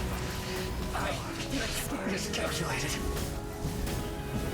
I can still... Let me try. You can still what now? I don't believe you can do anything there, ma'am. We are definitely not running that. Where is it? Why is it not showing? Oh, there we go. Wow, the far north end of the map.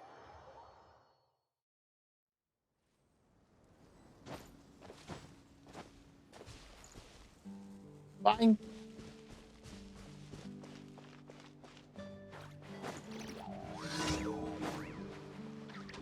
Full throttle!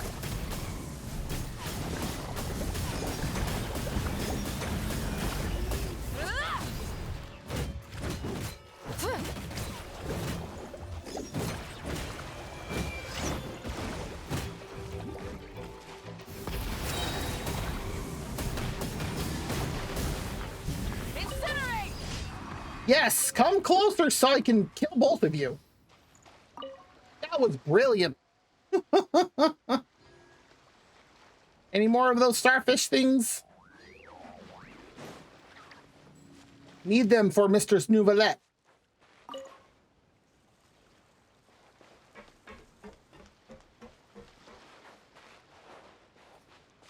Stay vigilant and nip problems in the bud.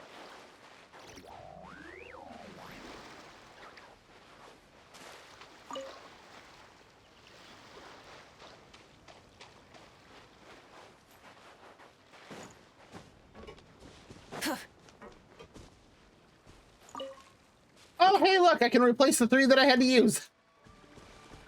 Oh, and look, I can replace and I can add.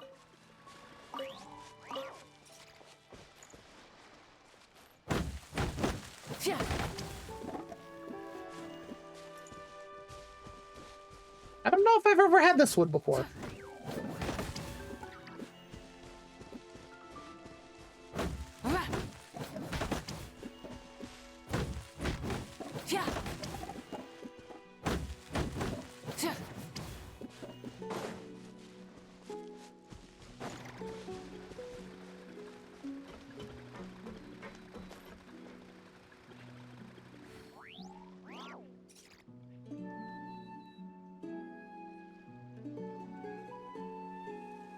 That mountain peak is just on the other side of the line.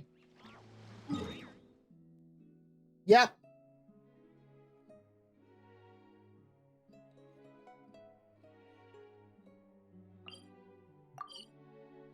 Okay. Let's get this put away. Have a compulsion to follow the light. And humans are the... Ad Astra Abyssa. Thank you for completing to... Ad Astra Abyssosk. Welcome to the Adventurers Guild. Thank you, Catherine.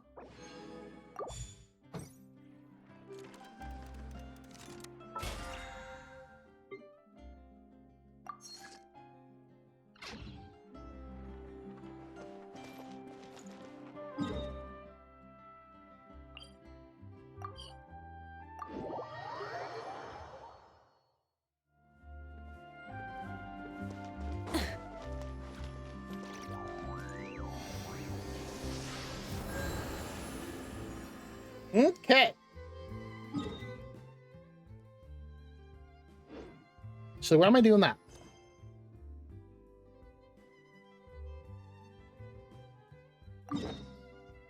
Because that will take me right to where I need to go.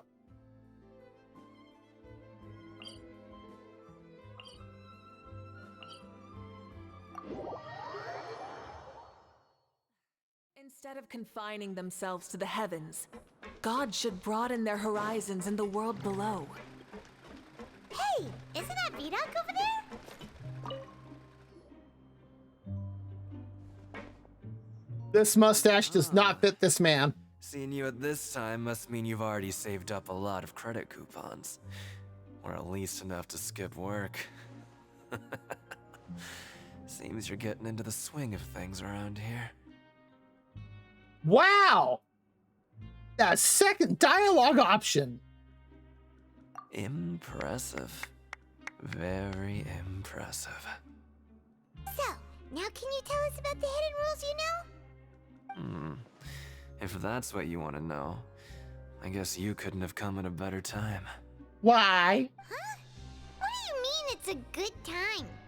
Leonid and those other pesky broke urchins have all gone to work in the production zone. I wouldn't want them listening in without paying up.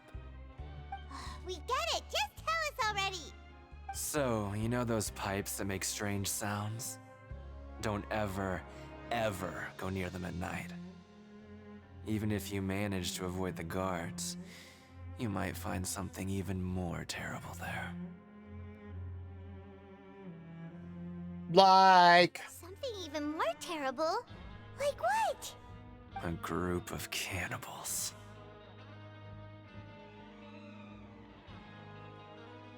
Okay, not what I was expecting. Cannibals? In the Fortress of Meripede? Every month, they meet a few times in the dead of night. Rumor has it they might be connected to the people that have disappeared here. Aha! But what's even scarier is that they have a special proclivity. Oh? Since they have no way to dispose of the leftover remains, they have ways to transform them into other forms and keep them in the fortress forever. Paimon might already know what you mean by other forms. So that's what's going on here. Oh, Paimon's stomach doesn't feel so good. She's just buying this hook, line, and sinker. You two look pretty skeptical. Not Paimon! No matter. Learning the truth behind dark secrets isn't necessarily a good thing. I've got things to do too. I suggest you just act like I never told you anything. Of course.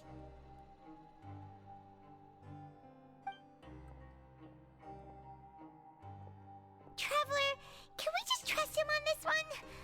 Oh, Paimon doesn't want her blood and flesh entombed here for all eternity? Yeah. Paimon, really? You think cannibals could take us on? Come on now. Oh, so that's how you see the situation. Huh. You know, Paimon does feel a little better about it now. When will all the secrets end? When the fortress closes? We're rimming with curiosity, and we're gone.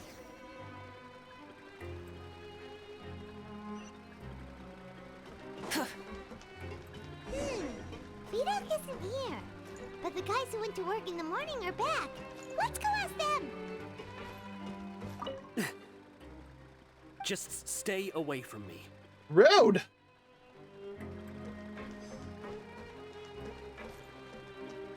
What? What are you saying? You shouldn't go around saying stuff like that.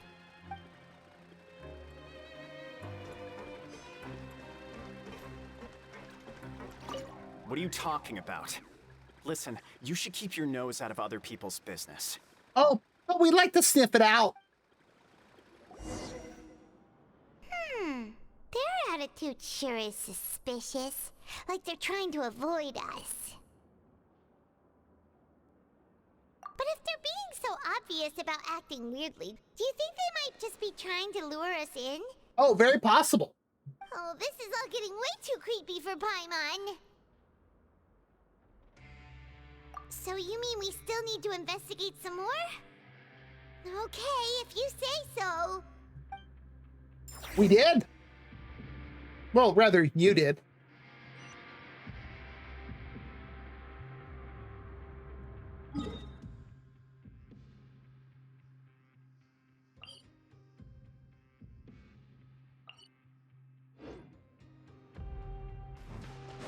I hate that there's only one waypoint in here.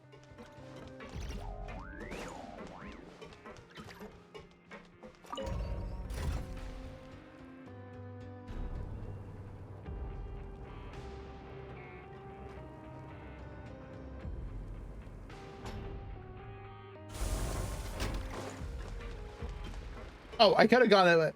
Oh well.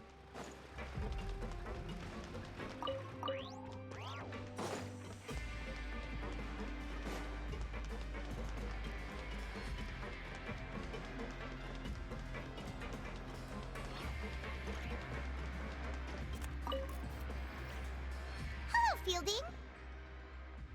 What do you want? Criminals like you ought to be working right now. Catch my drift. Oh, we are working. You just don't know it. We just want to ask you a simple question.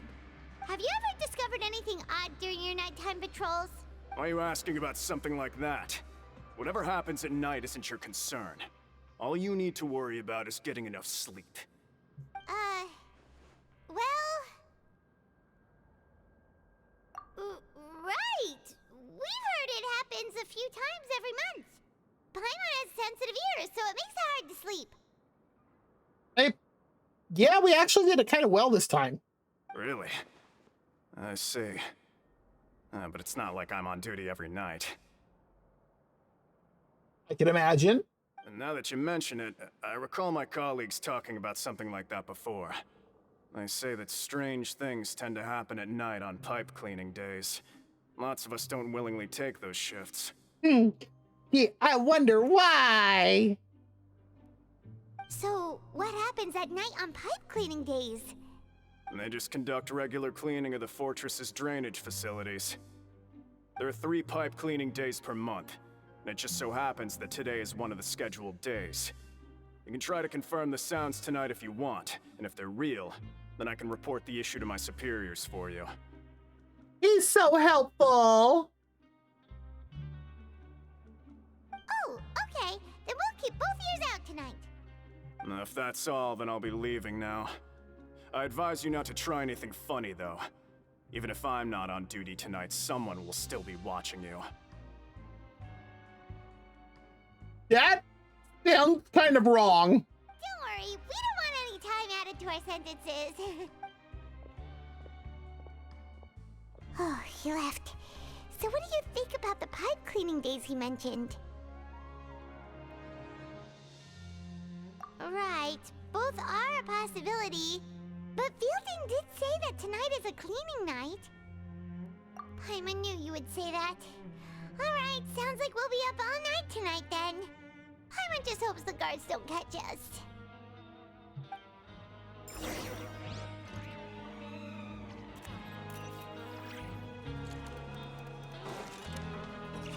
Is it catching us if there's no guards to report it?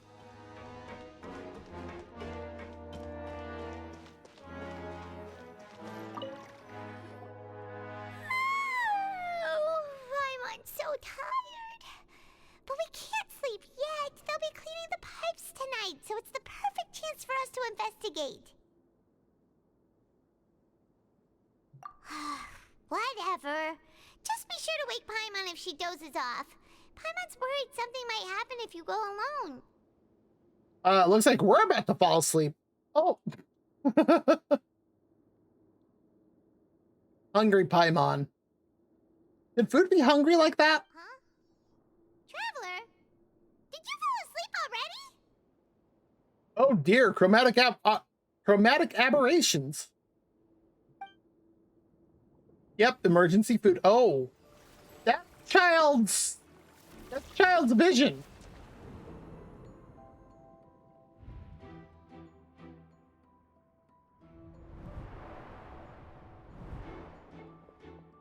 And that would be child.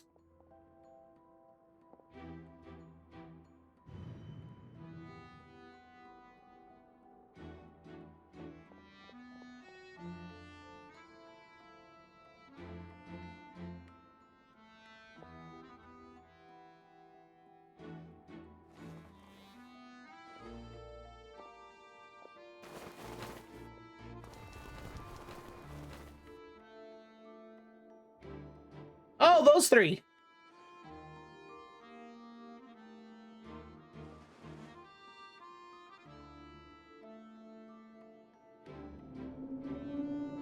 Something is calling me. I have to go.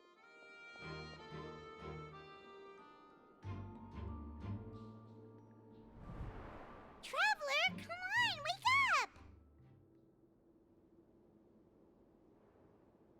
Oh, it looks like you were just peacefully sleeping to Paimon. Well, what did you see this time? Really? So we're finally starting to figure out what actually happened. But what about the cannibals? How do you explain them? I don't think the cannibals are real. Well, it's about time for us to get moving. Just be careful to avoid the patrolling guards. Oh, this is gonna be fun.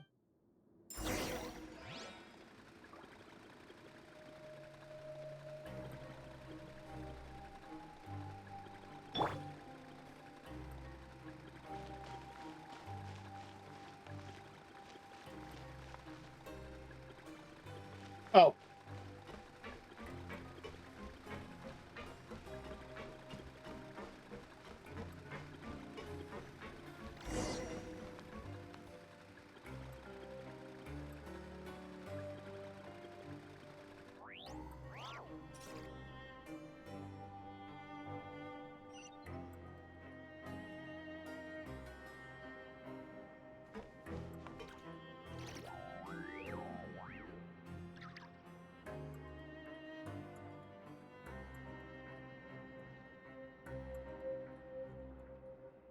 So there's one over here. Two right there. Oh, how many forging commissions do I still have to finish? Let's see. 1, 2... Shh! Careful! We'll get in trouble if the guards catch us.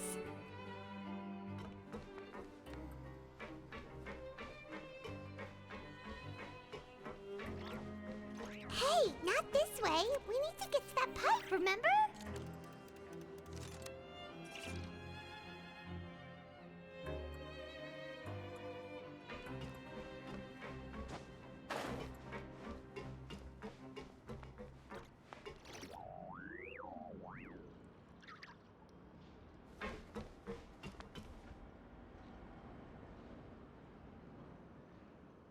And just how am I supposed to get past this dude?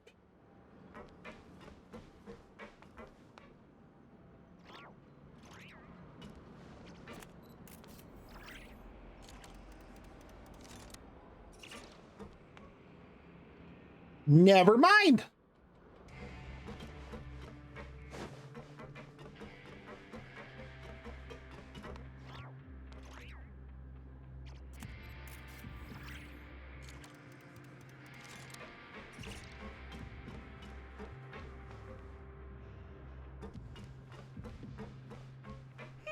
This should be the place.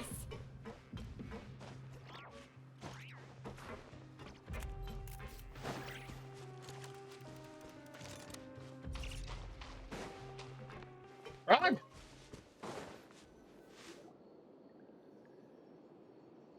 What? I know you. You were the ones we saw. What do you mean you saw? You've got guts showing up here. You know who we are, right? Do you know who we are? You'd better leave now. Ain't nobody coming here to save you. What'd you say? Yeah, so what if they were? If you push us, we can make those rumors a reality at any time. They really don't know who we are. That's kind of sad. Hey, what's the point of all those rumors anyway? What exactly are you trying to do? I don't have to tell you anything. If you turn around, go back to the dormitories, and act like you never saw anything, then I'll pretend that you never showed up here. Or you can tell us everything and we'll spare the beat 'em ups. Yeah, scram. Nothing worth seeing here. Huh? What did you say? Isn't that exactly what Boss said when he left? Boss, huh? Hey, do you know our boss? Whoa. We had no idea our boss was such a big deal. He always kept his identity a secret. Well, their tone changed real quick. So, did he have you come here to find us? Oh, so you're Child's crew here? Seems like he had no problem fitting in. We're the only ones who heard him say those words when he left that night. So unless he somehow told you those exact same words after that... Or? All right. I guess that's proof enough for me. I believe you. Wow, those dreams of yours sure come in handy. Oh, now she believes us. We gave him the business for a while and would always give him a hard time when he first came to the Fortress of Maripede. But here in the fortress, the strong will always earn respect. He was working the longest hours and racking up wins in the Pancration Ring. You could always see how amazing he was, even when he was teaching us a lesson. So eventually, we all decided to follow him. But one day, he suddenly told us that he had to find a way to escape this place, no matter the cost. He said it was because he heard that call again. That call? And as his crew, if the boss wants something, then it's our job to get it done. So, Child's a leader of a mafia now. So, we got to work and used the hidden rules that were here to make up and spread the rumor about the cannibal rule. We just wanted to give him a better chance of escaping on a night after the pipes had been cleaned. That's actually kind of brilliant. Oh, thanks to your rumor, nobody would want to come anywhere near here, prisoner or guard. Wow, it sure is easy to exploit people's fear of the unknown. But hasn't Child already escaped? Why are you all still coming here after pipe cleaning day? Because as far as we know, the pipe he went into isn't actually an exit. It should be a dead end. It leads to an abandoned factory area, and even if there were a way to escape from there into the sea, we're still way too deep. No one could ever reach the surface alive. Really? But Boss still insisted on going in. It's like he was obsessed about it. So we told him that we'd pretend as if he never existed while he was gone. And that if he wanted to come back, he should wait for nighttime on a pipe cleaning day. That way, we could meet him here and help cover the whole thing up.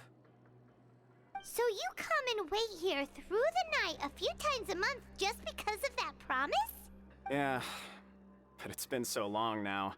We already know in our hearts that he must have managed to escape somehow. Or he did something. I mean... Is it also possible that something unfortunate happened to him? I doubt it. Child's pretty strong. Nothing can ever defeat Boss or slow him down. That's one thing we know for sure.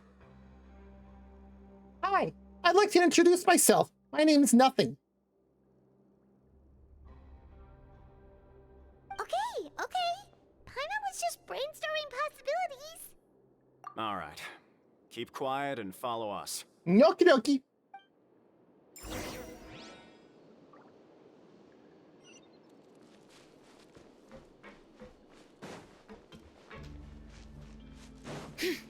Rog, that's spare meat.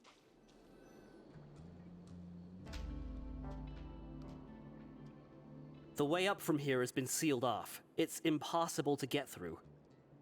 Boss left by going down from here. It wasn't full of water at the time. Later, we came back hoping to have a look. That's when we found out it had been completely flooded. It's impossible to navigate unless you're an extremely skilled diver. Do you think Child got trapped by the water? Not likely.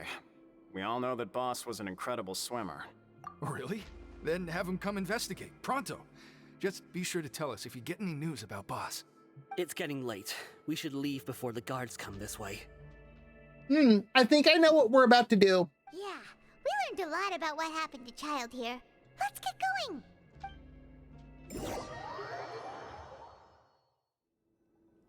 And just like that, we're back at the dorms. Whew. We finally learned some key information. Seems all of our investigative work has finally started to pay off. Finally.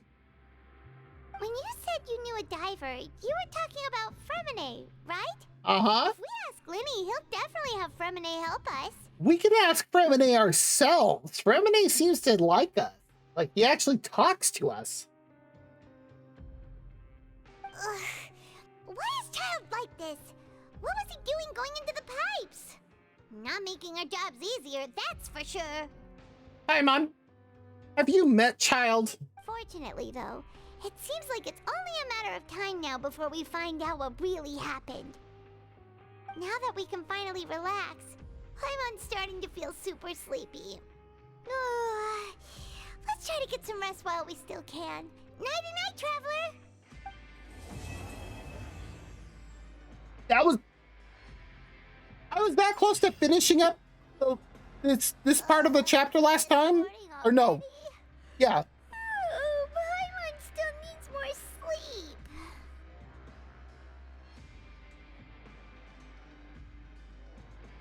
Huh?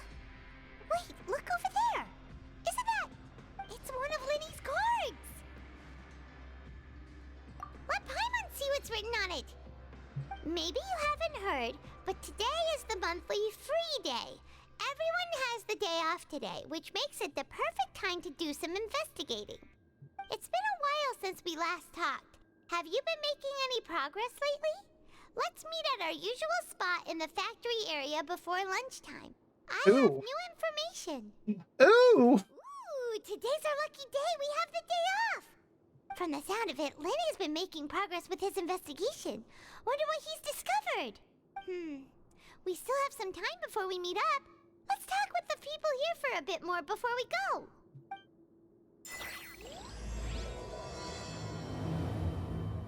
Cataclysm's quickening.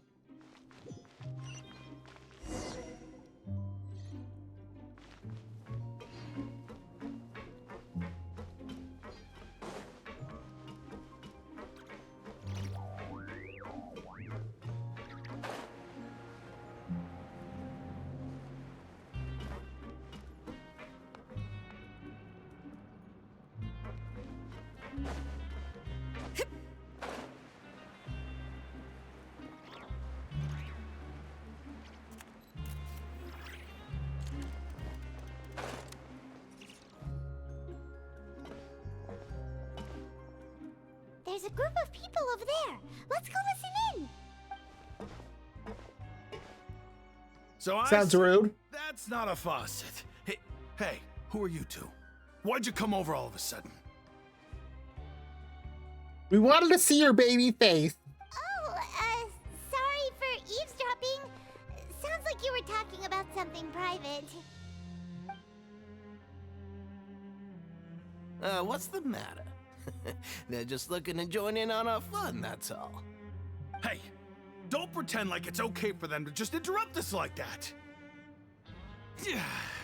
Fine. You're lucky we don't mind extroverts that much. You hear that, Quisto? What nice! Your expressions tell me you're looking to hear some juicy info, am I right? But before that, it just so happens that I know you two. Congratulations! So does Olive to that. Really? Are we that famous? You're kidding. How often does anyone get a personal tour led by His Grace himself? Practically everyone was talking about it. Word has it that you also caused quite the kerfuffle. Oh boy, how much did that rumor snowball? A little mistake, huh? I like the way you put it. You see, people with a good attitude can join our group anytime, unlike some of the others here. Your group? I'm Quisto, and this is Lavaroon. People usually call us the Bombshell Bros, but don't worry. We're not playing with bombs or anything. It's just that our information is always so explosive, and we blow minds on the regular. What? So, you two really like to gossip? Whew, you sure know how to embellish. No. You don't get it. Knowing intelligence will make things better for you here. For example, knowing who's working with whom, who has the latest rumors, who's not getting along. Wouldn't you like to know all that? Sure, fill us in. Oh, my Archon, I'd love to know. Please tell me. Whoa, all this info's worth something, you know? You should prove you're worthy of it.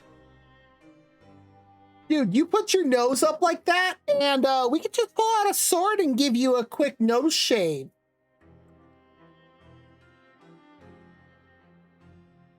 Just saying. I don't mind him. Quisto's always this way. Just play nice and say something to massage his ego. The welfare meals. Talk about the welfare meals. Right. That meal we had yesterday was super delicious. Paimon can still taste it whenever she closes her eyes. Is that so?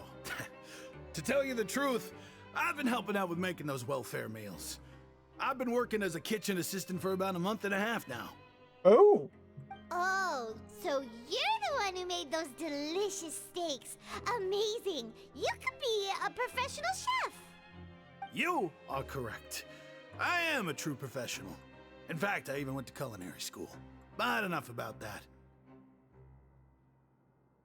Wow. Since you like my cooking, I guess that means we share similar tastes. Listen carefully. This little bombshell will help you learn what's really going on here in the fortress. Do tell. Did Lavaroon just wink at me? Means he's saying, don't be upset. He's a good fellow. Kids, the power structure within the fortress is quite complicated. The overworlders couldn't care less about us down here. We're basically dogs to them. Excuse me, kids. Sir, I'm over 500 years old. You've already met the one person here you should never cross, the Duke, Risley. He knows more than you think. And if he doesn't care about something, then he often doesn't bother dealing with it. Those who have the Duke's attention get all kinds of special perks. Even better treatment in the infirmary. I know who you mean. It's that Jurier character, right? I don't think there's anything useful about him at all. Why does he visit the infirmary practically every day? Is it normal for anyone to be going in and out of there so often? If you ask me, he's just faking it to get out of work. But did you know that Jurier was a talented researcher from the Fontaine Research Institute before he came here? There's no denying that. Oh my. I don't care if he was a researcher that could turn dirt into Mora. Once you're in the fortress of Meripede, you're just another inmate like everybody else. Interesting. According to Quisto, a person named Jurio frequents the infirmary.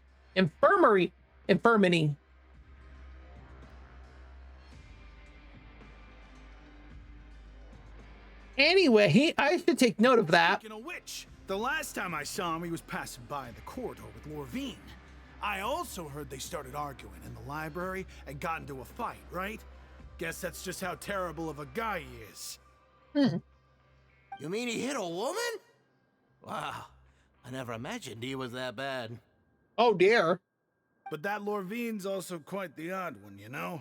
She's always gabbing away, got into a fight with a man, and she also got sent to the infirmary. Come to think of it, I always see her going to the sick bay every couple of days, too. Suspicious. You don't think? Do you think could it be that they're secretly meeting there to go on dates? But it's really hard to imagine. Wow! After all, I do remember seeing Lorvine beat Jurier to a pulp that one time. And we might be overthinking things. You want me to pull out Mualani so you can jump the shark, literally? So Jurio had a confrontation with a girl named Lorvine. who also frequently visits the infirmary. I'll remember that too. And I don't know why I'm saying that word wrong.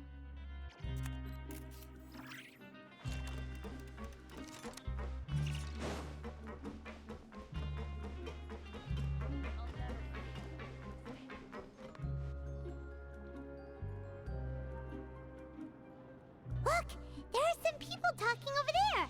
Let's listen in on the conversation. Because that worked out well to begin with the last time. If you ask me, those pompous parasites on the surface act like they're all a bunch of aristocrats. Do any of them give half a hoot about a bunch of dogs like us? Why do you care? Hey, speak for yourself, mate. I'm no dog. Oh, you think you're special or something? If you're here, then you're just a convict like the rest of us. I've heard that even if you're released after serving your sentence, going back to life on the surface ain't any better. Once a criminal, always a criminal. We're marked for life. Oh dear. I don't buy that. Hey, how cool would it be if the whole world was destroyed by a giant flood and everyone had to start over from nothing? If you only had some idea. Filthy bilge water you spewing. I have family up there. You best shut your sewer hole with talk like that. Listen, things ain't so great on the surface, but who says that you have to leave? I've heard that you can still stay here and work even after you've served your sentence. Not bad if you ask me. Who wants to live in the ruddy overworld anyway? And what makes you think they'd want to hire someone like you? It's one of the great mysteries of the universe, how someone as useless as you is so confident. Wow! Whoa. Sounds like they're really unhappy about the overworld. Speaking of which, Paimon never heard anyone use the words overworld or underworld when we were living up there. Is it only something the inmates down here say? That's true.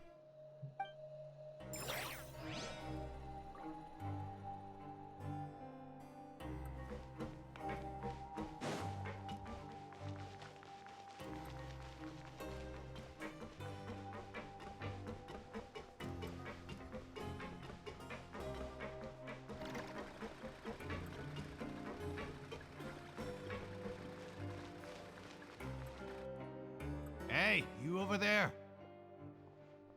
Yeah? Yeah, you. Say, do you like playing card games?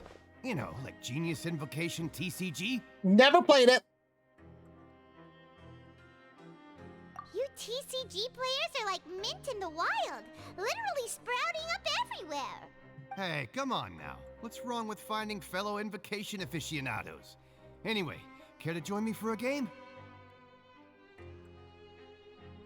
I literally have never played this game. In fact, that room is still locked. All right. No pressure. But why would you be looking for people to play Genius Invocation in a place like this? Don't people usually come here to fight? Whether you're throwing down cards or throwing punches, it's all a competition, isn't it? It's all the same in my eyes. That's fair. There are lots of card players here in the fortress. When I saw you, I immediately thought, hey, even outsiders from other nations play cards. So I came over to say hi. Sure. Great! Since you've been here longer than us, you need to flex your seniority a little bit, right? Maybe you could start by telling us newcomers some stories about this place. She's going right there immediately. I thought you would have already heard everything by now. All right, then. Did you have anything specific in mind? Or do you want me to just pick a topic? Why don't you pick? We'll let you know if we've heard it already. All right. Have you heard any strange rumors since you've arrived? Well, yeah. Did you know that there are some people who are always gossiping over in the corner?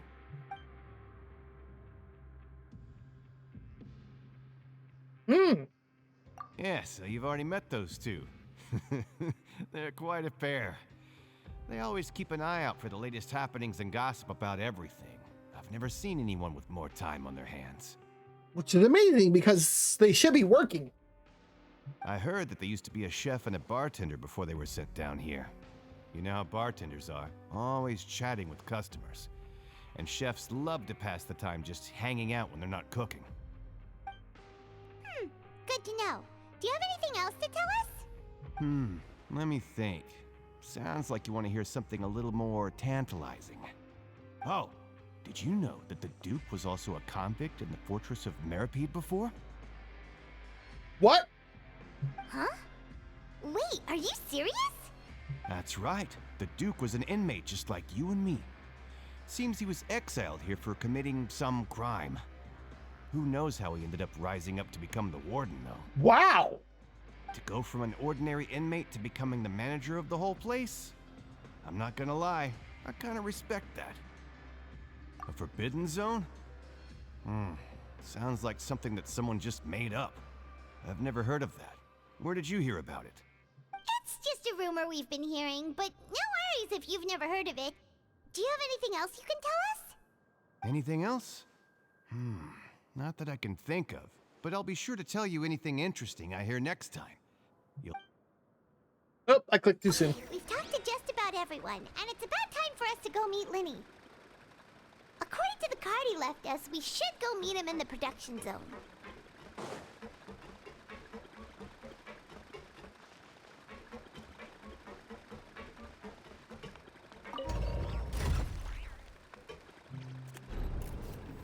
And down we go.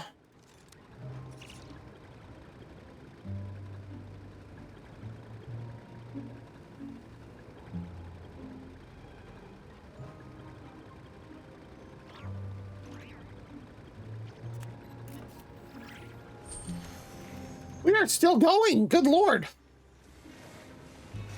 I forgot how long this takes.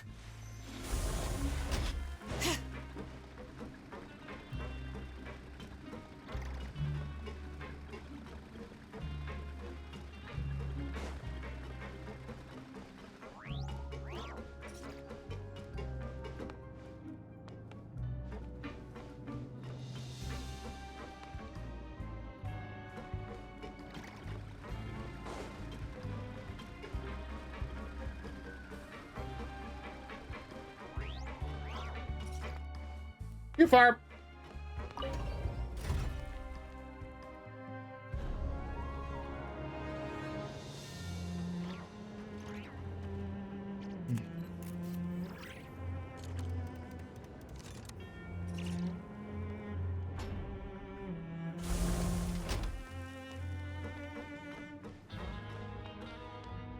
Or do we have to go up more?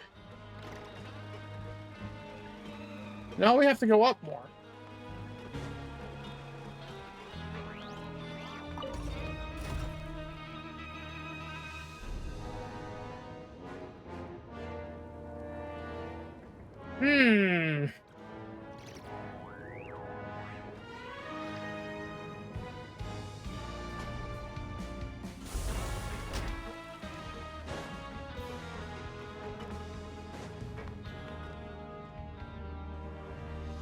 I'm still getting a dotted circle.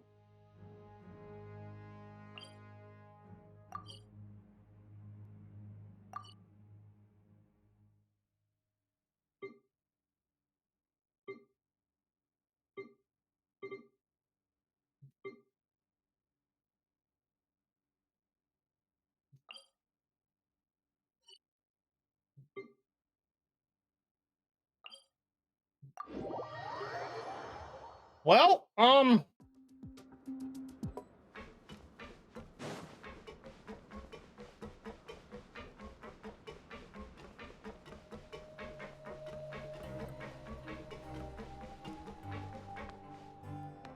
still the dotted circle.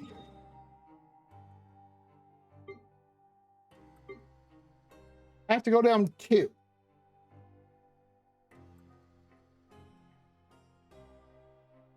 I'm trying to navigate a maze.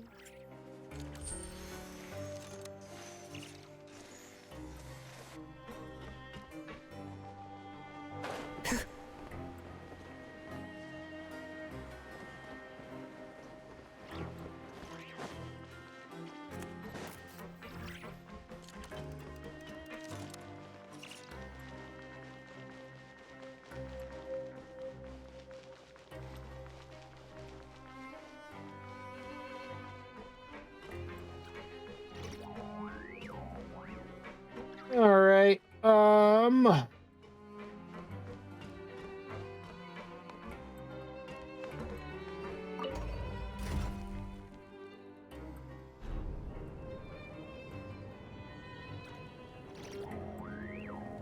thank you for the redeem. I shall move them bones. My potted plant in the Might as well do something. I'm watering it every day. Ugh, don't tell me I overlooked it this time. And now that we've moved the bones, we'll go ahead and moisturize too.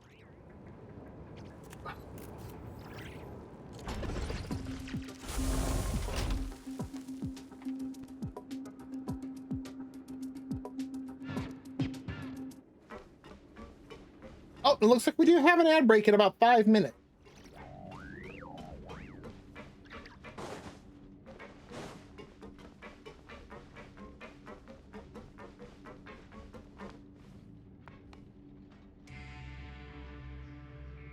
We're still not on the right level.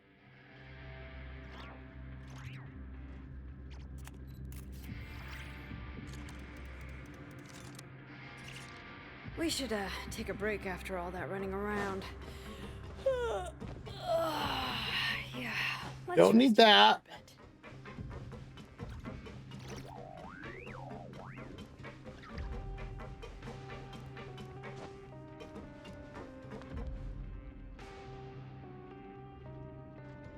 Like, I literally just need to go up 1 level, not all the way up.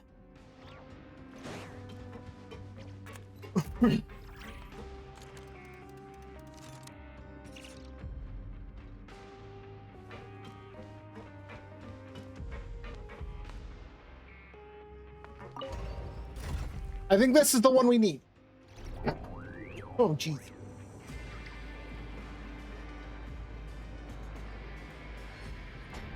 There we go.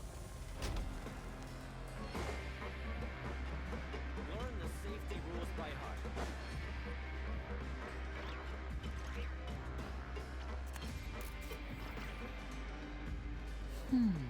Okay.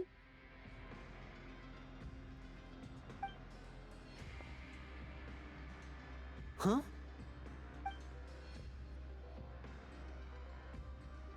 That look in your eyes. You found something? Hey, this is no time to be modest. Just tell him we found a boatload of information. Well, that's one way of putting it, I suppose. Oh, as expected of the legendary duo, you have my full and undivided attention. You summarize your findings to Lenny. I'd have never guessed that myself. The rumors swirling about this place are unreliable after all, and Master Child probably went missing because he found a way out. He is a harbinger after all. I suppose he's much more resourceful than I initially gave him credit for. Wow, Lenny! Unfortunately, this isn't enough for our final report to Father. We need to find out Master Child's exact whereabouts. Father told me that even though Master Child said he was just coming to Fontaine for a vacation, he actually had some personal reasons. His agenda might be linked to his disappearance. His escape route is already flooded, so we'll have to task someone with professional diving skills to chase after him. Yep. Well, when you put it that way, it's obvious that only Fremine would be up to the task. Bingo! Bingo! Is he around? Really? He's working today. Coming here as a group would have attracted too much attention. I'll talk to him about it later. No need to thank me. This was always a part of our mission after all. Honestly, I'm far more impressed by you guys managing to collect all this information right under Risley's watchful eyes. Collecting information has always been our strong point. Now, let me think. To find out more information, Fremine will have to retrace Master Child's original route. And if he's to do that, he'll have to set out on the next pipe cleaning day at the earliest. That's 6 days from now. And after that, he'll probably take another 2 or 3 days to return. You can even estimate how long it'll take for him to get back? We've been working together for a long time. We know each other's capabilities like the backs of our hands.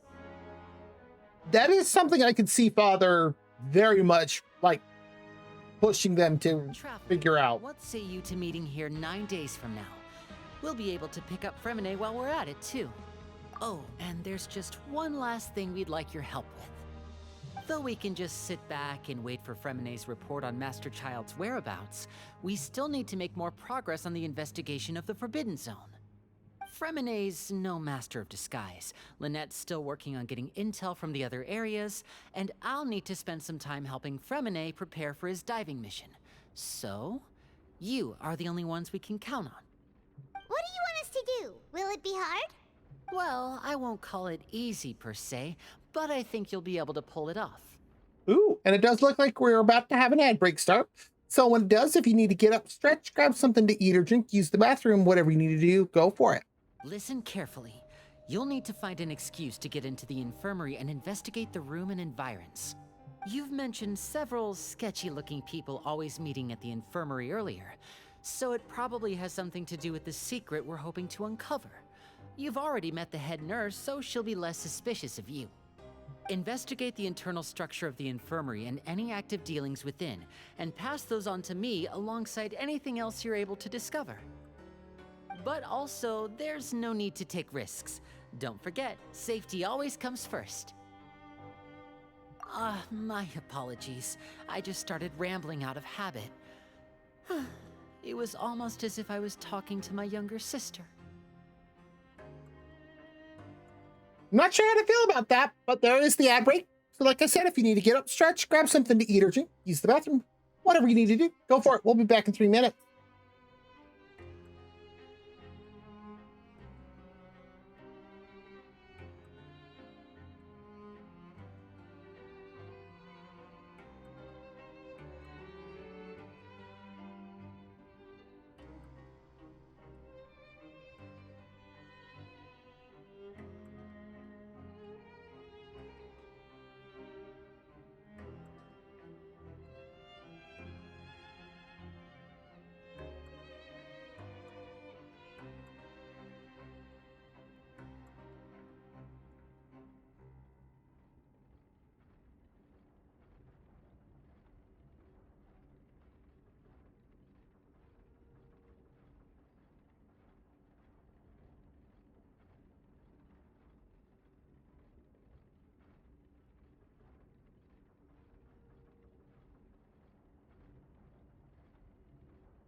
Okay, our ad break is done. There we go. But that's not a bad thing, right? All right, then we'll head out as soon as we finish our prep. We said that and it's not addressed. Let's go our separate ways for now then. Don't forget, we meet here again in 9 days. Stay safe.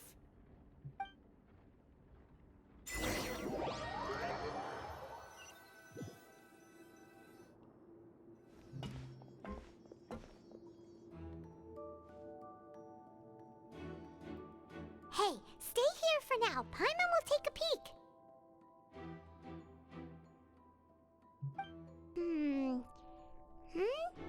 There seem to be several people inside.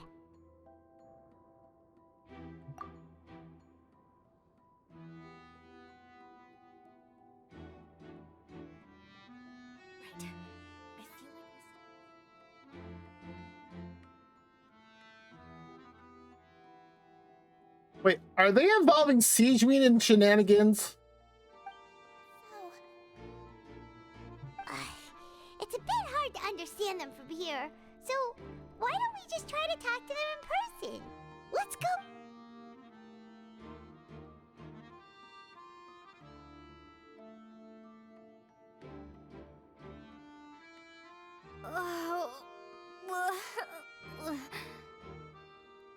Gross!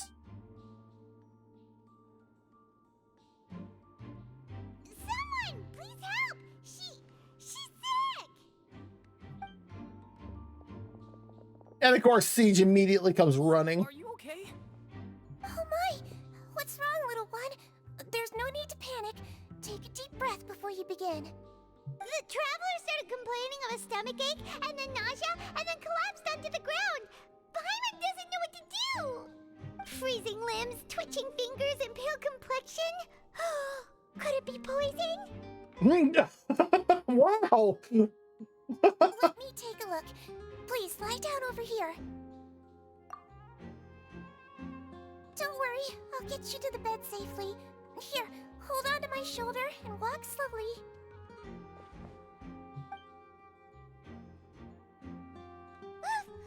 You can do it, traveler!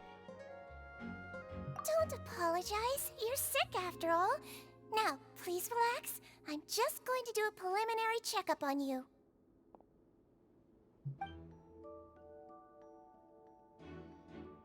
Siegemine has taken out a few instruments and begun to do her checkup. I hope I'm not so healthy that she gets suspicious. I see now. My checkup has confirmed that she's not in any mortal danger. That's our worst fear out of the way. Well, that's good. Oh, that's good. But I'll continue my diagnosis of the patient now. Please, relax and take a deep breath.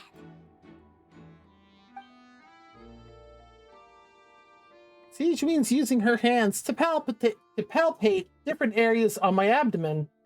Seems like she's using elemental energy too. Her expression's growing more and more relaxed. Don't sense serious damage to your organs either. Does it hurt when I press here? And here? Huh? But based on my initial checkup, there shouldn't be a problem here. Oh, how strange.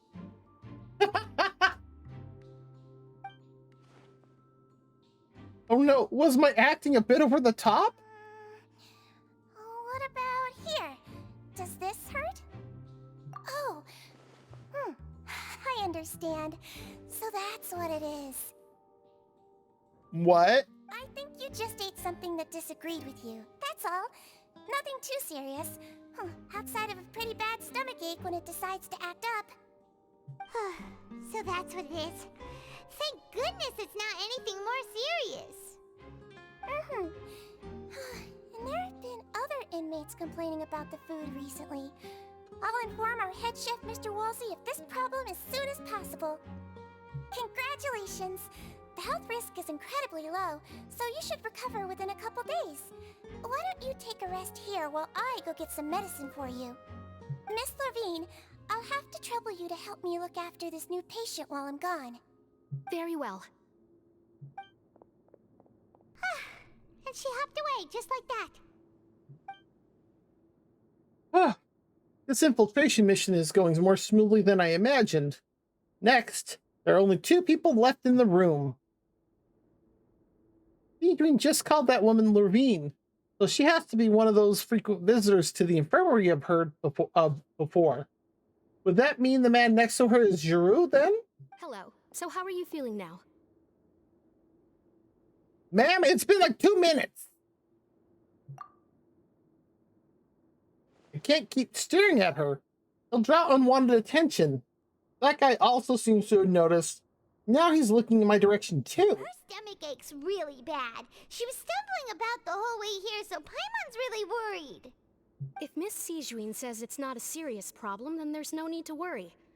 She's the best medic we've got down here. But it also looks like she's the only medic you've got down here. Good point. Well, that's true. What do you mean, that's true? That's really misrepresenting the situation. Of course I can't speak for the whole fortress, but it's not like everyone imprisoned here is useless, you know? Though they may have committed crimes and gotten locked up here as a result, they still know a thing or two about medicine, and they help Miss Sijuin take care of the sick and injured. Who's they? Yeah, you're right. But did you have to lecture me about it in front of another patient? Aren't you a patient too? Where did all your energy come from? That's correct. Sorry, I got a bit ahead of myself. Aren't you a patient too? Do tell.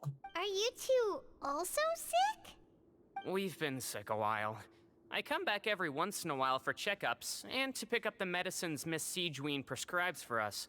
That's just the nature of chronic illnesses. As for her...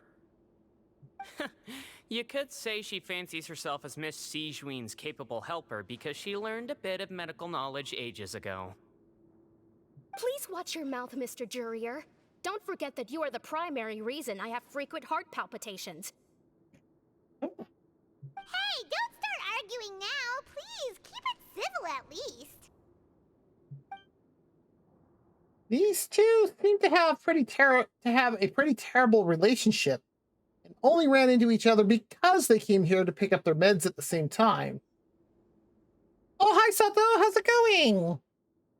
That's a lot of books.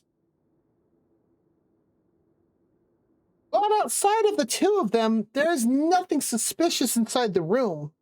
All the files on the table appear to be patient records, and while there's a box, I can't check it out right now. That was weird. Oh. Are there storms approaching? Right? Yep, suspicious records. Also, aren't that many furnishings on the wall? Wait, seems to be a movable hatch on the ground over there? Yes, I have been running around the fortress. I've been trying to catch up on the Archon quest for Fontaine, so that way then I can finally move on and catch up with Nodcry. Hey! There's no need to fight! Everyone will be released someday, so there's no need to argue over silly things like this! And that's our arbiter here. But... Release.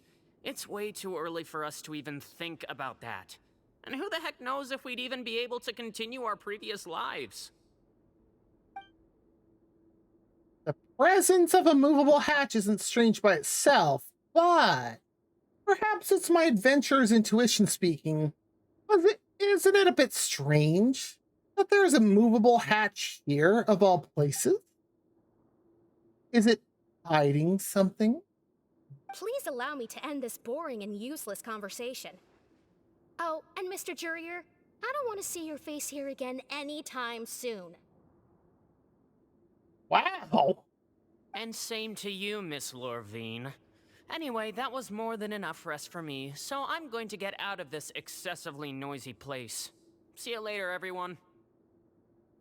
Yes, please, both of you leave. He just slowly walked off like that?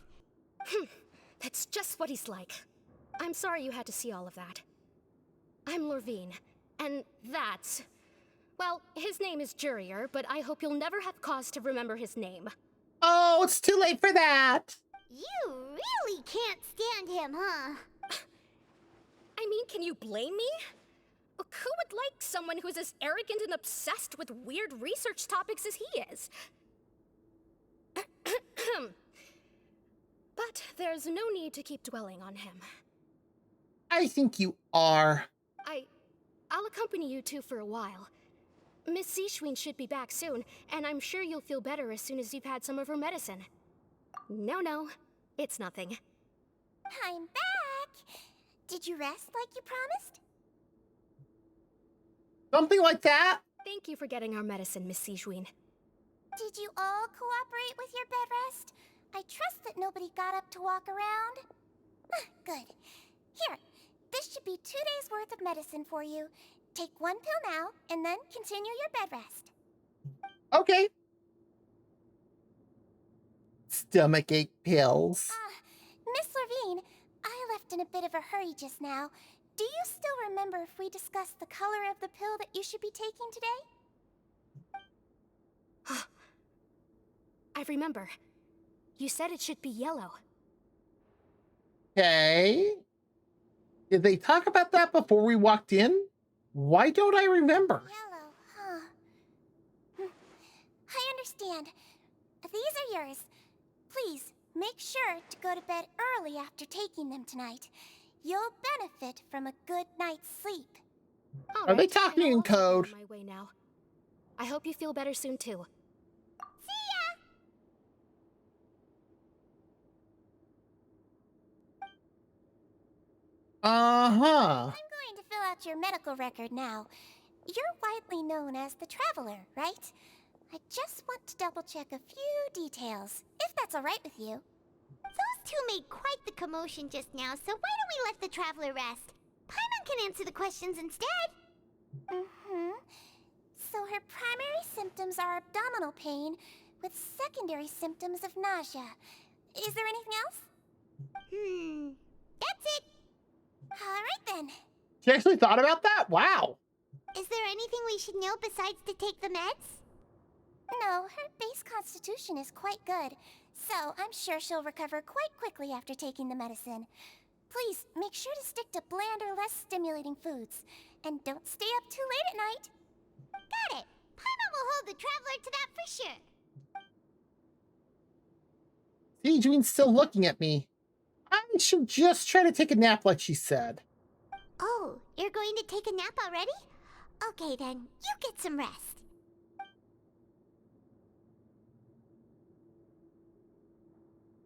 And there it goes, yep. We've been to lots of places together. She may look a bit under the weather now, but she's actually super strong. Oh, so you're the best of companions. Well, don't worry, she'll recover soon. You're awake. Oh god, we're in Skyrim. Oh. How do you feel? You slept for a really long time, but we never left. Well, now you can go back without a worry in the world. Remember to take the meds regularly, and don't forget bland foods. Thank you, Miss Sejuine. That sounds terrible. I saw that and I was like, I have to. It was just too perfect.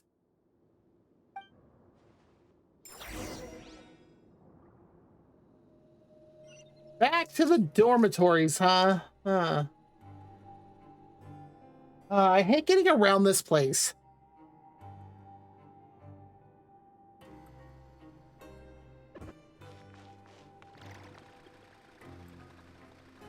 Where did we see this trap door? Was it underneath there?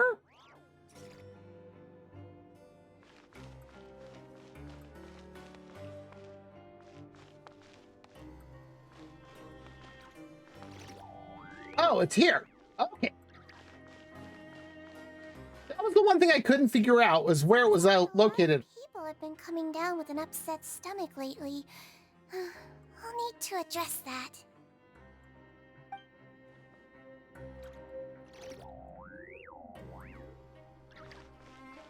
Yes. Address it. Make sure that they're not, you know, cooking up food with hints of brown.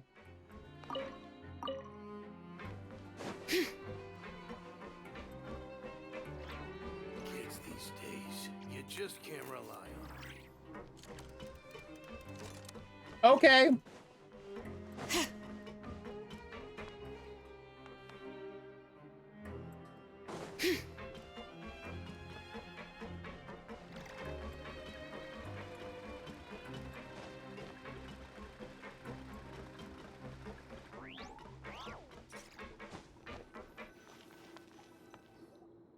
You really are something. To be able to fall asleep like that and even sleep talk the entire time, you scared Paimon half to death! Oh god, what did we say? No, but you kept mumbling things along the lines of, Pyron, don't take my grilled fish, and put down the Adeptus Temptation now!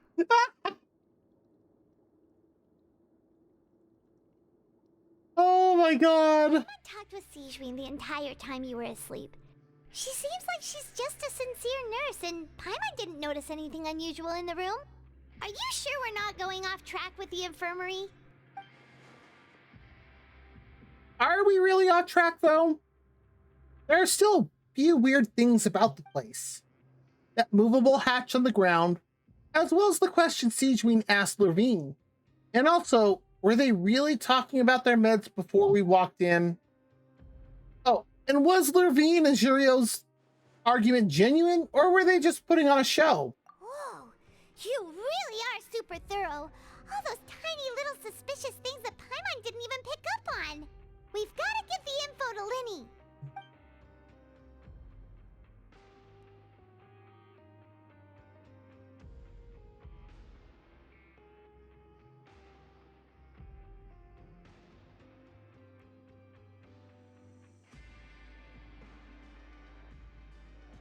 There just seems to be paper littered all throughout the fortress.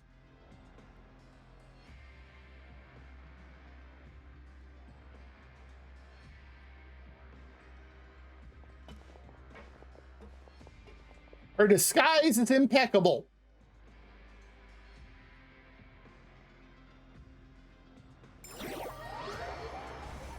Right, disguise. Uh-huh, sure, sure. Let's go meet up with Linny.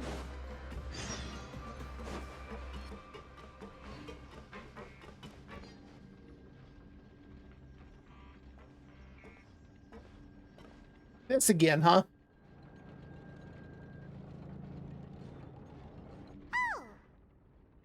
Hmm?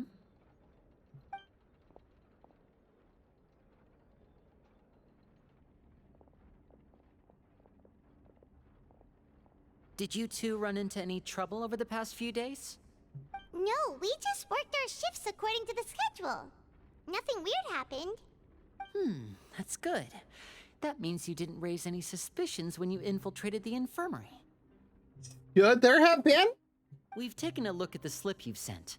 Fremine successfully left the grounds via the pipes 2 days ago, and as of last night, Lynette has also infiltrated the infirmary after faking an illness. Wait, why is she getting involved as well? You already went above and beyond when you scoped out the infirmary.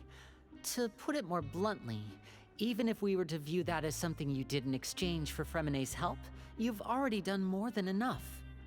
Infiltrating a guarded stronghold is a different kind of job from a one-off investigation. We want to avoid using the same faces over and over and reduce the amount of suspicion that will fall on any given person. Lynette also felt like you have already taken the first step for us, so she should be the one to finish the job. Well, that's nice of her. That's what Lynette thinks. Oh, Paimon hopes everything's going well for her. Perhaps that's true. You are both very good people, and we've come to appreciate that more than anyone else. Unfortunately, there's still one thing that could get between us, lest you've forgotten. The matter of our respective loyalties. And honestly, as I've stated on previous streams, just because they are part of House of Hearth, I do not believe that they are bad people. Sure, House of the Hearth is run by the knave/father, who is a Fatui Harbinger, but given the motivations behind it, you know, to save orphans, I don't believe it's done in a, like, place of malice or any way of, like,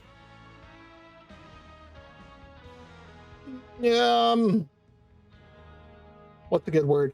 Like a way to like mind control. That's not a good word.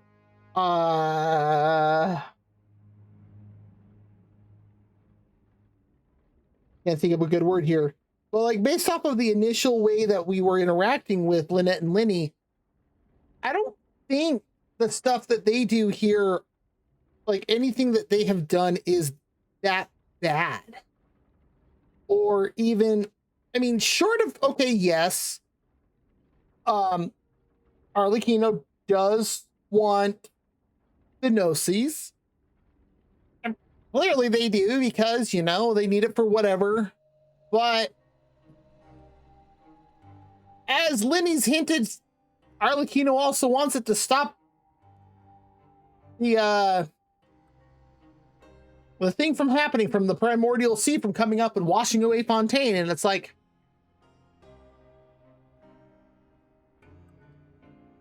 I'm failing to see how this is a bad thing. Maybe the path taken is bad, but overall... You've mentioned before that you've had some run-ins with the Fatui. I can understand that feeling, so I assume you're just helping us out of the kindness of your hearts? Well, everyone could use some more friends. We'll be counting on you to help us in the future, too. Oh, so now we are calling them friends. Mm-hmm. Since I see you as friends, then it's even more important for us to protect you from any peril.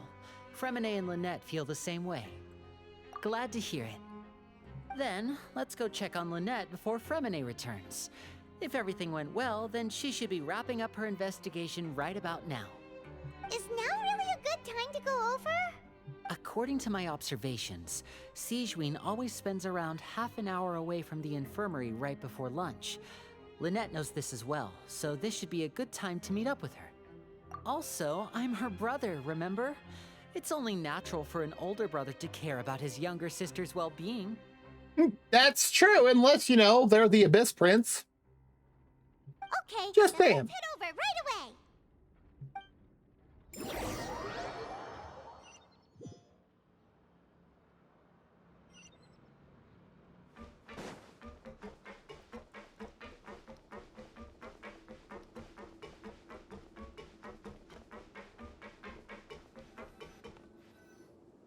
Lynette should be here right now.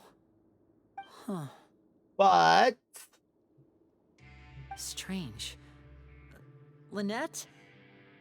As expected, Sigewinne isn't here, but why isn't Lynette here? No, Lynette rarely deviates from the plan. We agreed that if she were to make changes on the fly, she'd find a way to let me know. Unless... Let's see if there are any clues around here. We can look while we wait for her. Who knows? Maybe she'll be back soon. Maybe. Okay.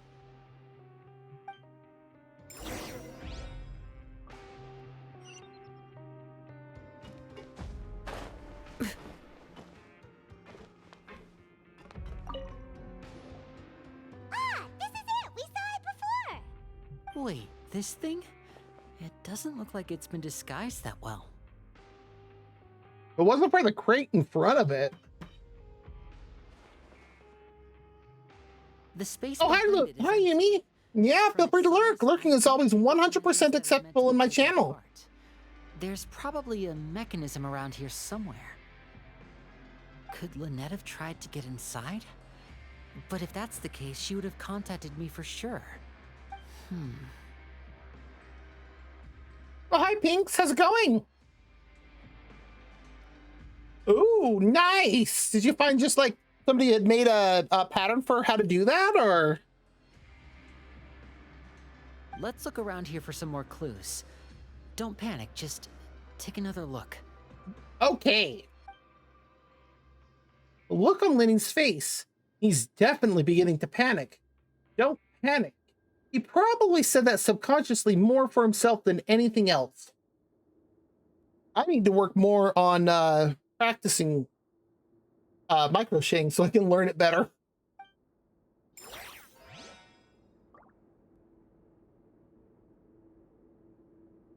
Oh, really? That's actually pretty cool. Where are they? None of the beds have any signs of having been slept in, except that one over there. That's the one Lynette must have used, right? You said she was pretending to be sick. Mm-hmm. She would have said her migraine was having a particularly bad flare-up. Generally speaking, the head nurse would then ask her to lie down and rest while she retrieved the medication. A trust the process kind. Oh boy, one of those kind.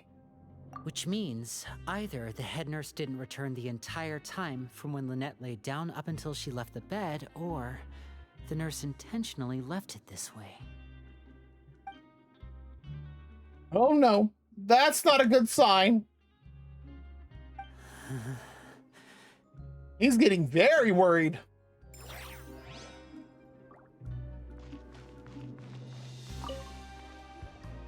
There are some books here and a few files. They all look like medical records. Advanced nursing, how to raise the spirit of your patients, a quick guide to the psychology of emotions, and the meaning of laughter. These sure are some interesting books. Who knew Sijuin would be interested in these kinds of things? She even has books on understanding people's motivations and feelings. Is it because she's a Melusine? Or does she have a need to understand her patient's emotional state? Seems quite normal to me. These are skills that would come in handy for a nurse from time to time. Really? Okay. Huh. I wonder why it does that.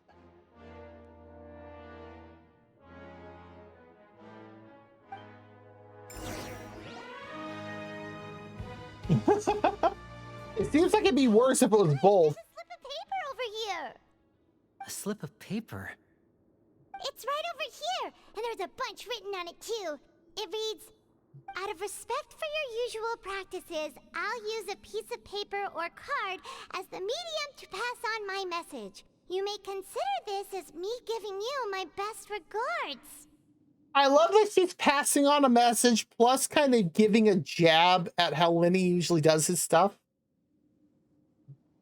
What? Is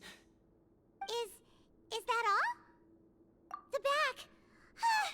This is... Show me, now! That look on your face. Paimon's reading it now. Would you care to guess where Miss Lynette of the Fatui could be right now? What? No. Could she have... Is she already... Writhsley. Did he deliberately leave the infirmary unguarded to use it as bait? Wait, you mean he was aware of our goals from the very beginning? But why? We didn't run into any trouble last time, and he also never reached out to us since. Yes, that is a crucial question. Writhsley, he doesn't do anything without a clear goal or reason. So this means he had no concerns about your activities from the very beginning. Oh dear. You're not from the same camp as us. You were sent down here by Nervulet, so you have no conflict of interest with Writhsley. We're a completely different story, though. I'd like to know that, too. Why did he only go after her? Don't panic, just think everything over. I have to stay calm. This is not like what happened last time. The situation's different now. What happened last time? Wait, you're right. Wait, but that means... the fact that Fremine was able to leave the grounds... could Writhsley have let him go as well? But what does he gain by letting Fremine leave like that? He deliberately made them both disappear. What? So he's challenging me and trying to provoke me, I'm sure of it. We never should have sent out Fremine. We had to go through all that trouble to find an opening to sneak him around the guards and into the pipe, and we even thought luck was on our side. If Writhsley let him leave on purpose, then he's probably in a terrible spot now as well. Lenny's getting more and more panicked. We have to calm him down. And this is the worst way to do it. Don't be like this, Lenny. Fremine wouldn't have left if we hadn't told you about Child. That was our fault. No, I'm the leader of this operation, and I'm the one responsible for this team. I was the one who failed to protect them. I'll go talk to Risley. Hey, don't be reckless! Traveler, please talk some sense into him! I think he's already decided. I simply cannot allow Lynette to be abducted again. Okay, that part I can understand why he's so adamant. I have to go. I'll find a way to get them back.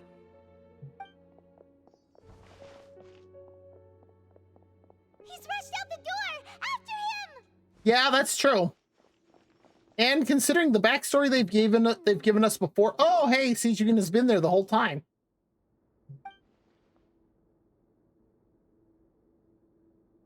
Right. I feel like we still have some room to make changes on these details. Oh, it's their discussion from earlier. Possible, but it'll require extensive testing. Is that so? Very well. Then please be mindful of the time.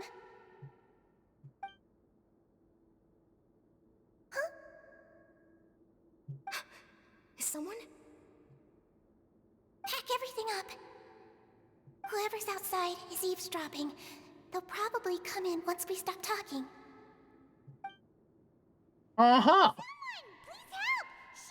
She's sick! Whoa, are you okay? These two. As expected, they've already found this place. Oh, they are quite sharp. What a delightful turn of events. I like smart people, but I also like playing dumb. I like the feeling of being trusted. What? Oh my! What's wrong, little one? There's no need to panic. Take a deep breath before you begin. Being able to read human expressions is quite the useful skill. Okay. It's no use. We have to catch up to him.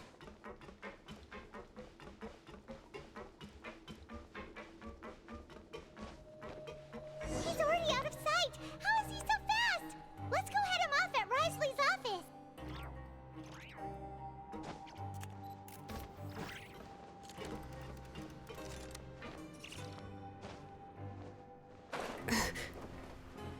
I don't know how I did that first jump like I did, but wow.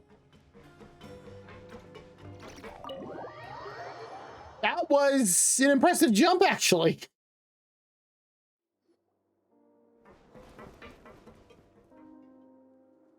I think this is the first time I've been in here. Aren't we at an administrative office space? Why don't you at least try to follow even a couple rules from the fortress's indoor management regulations? What did you do to my sister? I ran into the young miss at the infirmary. I'd heard that she was suffering from quite the migraine, so I decided to invite her over for a cup of tea. I do have some teas in my collection that can work wonders against such an illness. That actually doesn't surprise me. Stop joking around. Where did you take my siblings? I have also heard that your performances are quite the spectacle. Miss Lynette would sometimes enter a box filled with water, only to emerge the next second from another place altogether. Maybe she'll appear behind you right now if you were to turn your head. Is he trying to trick me into turning my head? No, he's probably not looking to attack me right now. All of the hostages are in his hands, and he's even in the mood for small talk. That means Lynette is probably... Wait, are you talking about Risley? Because, yeah, this is kind of a dick move. You knew we were investigating the infirmary from the start, so you deliberately aroused the Traveler's suspicions and baited us into continuing our investigation, just so that you'd be able to kidnap Lynette. As a magician, just laying all your cards out on the table like that? Wow, Lenny. As for Fremine, no, you probably didn't even interfere with Child's escape. You let him go so you could purge the Fatui members that we had planted into your ranks. There was no need to do so. The Fortress of Meripede is a pretty pleasant place. Most people enjoy their lives here. The only ones who act differently are those with personal agendas. It was quite easy to identify your colleagues. You removed our original members and spread the news of Child's escape so Father would assign our team to come down and investigate. Fremine has also fallen into your hands, right? If you're oh so omnipotent and so in control, why would you need hostages? One correction. Lynette is in my hands right now, but Fremine is not. He's not. What do you really want? Lenny! Oh, wonderful. Everyone is here, so I'll only need to say this once. Thank you so much for cooperating with me. Eager and to the point, I see. Alas, only Miss Lynette is currently having a cup of the fortress's finest tea. Although, as per your original plan, Mr. Fremine should also have returned to the fortress by now. But he has neither shown up within my gates, nor has he been taken into any kind of custody. So where do you think he may be right now? Wait, you can't mean you locked him outside in the sea? I closed the fortress's gate to the outside world. That's all. Fremine's a star diver, so he should be fine, right? No, we're still here, so he definitely tried to find a way to come back for us. So we can't assume he might have made a break for the surface. But why would I do this, you may be asking? To have an audience with you, of course. My intel tells me that Mr. Linney is a great magician, so it's only natural for me to want to have some cards of my own when it comes to negotiating. Besides, I do recall you mentioning to Miss Lynette that you've always wanted to have a face-to-face meeting with the Lord of the Fortress of Meripede, regardless of whether it was in a personal or a professional capacity. Well, you got your wish. Yeah, but still. So, you've been keeping tabs on us before we even set foot in the fortress. Some of my folks just happened to hear a thing or two, that's all. In any case, I will be straight with you. Right? Jeez, Risley, come on, dude. I was willing to play dumb and turn a blind eye, so we had a pleasant few days playing games together here. But once you started focusing on the Forbidden Zone, all of that changed. Mr. Linney, the cards are stacked against you right now. Miss Lynette is in my hands, and Mr. Fremine is still slowly being pickled out there in the brine. You know just as well as I that he cannot last out there forever. You need do but one thing to guarantee their safety. I would like you to contact your superior, and ideally invite her over for a cup of tea with me. You want to see Father? But why should she bother giving you an audience? Well, if she cares for the well-being of her dearest children, she should have plenty of motivation to join me for a parents' evening. We have to call it that. I've heard that the bonds between the members of the House of the Hearth are like the bonds of family. I don't see why she would refuse. Why did you think Father sent us to handle the Fortress of Meripede? This place is basically a no man's land. It wouldn't be fitting for anyone as important as a harbinger like Father to come here in person.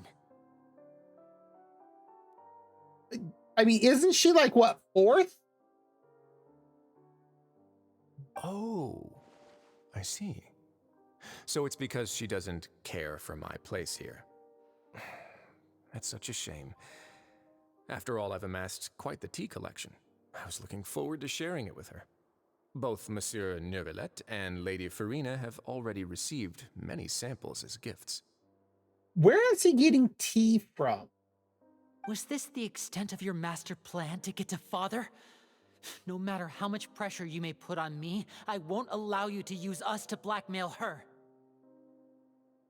Ooh, he's adamant.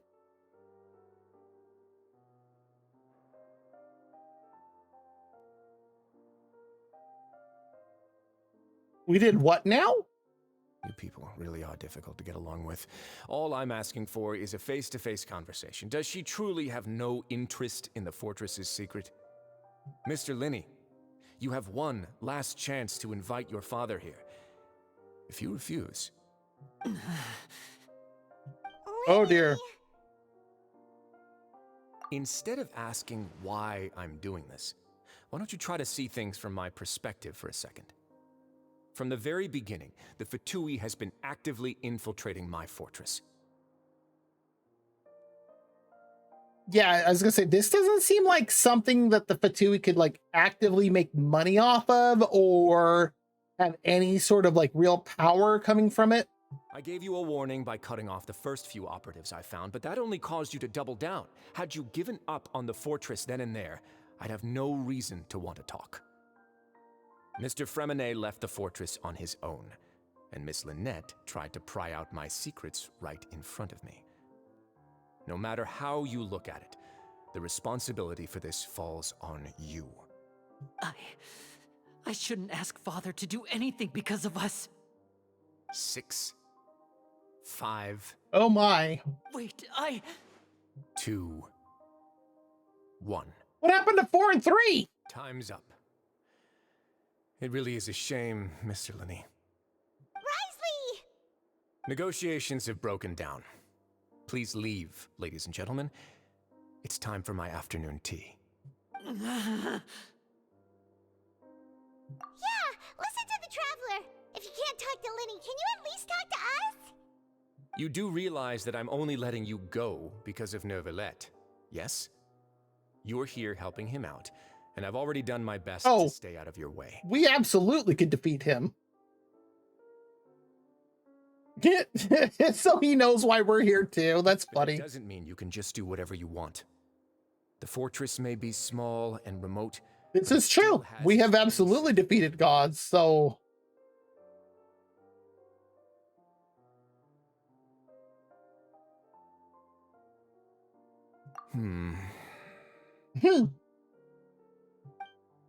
Then how about this? Those who are capable deserve respect. You've spent quite some time investigating my home turf by now, so why don't you tell me a thing or two about what you found, I'll ask you 3 questions. Answer all of them correctly, and I'll agree to your request. Oh boy, here we go. Question 1. Regarding the hidden rules of the production zone, what is the truth behind the one about not being allowed to work for 3 days in a row? Is he the one who started these ridiculous hidden rules? Can't believe he's asking about the hidden rules. If I recall correctly, if you keep working without any rest during lunch hour on the 3rd day, you will find a portion of strange meat in your welfare meal. There. Good thing we've already run a thorough investigation on this. Let's see if I can remember all the clues. I should be able to find an answer if I can piece everything together.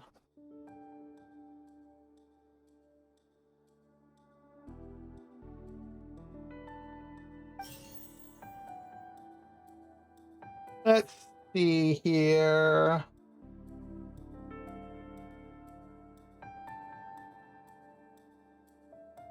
I've been told that the infirmary is always empty for the half hour just before lunch. But what could Sijuin be doing during that time?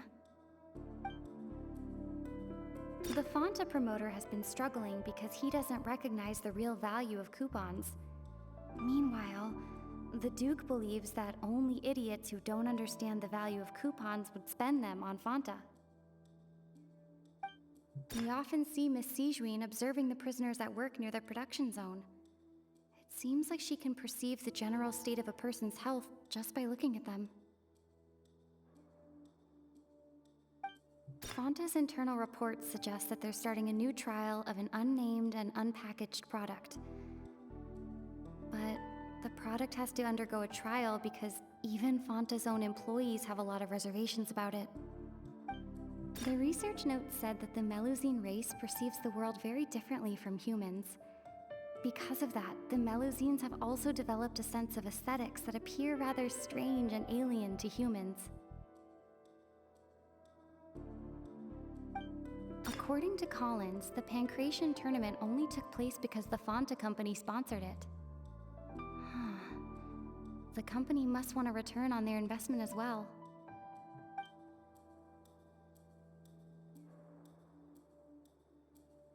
The research note said that the Melusine race perceives the world very differently. Should be that one, right? Because of that, the Melusines have also developed a sense of aesthetics that appear rather strange and alien to humans.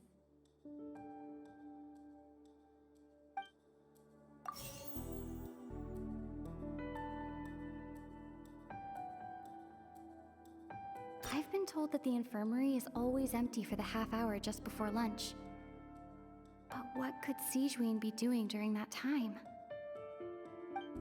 The Fonta promoter has been struggling because he doesn't... We often see Miss Sijuin observing the prisoners at work near the production zone.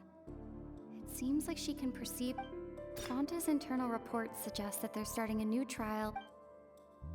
I've been told that the infirmary is always empty for the half hour just before lunch.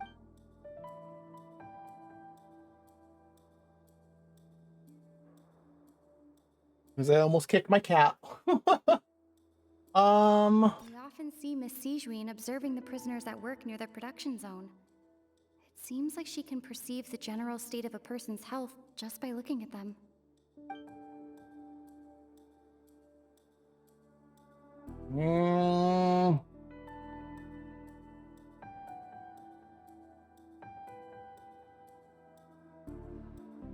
The Fonta promoter has been struck. Well, it's not that one. Fonta's internal reports suggest that they're starting a new trial of an unnamed and unpackaged product. But the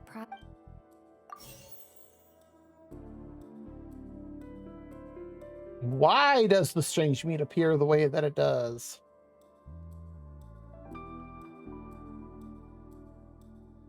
The research note said that the Melusine race perceives the world very differently from humans. Because of that, the Melusines have also...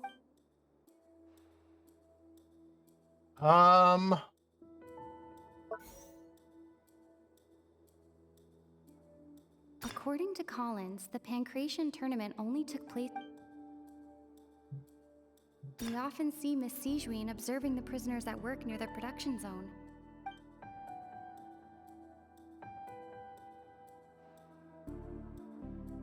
I've been told that the infirmary is always... We often see Miss Sijuin observe... All three of them! I've been told that the infirmary is always empty for the half... The Fonta promoter has been struggling because he doesn't recognize... We often see Miss Sijuin observing the prisoners at work near the production zone. It seems like she can perceive the general state of a person's health just by looking at them. According to Collins, the Pancration tournament only took place because... Fonta's internal reports suggest that they're starting a new trial of an unnamed and unpackaged product. But the product has to undergo a trial because even Fonta's own employees have a lot of reservations about it.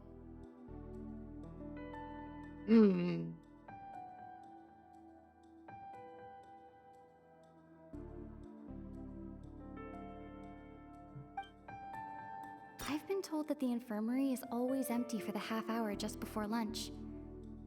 But what could Sijuin be doing during that time? The Fonta promoter has been struggling because he doesn't recognize the... We often see Miss Sijuin observing the prisoners at work near the production zone.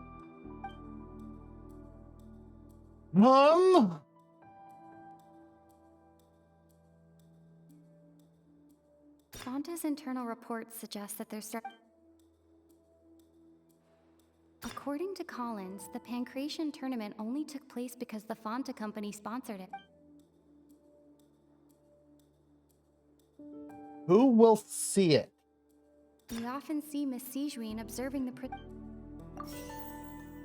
Under what circumstances does it appear? The research note said that the Melusine race perceives the... Well, the fact that it's appearing now...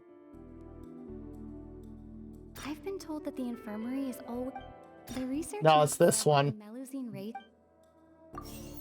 And why does the strange meat appear the way it does? Fonta's internal reports suggest that...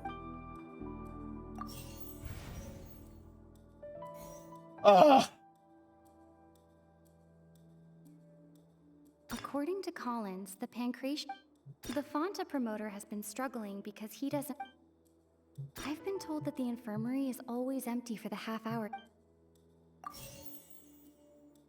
And why does the strange meat appear the way it does? The Fanta promoter has been struggling because the research note said that the Melusine race perceives the world very differently from humans. There we go. A lot of these don't make sense in the order that they have you do these. Ah, so that's what's going on. Paimon understands it now. Who would have guessed? The hidden rule of the production zone. People are not supposed to work 3 days in a row. Oh god, she put the glasses back on. Meat in their welfare meal. At first we thought this strange meat must have something to do with the people who disappeared. But in reality, they were all prepared by Sijuin, the head nurse. She often visits the production zone to observe the workers' health and makes a note of anyone who has worn themselves out after 3 full days of work. Out of her sense of duty as the head nurse, as well as her genuine concern for the workers' health, Sijuin visits the cafeteria right before lunch and cooks an extra dish for those who can use the stamina boost. Sijuin has only the best intentions with her surprise gift and doesn't want anyone to find out about what she does. However, unfortunately, Melusines as a race perceive the world differently from humans, and their sense of aesthetics is even more alien to us. The recipients of her lovingly prepared special meals cannot taste the care within and usually just freak out. Well, that's one way to put it, I guess. Not bad. You've uncovered Sijuin's secret and even guessed her intentions correctly as well. It's nice to know that her efforts have not gone unacknowledged. All right, now for my next question. There are also some hidden rules in the Pancration Ring, including the one that you're not allowed to support both sides of a fight. Why is that? The hidden rules of the Pancration Ring. I remember, if someone tries to support both boxers at the same time, they'll receive a package the next morning which contains a strange blood-colored liquid. I've also done a lot of research on this matter. Let me sift through what I found and come up with the correct answer.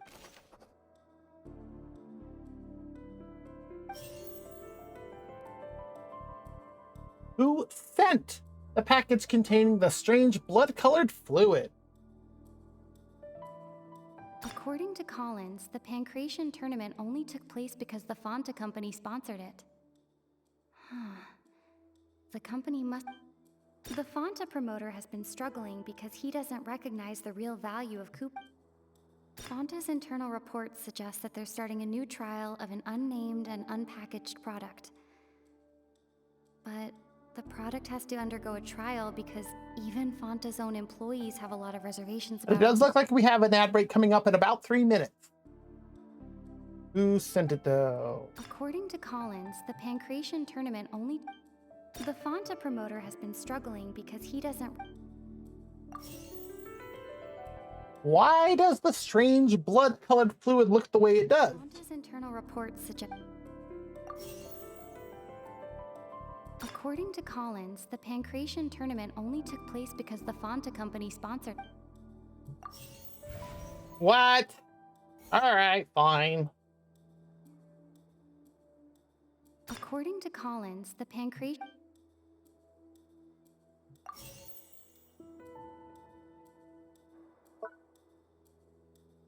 The Fanta promoter has been struggling because he doesn't... I was better on that one. Ah, Paimon gets this rule too now, so there really was nothing to be afraid of. That hidden rule of the Pancration Ring is about how, people are not supposed to bet on both boxers at the same time. And if they do, they'll receive a package containing a strange blood-colored liquid.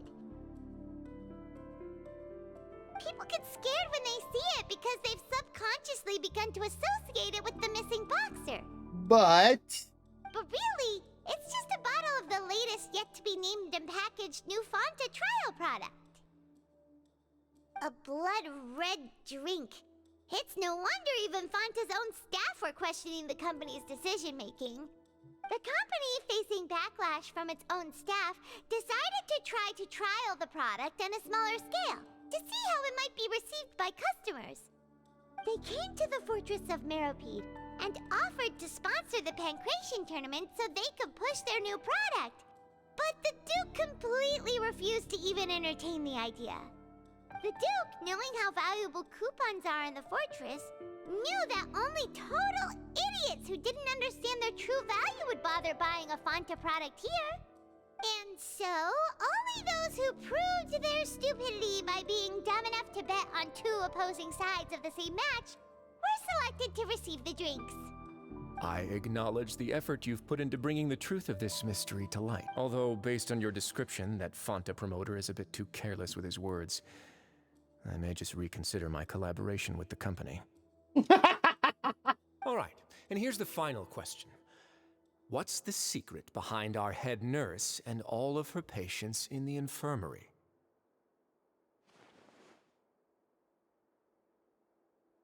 Ooh, yeah, we haven't managed to finish that one yet. Stop your cruel and pointless games, Risley. You know that we haven't finished our investigation, so there's no way we can answer the last question. The thought of sparing Lynette and Fremine never even crossed your mind. You'll pay for this! Mm-hmm.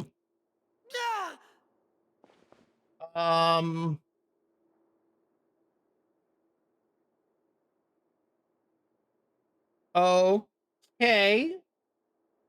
Lenny, are you alright? Oh, close one. I owe you, Siegeween. That was a fantastic shot.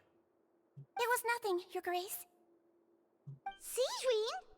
Though this gun may look like a toy, it's actually fully functional, as I just demonstrated. And it looks like our ad break has started. So if you do need to get up, stretch, grab something to eat or drink, use the bathroom, whatever you need to do, go for it. We'll be back in 3 minutes.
All right, our ad break is done. Let's continue. Siegeween.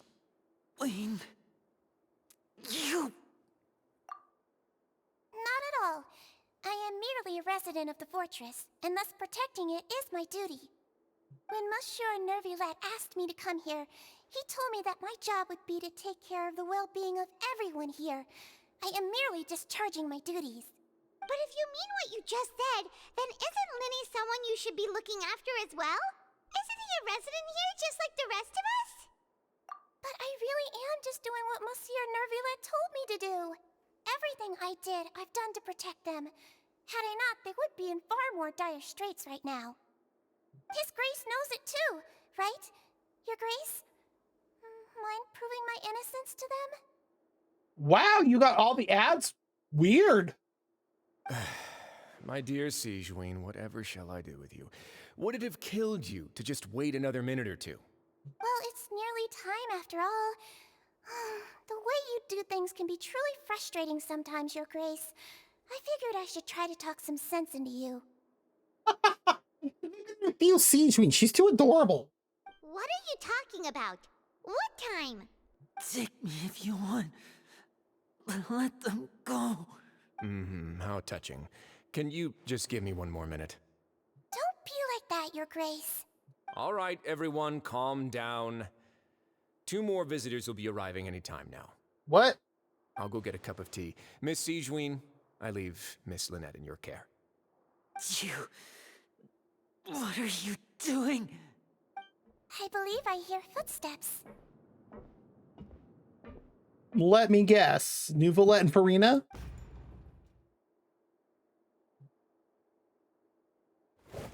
Some space, please. No, Clorinde. Ah, Miss Clorinde. My door.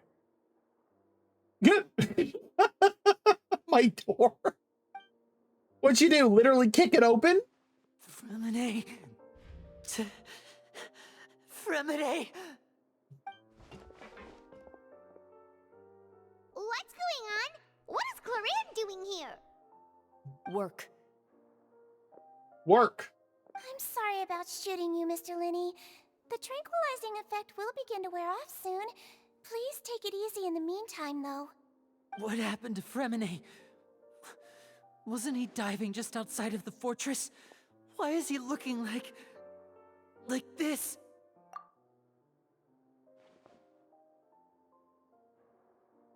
A flushed face, an accelerated pulse.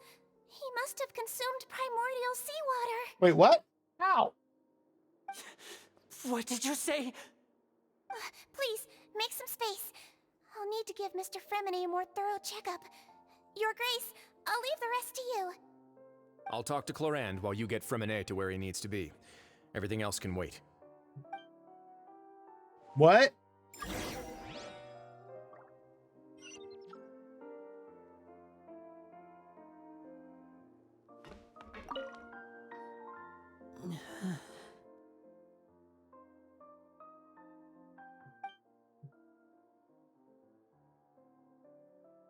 Real, right? No kidding. Jeez.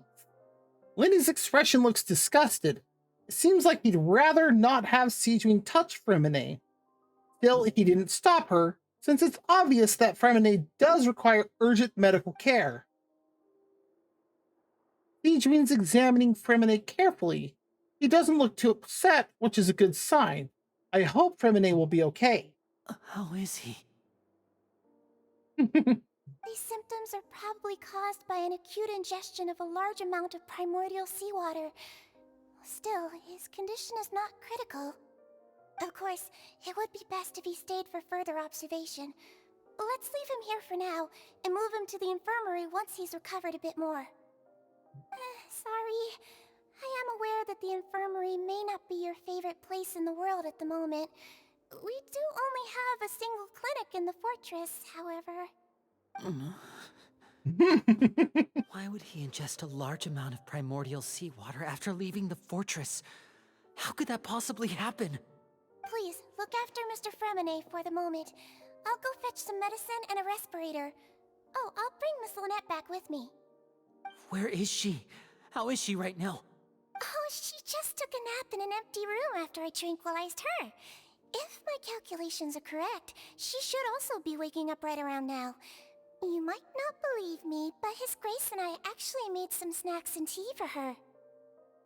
So he was only partially lying about the tea thing. Lenny has finally begun to stop tensing the muscles on his face. It seems that he trusts what Sijun just said.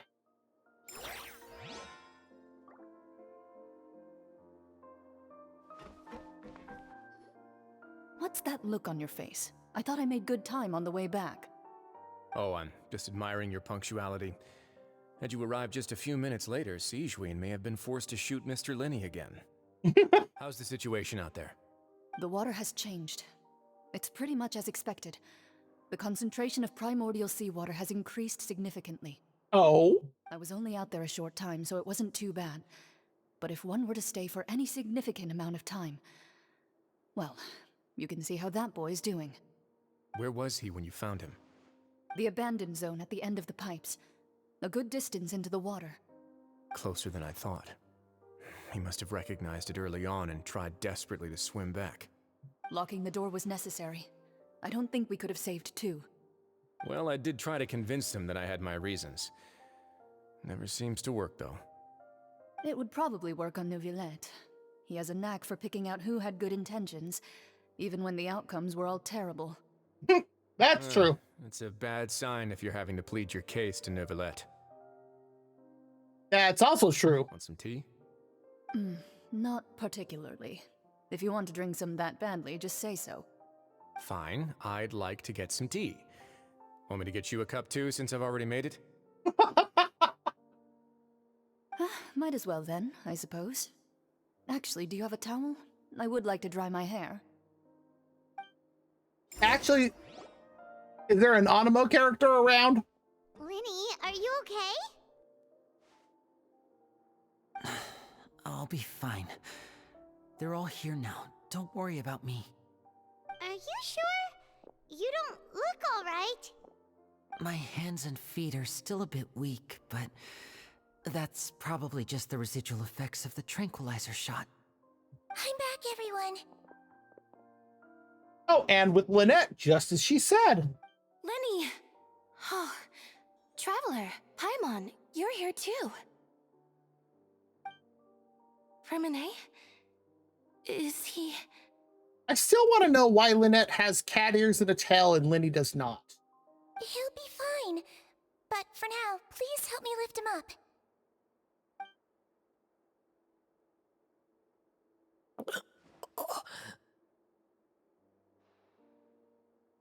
Oh my.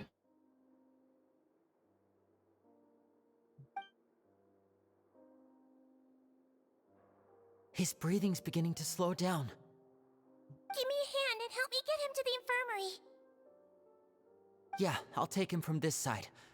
Lynette, together? On it. Traveler, you seem pretty worried about him. Want to come with us? The Duke and Clarande are gone.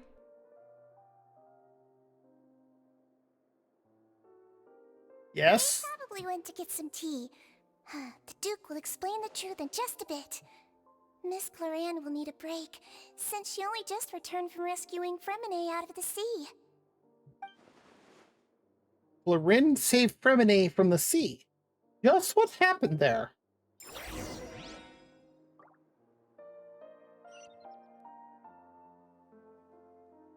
Okay, there's something I've been wondering. What is that? Okay, that's what that is. I could see that constantly throughout most of that dialogue, and...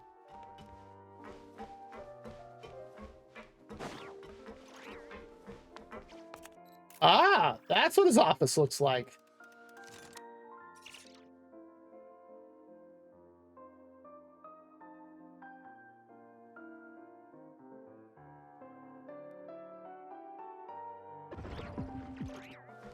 Somehow I'm not surprised.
Oh, I went too far.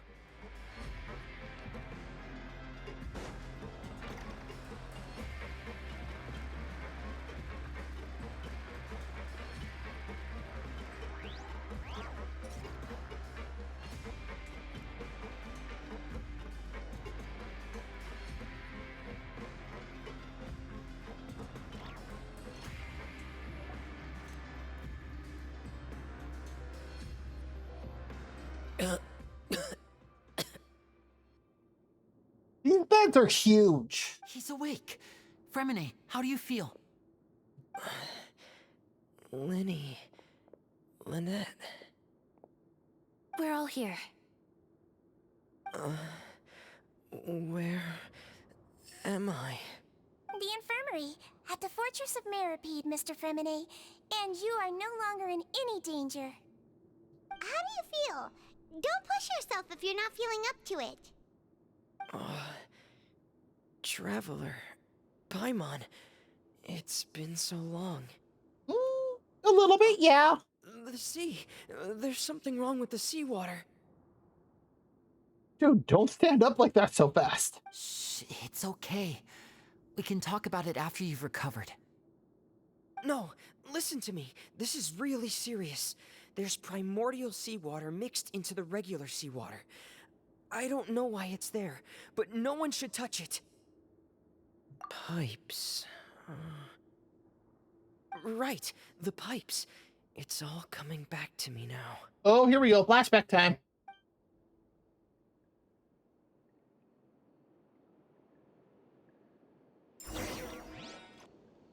Oh, not just flashback time.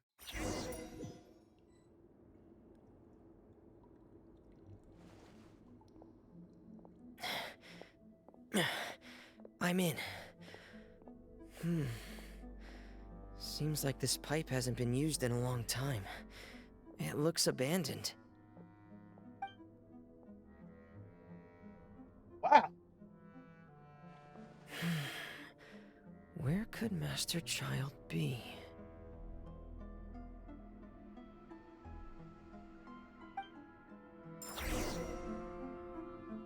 Aha! There we go. Now we're playing as Fremine.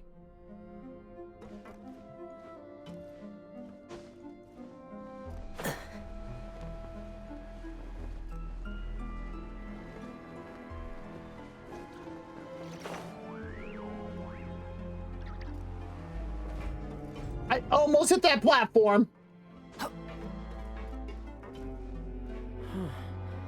This mechanism looks like it's been tampered with. Could he have done it? Oh, that looks bad.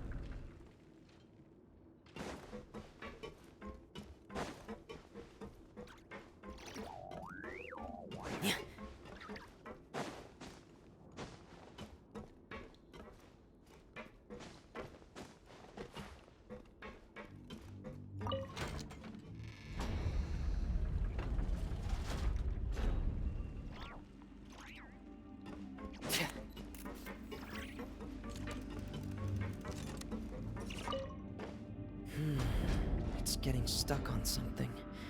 Seems like I'll have to avoid those obstacles while I turn it. What?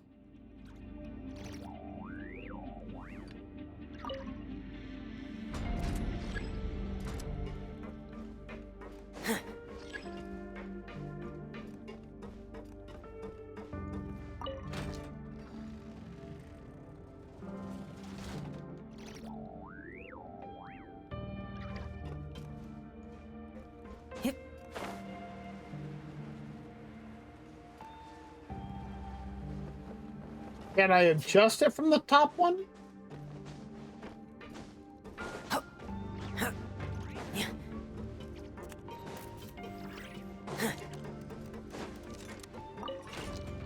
I can. Cool.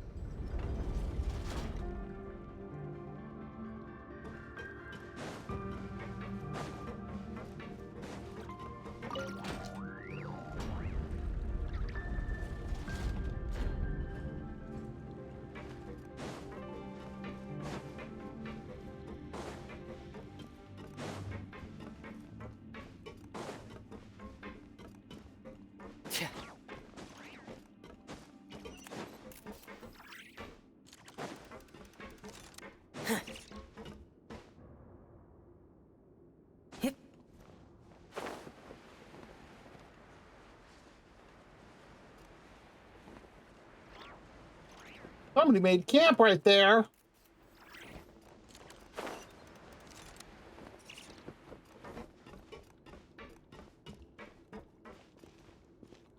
And a couple places down here. This is where the water starts. Okay. Master Child probably dived into the water. I'll go take a look as well.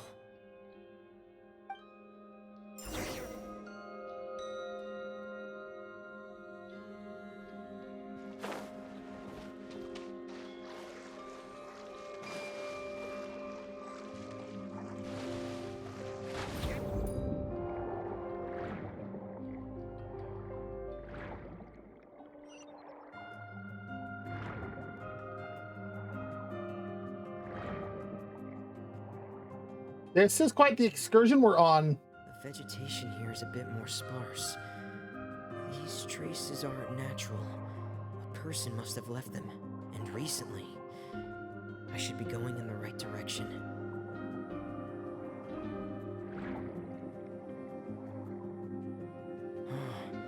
There are traces here too. I need to keep going. The traces are gone. But I don't see where he could have gone from here. Wait. What the?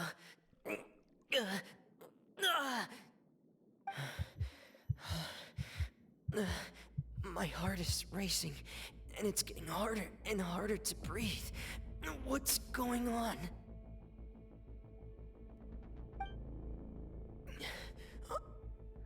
No good. I have to get back. They still don't know anything about what's going on. Yeah, this isn't good. Back right now. I should still be able to make it.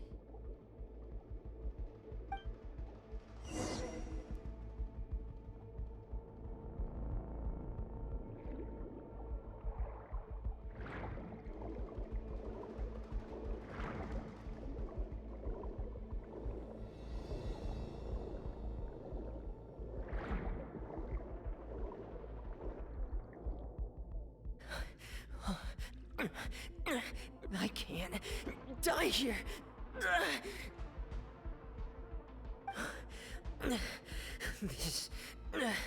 This is bad.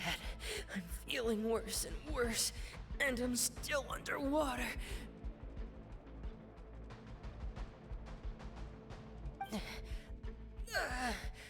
I have to push on. Oh, look, there's Clarend.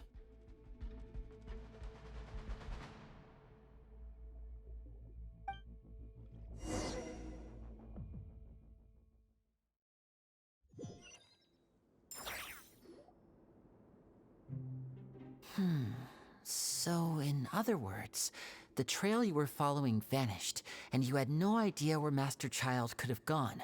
But there was also no obvious place for him to have disappeared to. That's right. I tried my best to swim back, but I had already put some distance between myself and the fortress, and I just couldn't find the strength to keep going.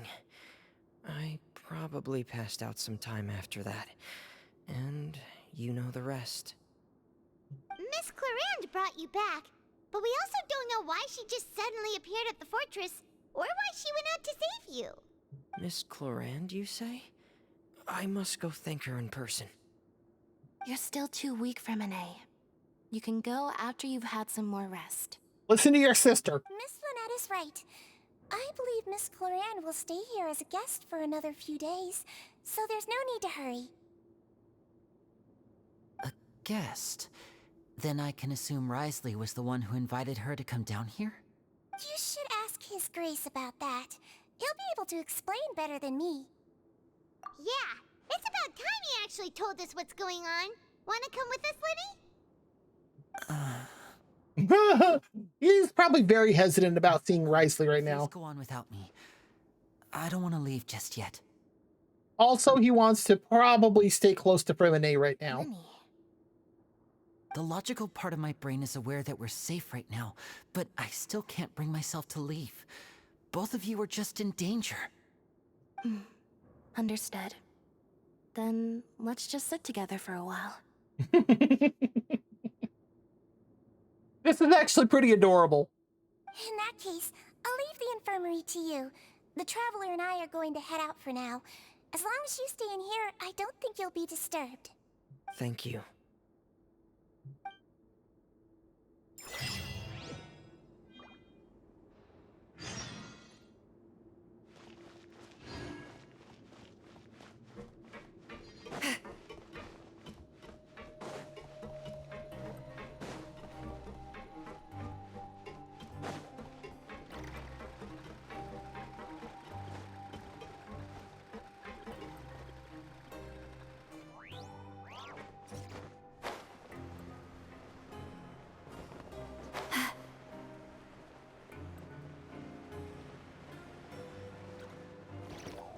Always suggesting weird ways to get to it when, you know, this is the most direct. My cat is asleep underneath my desk in some weird pretzel shape.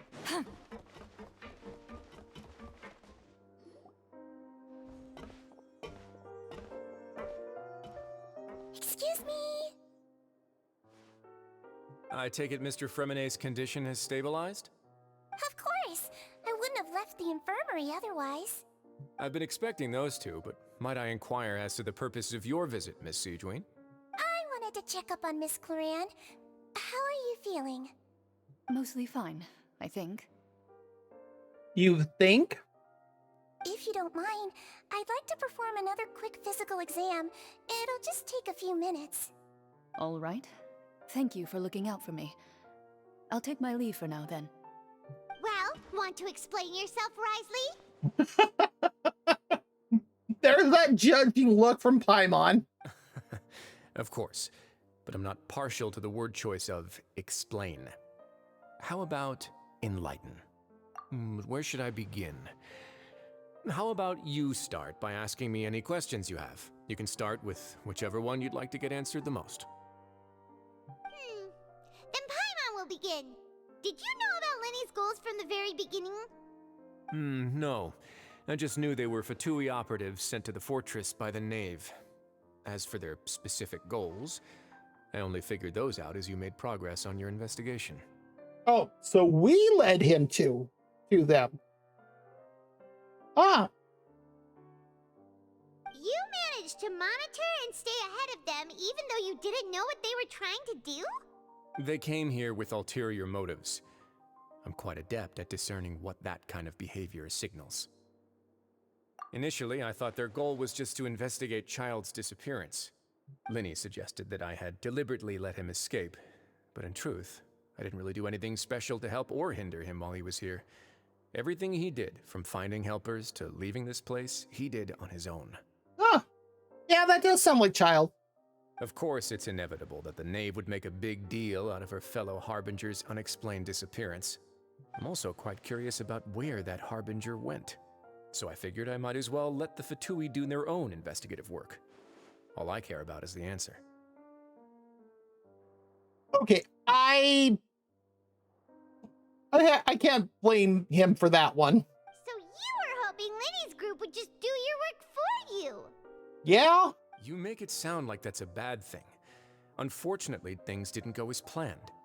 I assume that Fremonet has told you already, the ratio of primordial seawater around the fortress of Meripede is on the rise. The Forbidden Zone has always been Linny's target, and you got roped into that investigation after running into him. I began to intervene out of concern for your safety, and also to prevent the fortress from becoming entangled in more irksome matters. He sounds like he's getting pissed. Are the rumors true? That you're also a former criminal? Why would you put it like that? Isn't staying here all day and serving as the manager of the fortress a kind of sentence unto itself? Another form of prison? I just happen to have some support from the rest of the inmates. That's all. Oh, right. Paimon wanted to ask, who invited Cloran down here? Me, of course. I paid her good mora to come down to the fortress for some field work. As a champion duelist, Miss Cloran could be considered to be an independent party. I needed to find an exceptionally capable person to help me get through the impending crisis. And saving that makes sense. was part of that crisis? You can think of it like that, yes. Credit where credit is due, that boy is quite adept at diving. Had conditions not been as hostile as they were, he probably would have found the missing Harbinger already. That's not something you should be asking after. Neuvillette only asked you to investigate Child's whereabouts. All I need to prove to you is that the Forbidden Zone had nothing to do with the Harbinger's disappearance. That should be clear now that you've spoken to Fremine. Not so clear. We've already uncovered that there's something wrong with the infirmary, and we've answered a bunch of questions that you threw at us. Isn't it about time that you answer our last question in return? You make a compelling case. Do you really want to know the answer that badly? Yes! Yeah, Paimon really wants to know. Even if the truth may not be pleasant? Follow me. Ooh, big secret time!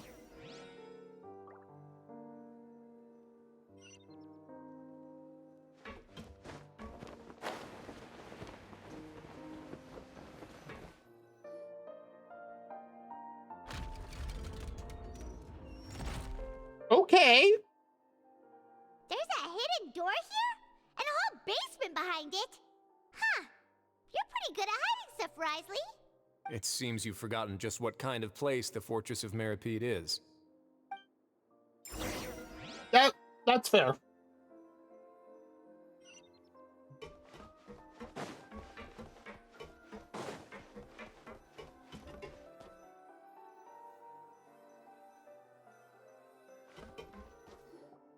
Stand on the central plate. Wait, is there a secret mechanism or... Whoa!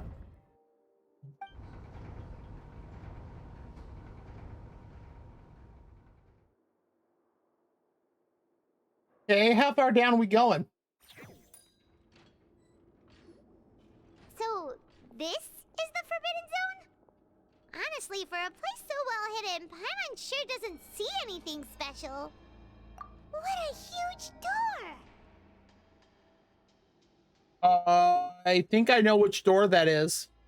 There are 3 such isolation gates in total. Generally speaking, I'm the only one who's allowed to go inside. Hence the name Forbidden Zone. Am I correct to assume you're going to run on back and tell your little Fatui friends everything? Well, Paimon wasn't thinking of keeping anything from them. Well, I'd advise you wait until you've seen the whole truth of this place for yourself before deciding whether or not to tell them. Okay.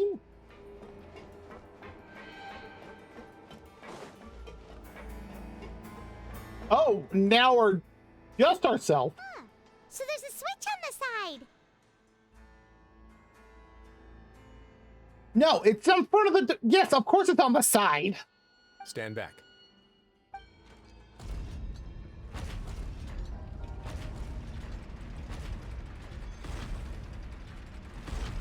Whoa! They all just went up one by one. Go on, have a look.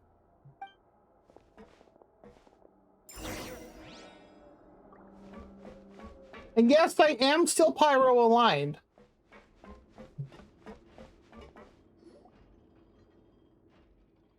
This room is really empty with nothing in here, which is quite strange on its own.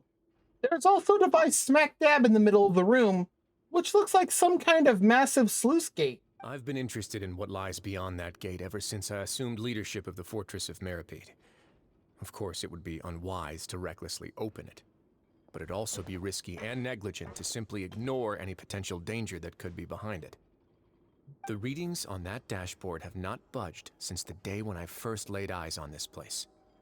But over the past year, the needle has crept upwards from its original position, likely because some parameter it's been tracking has changed, if only infinitesimally.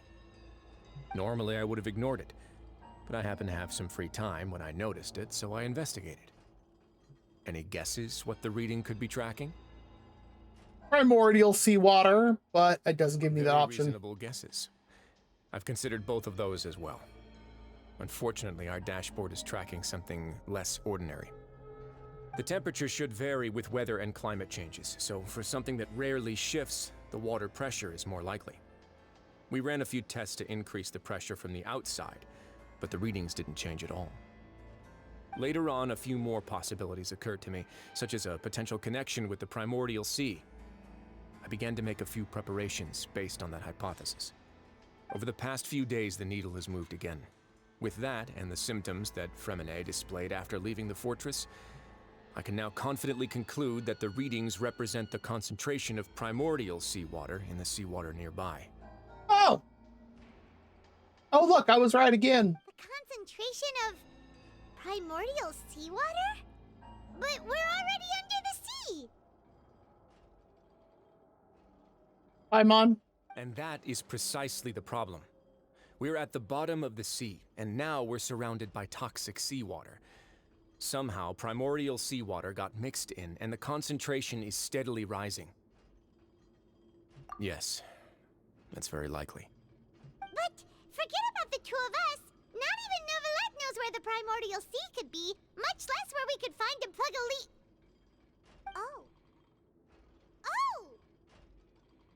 Bingo! Seems like you figured it out. Uh-huh! I believe the primordial sea lies directly beneath this sluice gate. For some reason, the primordial seawater levels have risen significantly, and it's now very close to us. The indicators are now red. Although the gate still stands, some primordial seawater has already leaked out and mixed into the sea around us. If this continues, soon it will no longer be able to hold back the primordial sea at all. Yeah, you know what the legends say. If this place falls, then everyone in Fontaine will be turned into puddles in the span of a night. But that's just too weird! Why would the Fortress of Meripede be built right above a sluice gate for the primordial sea? Who built this place anyway? Your expression tells me you think this might be part of a vast, complicated conspiracy. To be honest, you might find the actual answer may be exceedingly boring. No, actually, I think I'm going to be not surprised. It's just that the secret of the Forbidden Zone had been long forgotten by the nation before I rediscovered it with my research. There's no single founder of the Fortress of Meripede in any traditional sense. What we know about its history has been left to us by the people who used to live here. When the previous Hydro Archon Egeria ruled the land, all convicted criminals from Fontaine were exiled. The people drove the criminals away like a wolf pack chasing away the banished. The criminals received no sympathy of any kind from the people. They were exiled to the desolate seaside, where they experienced only pain, struggle, and the bone-chilling cold. Wait, they were sent to Dragonspine? Some of them began to repent, and prayed to the Hydro Archon, asking if there was still anything they could do. The Hydro Archon took pity on them, and said, "You may go guard my secret, deep underneath the waves." And so, leaning on the power of the Hydro Archon, they gathered underneath the sea and began to build a fortress. They became a community down there in the deeps, and over the years helped it to grow. As the number of exiles increased, more and more people joined the community. When the first group of exiles died, they left the yet unfinished fortress to their successors. The Hydro Archon continued to lend her support, allowing the fortress and what it stood for to continue growing ever larger. Before long, this dark underwater fortress became the sinner's only home. Oh! And with that, the people here stopped referring to the fortress as a prison. They saw themselves as repenting sinners who would regain their freedom once they had sufficiently redeemed themselves. But as time went on, people also realized that the fortress was a lonely place. Once they had gotten used to life here, they could no longer feel comfortable living in the overworld. Gee. Can't imagine why. Once they finished serving their sentences, some people left and some others chose to stay. They'd find some idle position and let their withered souls fade away with the ancient secrets of the past. After many, many centuries, few people still remember the reason for the fortress's founding. Now they just see it as an integral pillar of Fontainian society, as the place where criminals deserve to be sent.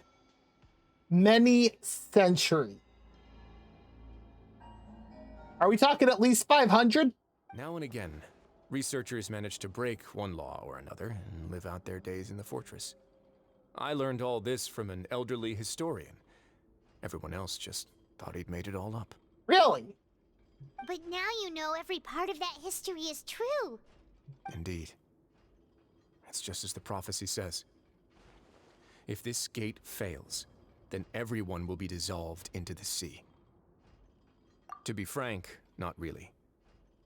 But sadly, that hasn't stopped this prophecy from proving all too accurate. Oh. Prophecies are troublesome things. Just hearing one will create the first wave of panic. Seeing signs of it will bring about the second, and actually witnessing it in real time, the third. And so is the Duke of Meripede. Just what do you plan to do about it? Somewhere else. I want to show you something. Sure.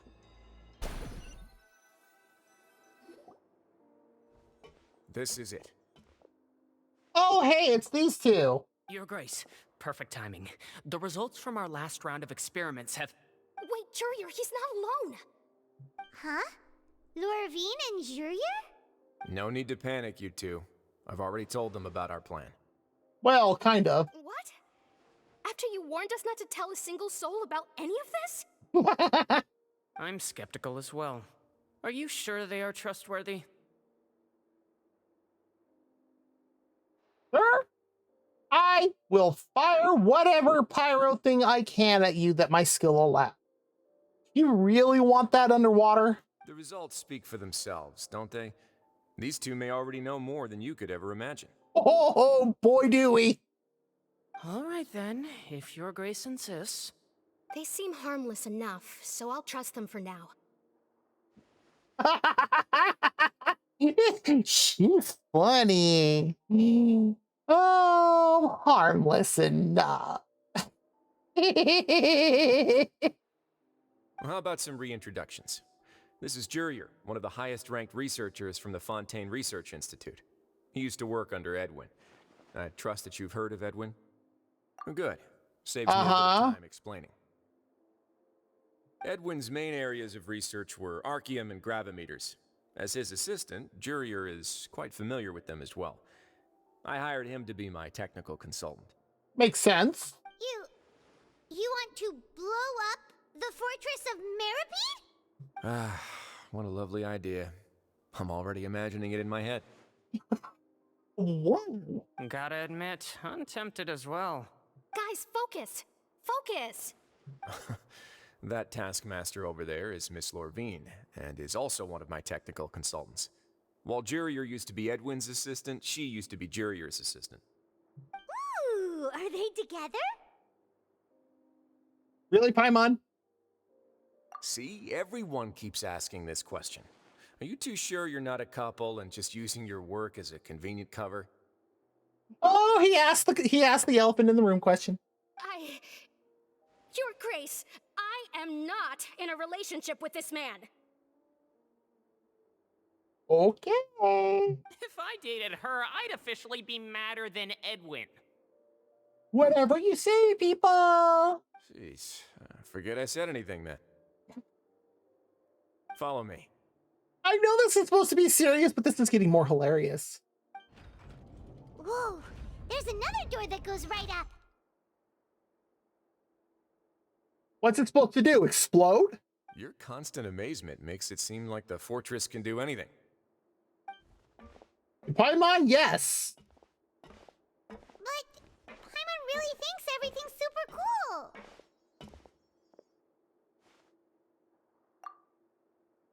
Well, let's spice it up a bit. And here you go. Whoa. What a huge ship! This is also a production zone that Paimon's never seen before. What's going on? How much do you know about Fontainian history? Not much at all. Well, then maybe you haven't heard the story of ancient Lemuria. To give you a quick rundown, Fontaine used to be ruled by the Lemurian dynasty. According to legend, the Lemurian king Remus came to this land after being inspired by divine revelation and found the seer Sibila, who had taken on the form of a golden bee. taking the Golden Bee with him and riding on a huge ship, the Fortuna. He created his nation above the surging waves. He called his nation Lemuria, and used the Fortuna to incessantly search for new tribes and islands, calling on them to join his empire. There's a ship in this story too? Where there's water, there'll be ships. People believe that hope can always be found at the end of a voyage. Do you believe that That's too? true. To a point, I think. As you've already seen, I have a whole factory's worth of labor, materials, and technology at my disposal.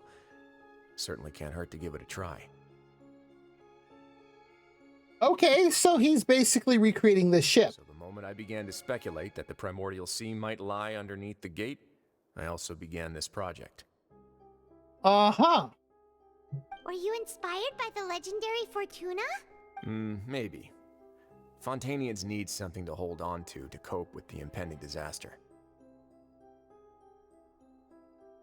Were the workers to find out the truth behind this ship, riots would destroy the fortress faster than any catastrophe.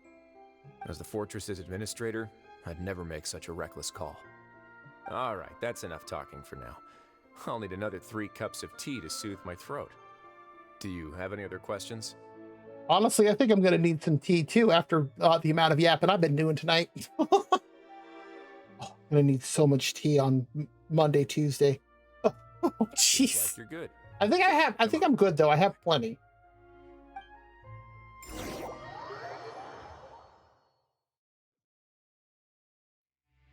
I'll leave you here for now. Oh, thank you so much. No worries. But don't forget, it's up to you whether or not you want to share what you just saw. What you do from here on out will likely affect those 3 as well. He means that my actions now will decide the next steps Lenny's group takes. In other words, if I want to tell Lenny the truth, I must make him understand that we cannot afford excessive conflict right now. Yeah, we'll put a lot of thought into it for sure. Great. I look forward to what happens next.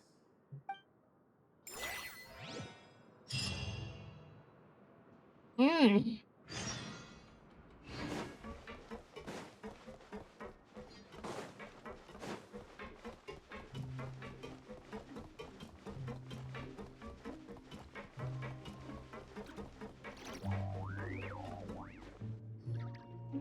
back! Welcome back. Do you want a cup of tea? How can you be so much like Risley, always drinking tea? Huh. Actually, now that you mention it, I just remembered something now. When I Oh? was sedated, I could still barely hear 2 people talking next to me. They were discussing everything, from the leaves to the water and even the teacups. Oh boy. themselves. That was probably Risley and Siegeween. Must have been Risley and Siegeween. Yep. Yeah, I heard 1 male voice and 1 female, so it should have been the 2 of them. They really were just talking about brewing tea. I really can't make sense of this place. So, Traveler, Paimon, were you able to learn anything from Risley? Oh boy. Yeah, he explained everything. Very well. Then, would you mind checking your answers against my speculations? Yeah, I took the time to rest, so I'm feeling a lot more relaxed now. Not to mention that he sees his siblings that are, safe.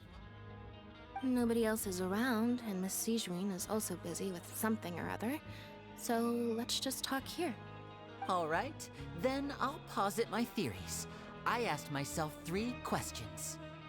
Firstly, why was Fremine affected by the primordial seawater? It was because he dove into the sea.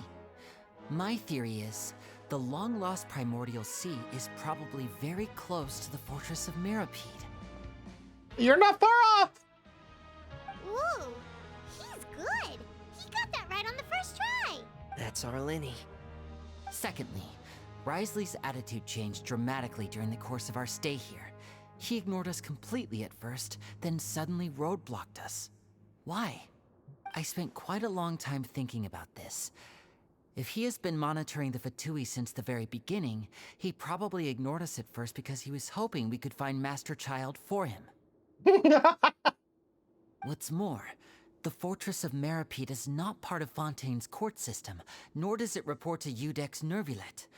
Wriothesley is basically the king of a no-man's land. As long as the fortress doesn't do anything about Master Child's disappearance, Father can use it to pressure the Fontaine authorities. And while the two factions are pitted against each other, Wriothesley will be free to move between the parties of interest. If I had to guess, he probably has something that he's working on himself. It's likely related to the secret of the infirmary, but I just can't think of what it could be. You're super smart! Thanks so much. Then finally, there's the last question. If Wriothesley does have a plan, what could it be? All I know for now is that his plan probably has something to do with the changing nature of the seawater. He's even gotten Cloran to help him out. That can't be the full extent of what he's doing. There's probably a secret passageway behind the block in the infirmary, and there's something big in the fortress that most people here never get to see. He has a bargaining chip, and it could be important enough for Father to deal with him directly. I don't have enough information, so I have no idea what his chip might be. But let me guess. You have the last piece of the puzzle. After some deliberation, you share the information you just learned. While sharing it, you emphasize now's not the time to fight. I can't believe it. The sea will engulf everyone. Just like the prophecy said. Could Wriothesley have wanted to meet Father to figure out a way to deal with this crisis? If you remember, I once mentioned that Father sees the House of the Hearth as her base of operations, and she truly wants to resolve the crisis. But how could Wriothesley have known that? Or perhaps he didn't know, and just wanted to bring Father over to his side? Which could be why he said he just wanted to negotiate. That's a very good chance. Yeah, that makes sense to me. I understand your concerns as well, Traveler. I'll figure out a way to pass this on to our father. No matter what, we're on your side. The two of you have already aided us far too much. We probably wouldn't be standing here right now if not for you. If you ever need anything else going forward, please come to the House of the Hearth at any time.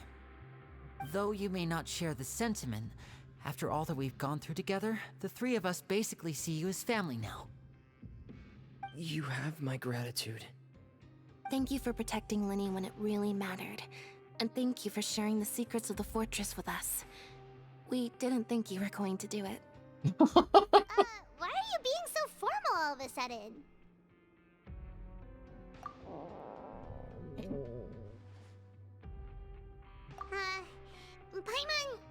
Paimon's hungry.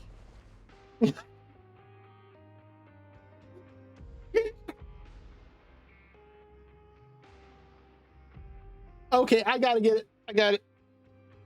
Screenshot. Oh, you've done so much already. Go get some food. Alright, then we'll catch you guys another time.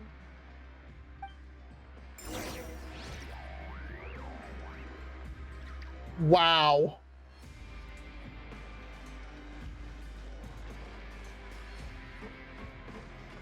You know, what's this?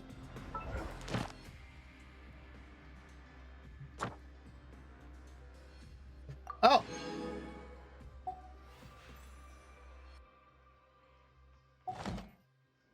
Wait, which? Oh. Interlude.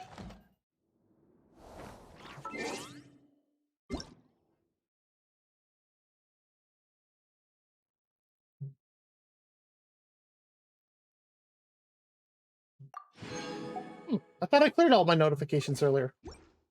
Strange. What achievements? A lot of achievements.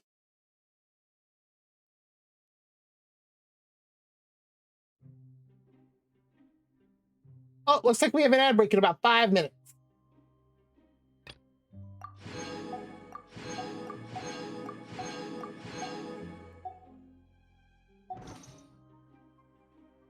Actually, how many? Enough to buy one, and also enough to buy 3 here.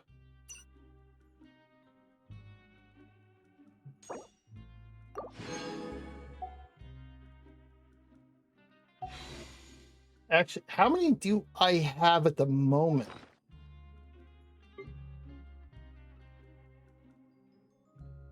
I could buy 2 more. Huh.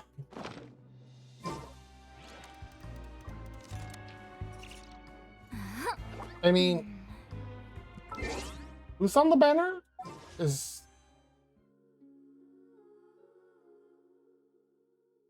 I mean, try it and just see just what our luck is.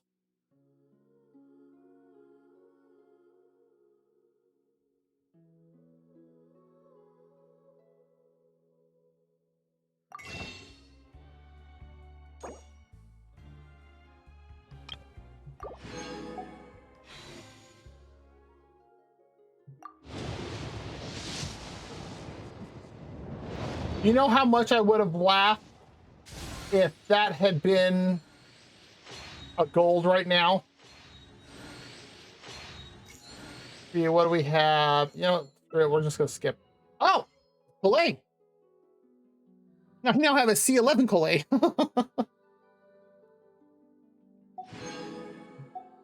I figured, you know, since I now have Farina's weapon, I already have Nefer's weapon. Let's try and get Nefer. Yeah. Okay, continuing on. Oh, thank you for the announcement, Popecule.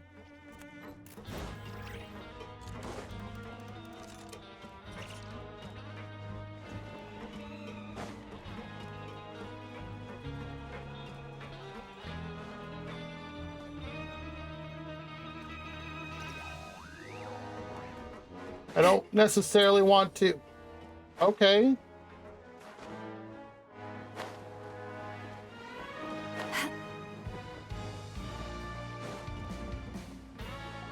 There we go. Time for dinner.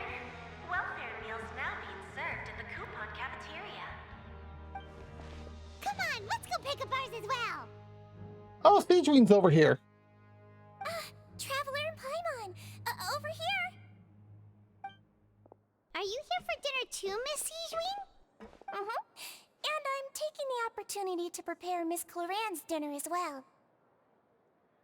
Oh? Huh. You're right. She's actually sitting in the fortress cafeteria. What would you like to eat? Yep, you can. I've already talked to our chef, Mr. Walsey.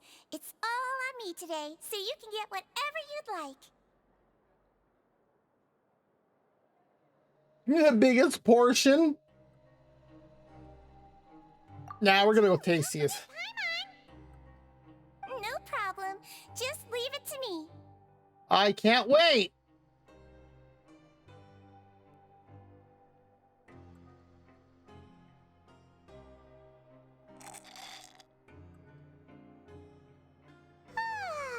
So delicious. Paimon's so happy. Paimon wants to feast like this every day. Feeling full yet? How's the food? Delicious. I'm so glad to see you all so happy. Oh, see, the expression on your face just now? The muscle here just moved, which suggests that you're feeling quite relaxed at the moment. Wow. Sijween, do you do this to help your patients or to better understand human beings? Both. A bit of both, I suppose. I'm a Melazine, which means I'm very different from human beings. I must know what you're thinking if I want to take good care of you. You're really good at taking care of people. Even though you're so short, you still talk and act like an older sister. Did she really call Sijween short? Paimon called Sijween short.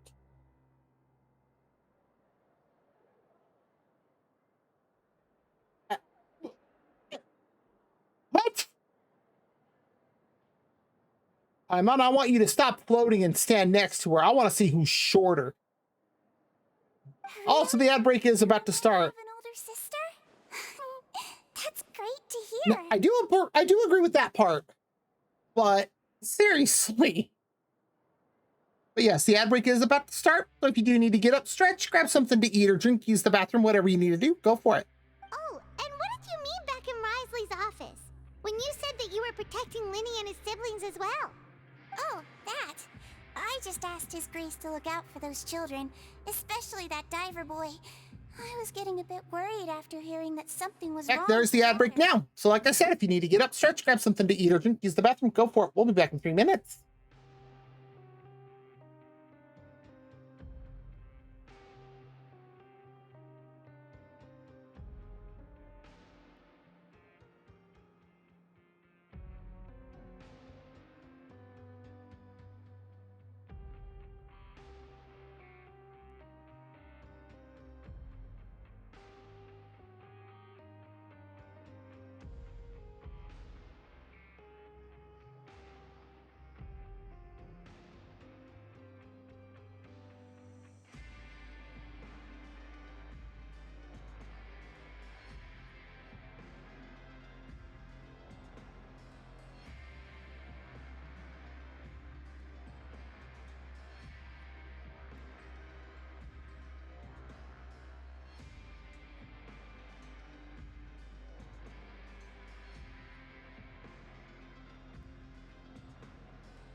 Okay, our ad break is done. Let's continue on. Wow, I've been live for 7 hours.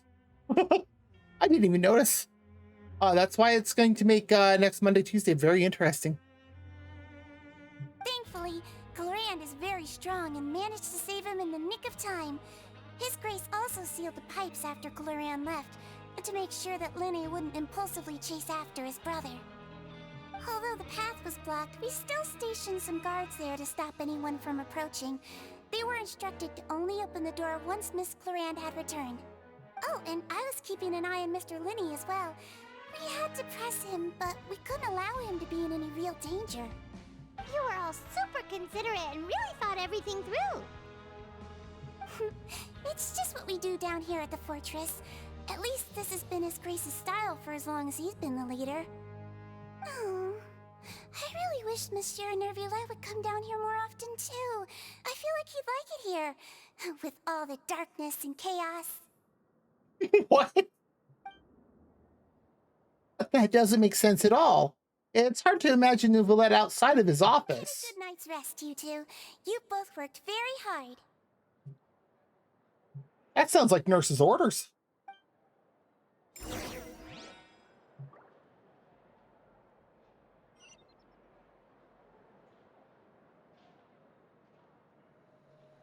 Yeah, that's That's a little high for Sea Lolly to float up to.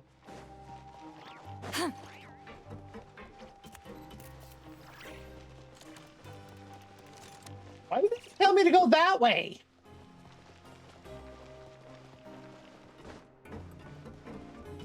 Bring it!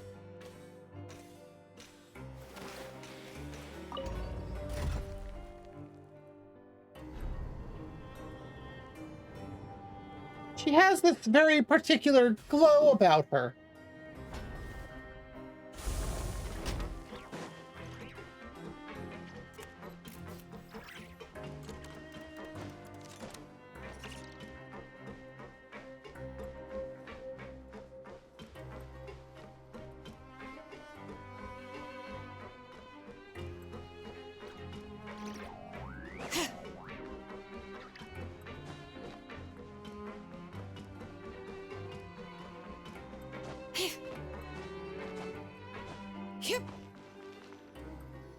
There we go.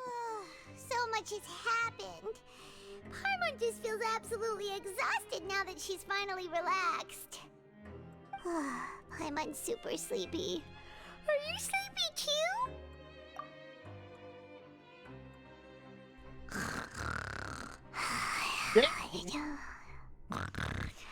Wow, she's laying down without us. I'm surprised. Wow, he really immediately fell asleep. Delicious. Paimon wants seconds for All free. right, a screenshot of that. Okay.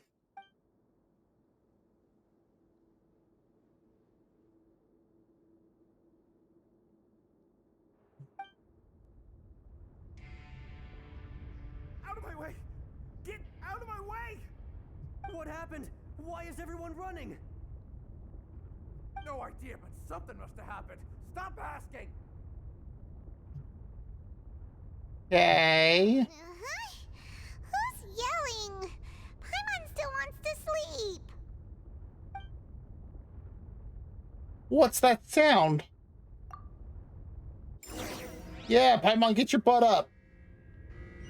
That's an alarm. That's not good.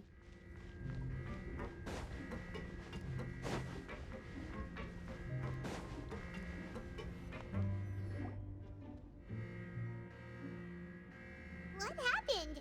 Why is everyone running around? Hey, what are you doing? No time to explain, mate. Goodbye. Hey, wait! What's wrong with these people? They won't even talk to us. They're here! Yeah, there you are! Oh, hi, Quisto. Oh, and Leveroon. Quisto and Leveroon, do you know what happened here? We came here especially to inform you. Something seems to have gone terribly wrong just now. Oh, boy. Telling everyone to evacuate and get out of here. The gate broke. Laveroon was saying you two are new here and you don't have many friends, so you might slip through the cracks. Haven't you heard all the stories like that? An evacuation is successfully completed, yet you only find out once you do a head count that 1 or 2 people are missing. Wait, weren't you the one who brought that up? Why is it suddenly my idea? Hey, shut up! Okay, whatever. The point is, you should come with us. Yeah, he said to get as far away as possible, upwards and outwards. Then that means whatever happened must have happened down below. Oh, oh no. Isn't that gate at the very bottom? It can't be that thing. Whoa, wait, what? What? Hey, where are you going? We have to go find the Duke. You two just go and get out. Go on without us. Yeah. Oh, jeez. Hey, hey! Be careful! Can't guarantee that. Attention! Please evacuate upwards and outwards, upwards and outwards. If you're already at the topmost layer, then try to move as far outwards as possible.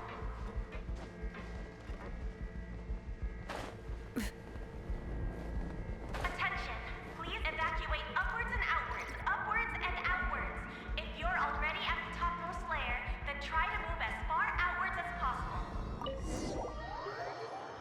That sounds really bad. Oh, there we go.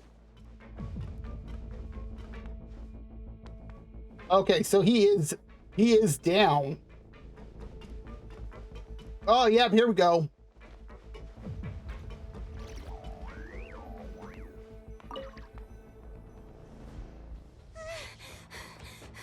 Oh, animation. They're here. Just like I said.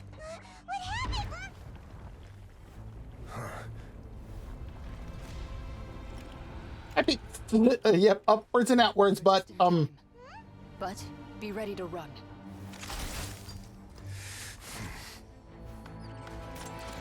What's he gonna do? Punch the seawater back?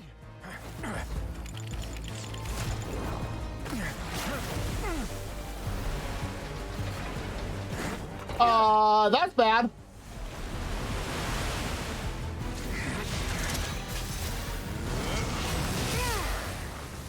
Okay, I was joking about that.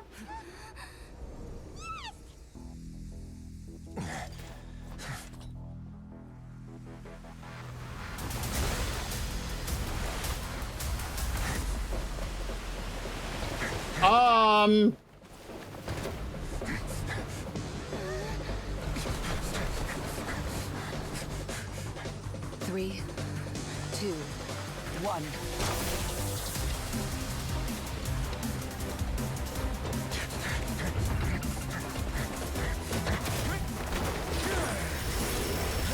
Ooh.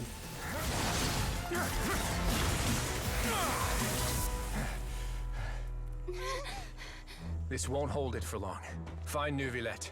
Tell him the defenses are about to collapse. Then what will happen to you? Until he arrives, we're the last line of defense. I was gonna say, he is the defenses. The gate. How long do you think it'll hold? That depends on us.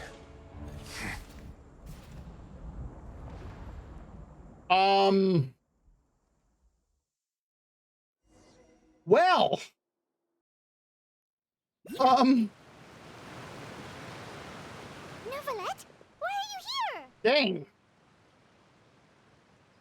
We got out pretty fast. Traveler, I need you to head to the Opera House immediately. Why? Farina will soon be meeting with the Knave there. You must protect Farina and make sure she doesn't spend too much time alone with her. Will do. You have my sincerest gratitude.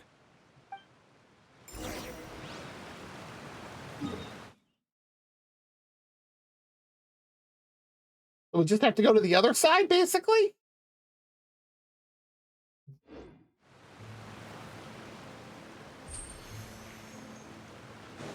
Where's the Oculus?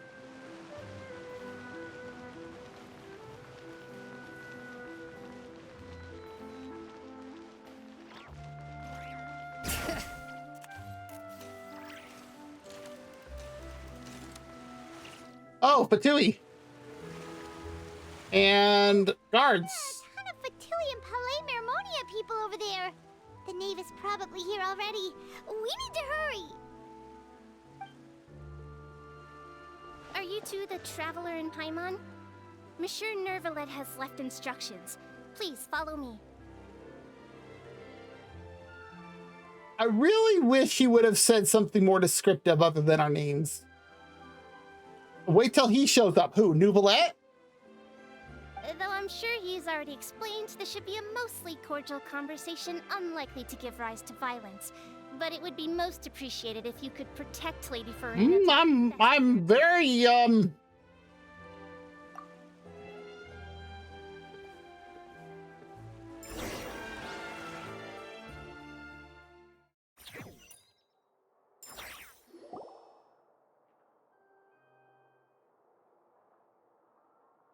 he's still super nervous.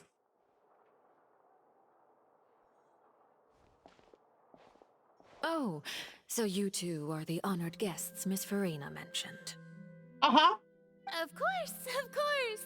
How could they not attend a meeting such as this? I must always have 2 or more guests at my dessert table. Otherwise, the occasion would be too lonely and unbecoming of my station. Okay, Farina. It is my pleasure to make your acquaintance, traveler. I have heard much of your accomplishments. I am the Knave, one of the 11 Fatui Harbingers. Yes, I've heard your name multiple times. So this is the Knave, the head of the House of the Hearth, and the Lenny siblings' father. He certainly does not seem easy to deal with. I've already prepared seats for you. Come, sit beside me. Perhaps you two are unaware of how Miss Farina and I do things. You see, we actually recently agreed to get together for tea when we had the time. See this? This is a limited type of confectionery that Miss Farina simply adores. There are only 16 slices sold every day. Here, why don't you and Paimon have a taste? He seems friendly enough, but that can't be all there is to her. The Knave is a force to be reckoned with. I should be very cautious around her. What do you think of this cake? That's good to hear. So what Child said was on the mark after all. You do share a taste in desserts with Farina and I. Wait, Child should have no reason to have said something like that. I wonder how he's doing nowadays. You must have heard, right? He's suddenly gone missing.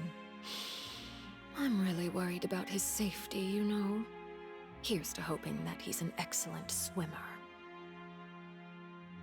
I can't tell if she's being serious or not. Since we're talking about him, I feel like I should add something. His martial prowess really looked certainly pretty impressive, yeah. She's just throwing crap out, isn't she? Farina looks quite nervous. There must be some kind of bad blood between her and the Knave. Oh, so you're also familiar with his aptitude for fighting, Miss Farina. Oh, right. I almost forgot. Child was subdued by Udex Neuvillette right in front of you. Something happened. Neuvillette just kind of blinked. Against ordinary, Lord, that man is fast. Would never be on the back foot. But alas, he just never imagined he'd run into such a person. I must express my admiration for Monsieur Neuvillette. Coming from you, that's not surprising at all. Oh, so you're aware of who we are and what we do? But I thought you would be happier to hear the news. Right? That's the thing that gets me is Child thinks he's weak. It's like, okay, sure, we kicked your butt. But still, dude, no, you are not weak. Of course, but it's still a bit of a shame. You see, I would have been far happier had I received this news somewhat earlier. As you well know, a long time has passed since Child disappeared. Well, in any case, there's no need to worry. We know for sure that Child is still alive. What? Oh, and just how do you know that? Yes, I'm pretty sure Child wants to, like, just go all out brawl against all of them at the same time. Because we found evidence that proved he left the Fortress of Mirapede. And where did he go after leaving the fortress? Well... Oh no, Paimon's statement just left us wide open. The Fortress of Mirapede lies deep beneath the waves. Unless he pranced right out of the main gate, he must have had to swim for it. Do you have any proof that he surfaced safely? What nation is Child from, anyways?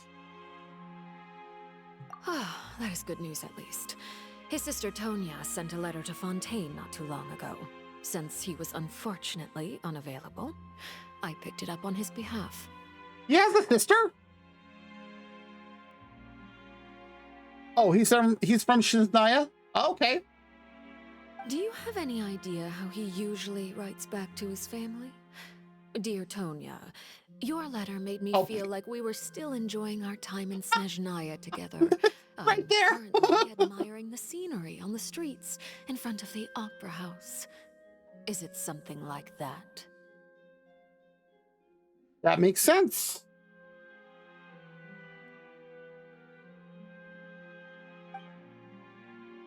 She's turning up the pressure. I'm not sure if I'll be able to convince her, but I can at least try to distract her from Farina.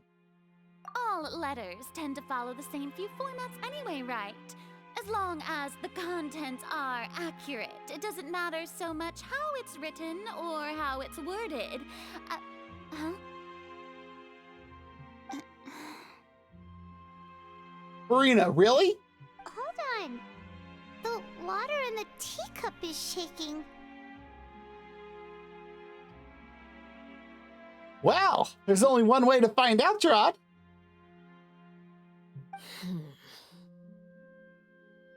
I suppose this is also a sign of things to come, Miss Farina. Huh? I don't quite understand what you're trying to say. Have we entered into the next stage of the prophecy? Oh, she knows. Oh, look at that. Look, there I go. Oh, no. Oh, no. Look at me go.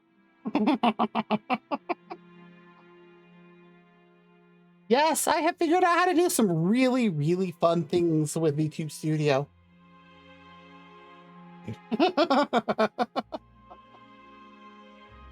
Yeah.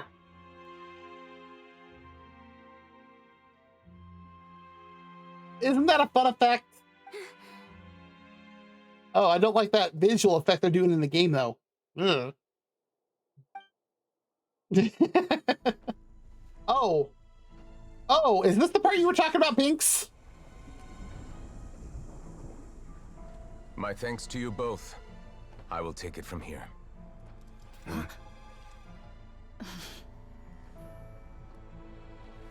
Sure you don't need a hand? Quite sure. Wow. So, what's your secret, huh? Let me guess. Nah, who knows? Maybe it's just your sense of responsibility. Yes, he's gonna keep the water back with his sense of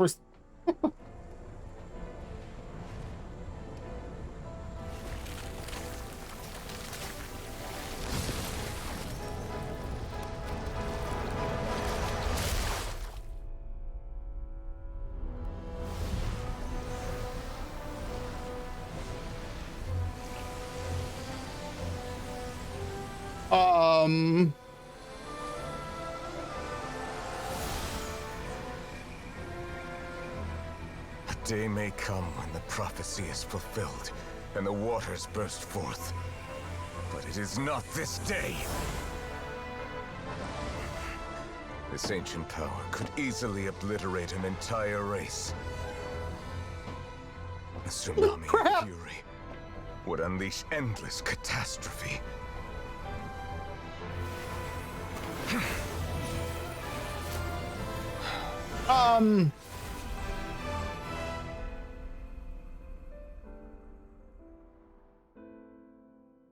Are you sure he ain't supposed to be the god of Hydro himself? Me for overruling it. Holy crap! Jeez. All right. Seems like the problem inside has been suppressed. Let me guess. We're safe for now. Indeed. But only for now. I win this bet. You owe me a present. Very well. It was indeed just as you said. You made a bet? We made a bet on the size of your entourage. Cloran thought you wouldn't come down by yourself. What quest? Only quest I've done in Fontaine is what you're watching. I figured you would have at least brought a few people along for appearance's sake. It appears I underestimated just how confidential the mission was. Shouldn't you have gotten used to confidential missions by now? That's just how the courts operate. He's not wrong. So what gift must the loser give? Tea?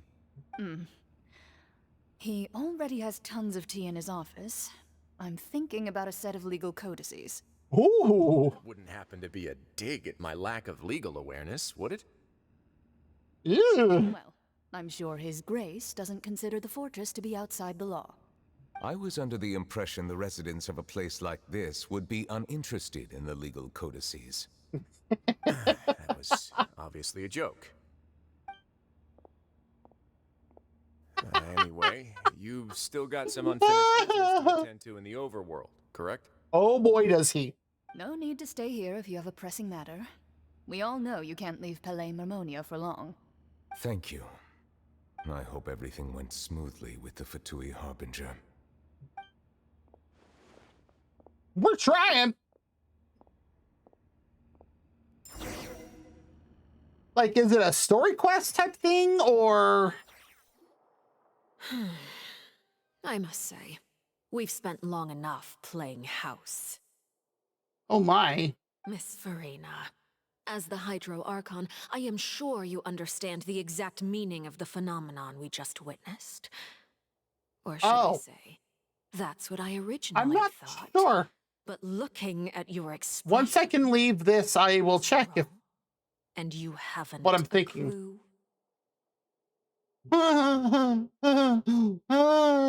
He does seem very clueless about a lot of things that go on in her nation. What are you trying to say? At this point, I don't think there's any more need to speak as diplomatic representatives. Allow me to speak to you now as just a Fontanian. You know the prophecy by heart, and also that every part of it is being proven true. Ooh. Yet, here you are relaxing, drinking tea, and eating desserts as if it's all nothing more than a few stray bugs in your garden.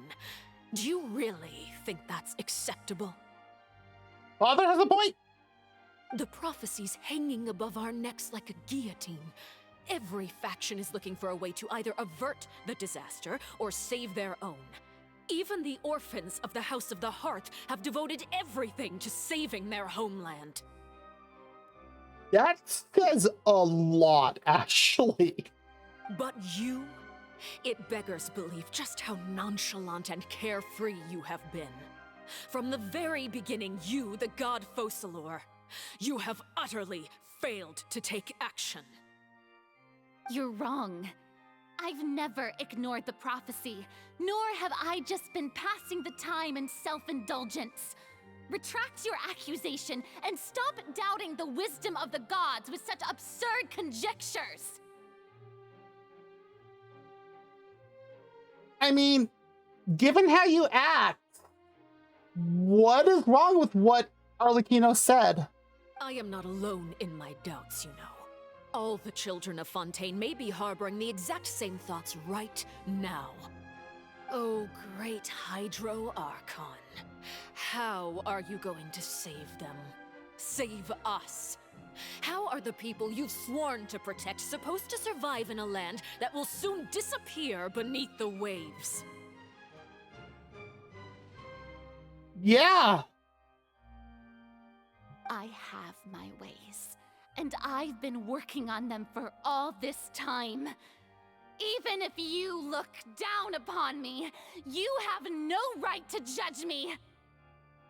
The first time I've seen her be assertive around her. Fontaine will be saved. Even if I still cannot see the true future right now, as long as I continue on as I am. Oh, look at me. Be able to hold Look at that beautiful neon. Wow. She's being super assertive. I'm proud of her. Yeah, like this is... Farina's not acting like her usual self. He's actually seriously refuting the knave's accusations. He means what she says. She's not putting on a front. Yeah, she's like not acting. She's not, being extra bravado. She's not acting like she's on a stage. She's just being an Archon. I'm actually quite impressed. Before, I had doubts with all of the first interactions, but now...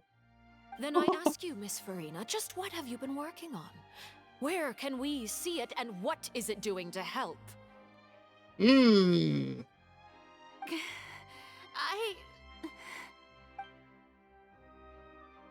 So was that all a lie? Or can she really not tell us? He was so full of conviction and confidence just now, but now she's deflated like a pop balloon. My machinations are just like the prophecy itself. They will only reveal themselves at the fated time. And there goes the bravado again. Ourselves are unable to perceive them as of yet. I see. As a god, the proof of your labor always lies beyond prying mortal eyes.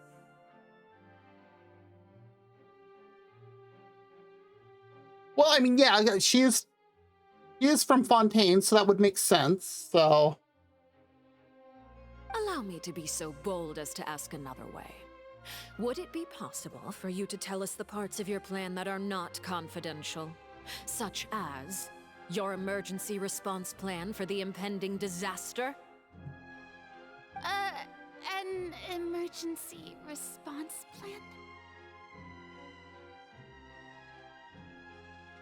She's not very good at doing the whole, quick response thing here. Oh, that look in your eyes. Have you not even prepared one of those? Mm-mm. The emergency response plan is also strictly confidential. No one is believing that after how you just responded. Then allow me to jog your memory. Miss Farina, what is the purpose of your Oratrice Mécanique d'Analyse Cardinal? And what do you plan to do with the massive amounts of indemnitium that has accumulated over the years? Actually, that's a good point. The Oratrice? It's just like it appears to be. So you also have no idea. If I'm not mistaken, someone's using it to prepare for something. But unfortunately, it would seem that someone is not you, Miss Farina. I first caught wind of this when Linny tried to investigate the Oratrice in the Opera House. You see, even just getting close to the core contaminated him with an extremely large amount of indemnitium. But even if that had nothing to do with you, then what could you possibly be working on, oh great Hydro Archon? Oh, right. I almost forgot. Udex Nouvillette is not at the tea party with us today. Miss Farina, I suppose you must have ordered him away to take care of some troublesome business. Oh boy! Yeah, yes, that's exactly right. Please keep it a secret for me. Oh! Of course I will. Although, I must say, Miss Farina, you seem quite insecure without the Udex by your side. Oh, very well. Let's stop that conversation here. There are still a few slices of cake left, so please, help yourselves, everyone. These aren't topics I can speak about. I don't even know what Nouvillette's task was. If I had to guess, he probably went down to deal with the surging primordial sea, but can he really deal with it all by himself? And is Farina being truthful or not? It's really hard to tell with her. Traveler, I heard that you were recently commissioned to handle a few matters on behalf of the Udex. Why don't you take an extra slice of cake? Those who work hard deserve gratitude and praise.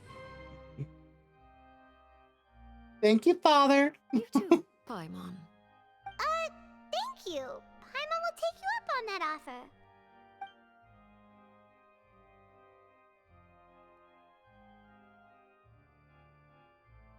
Oh, Paimon's super full. That cake was great. If it's on my tea table, it must be of the He highest does. quality. Yes, and we must thank the knave for bringing these over as well.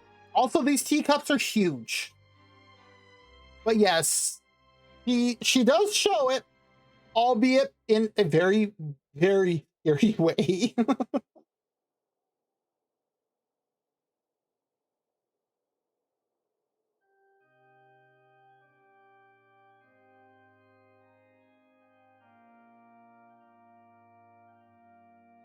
You're welcome.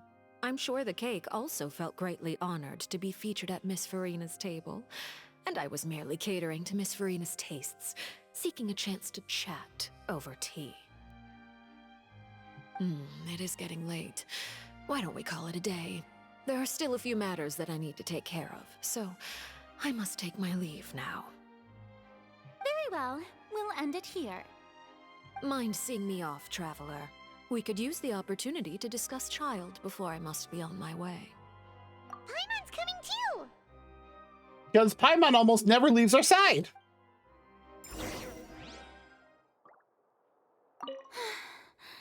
The tea party turned out to be even more difficult than I'd imagined.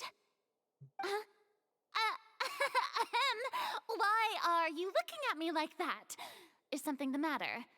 If there's nothing urgent, then I shall be retiring for now. Uh-huh.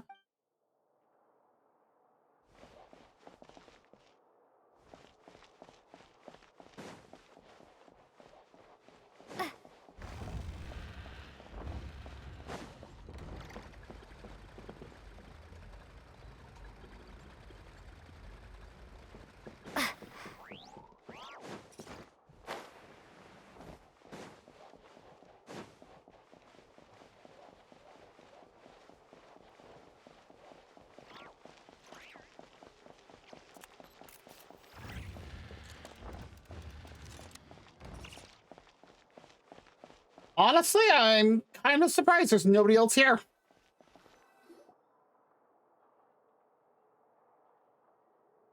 I'm glad that you were willing to come with me. Of course, Child was just an excuse. I have no interest in your dealings with him. Although I'm willing to bet she knows about them. That's what Paimon thought. You lent your aid to the children of the House of the Hearth. As their father, I would like to express my gratitude.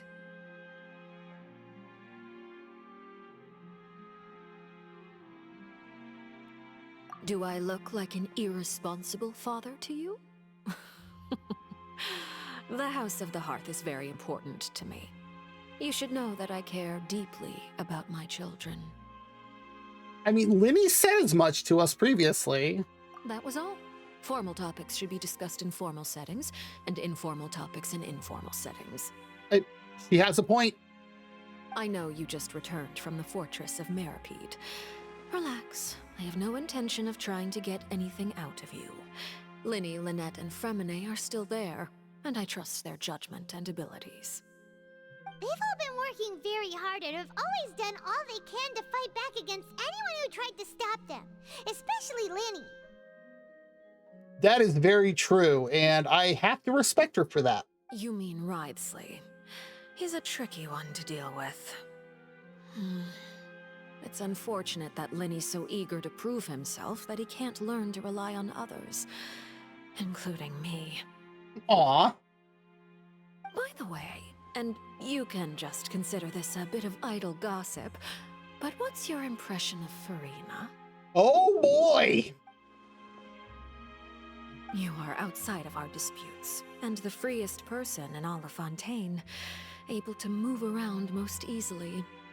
Allow me to share my perspective with you. And that's everything that happened during the trial.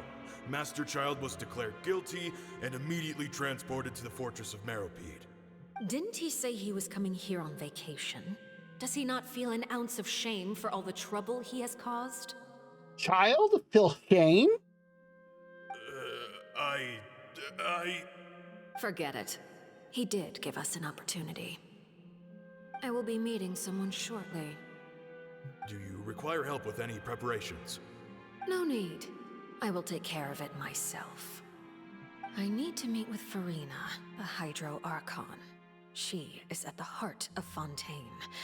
But what's fascinating about her is that she often seems more like a celebrity than a working Archon. Oh, come over here, you little critter, you! You dare to run from me? Stop right this instant! Oh yes, that'll help. My goal is just to discover the location of the Gnosis. but I didn't expect the chance to approach Farina to be handed to me on a silver platter. This is so easy, it's actually making me a bit suspicious. Oh, she dressed as a regular Fatui agent just to watch her at first. That's hilarious. Anything left unguarded is usually just bait. But no one will blame someone for taking the bait. After all, from the moment it was attached to the hook, the bait is meant to be sacrificed. The cat's reaction here. Okay, I need to get a screenshot of that.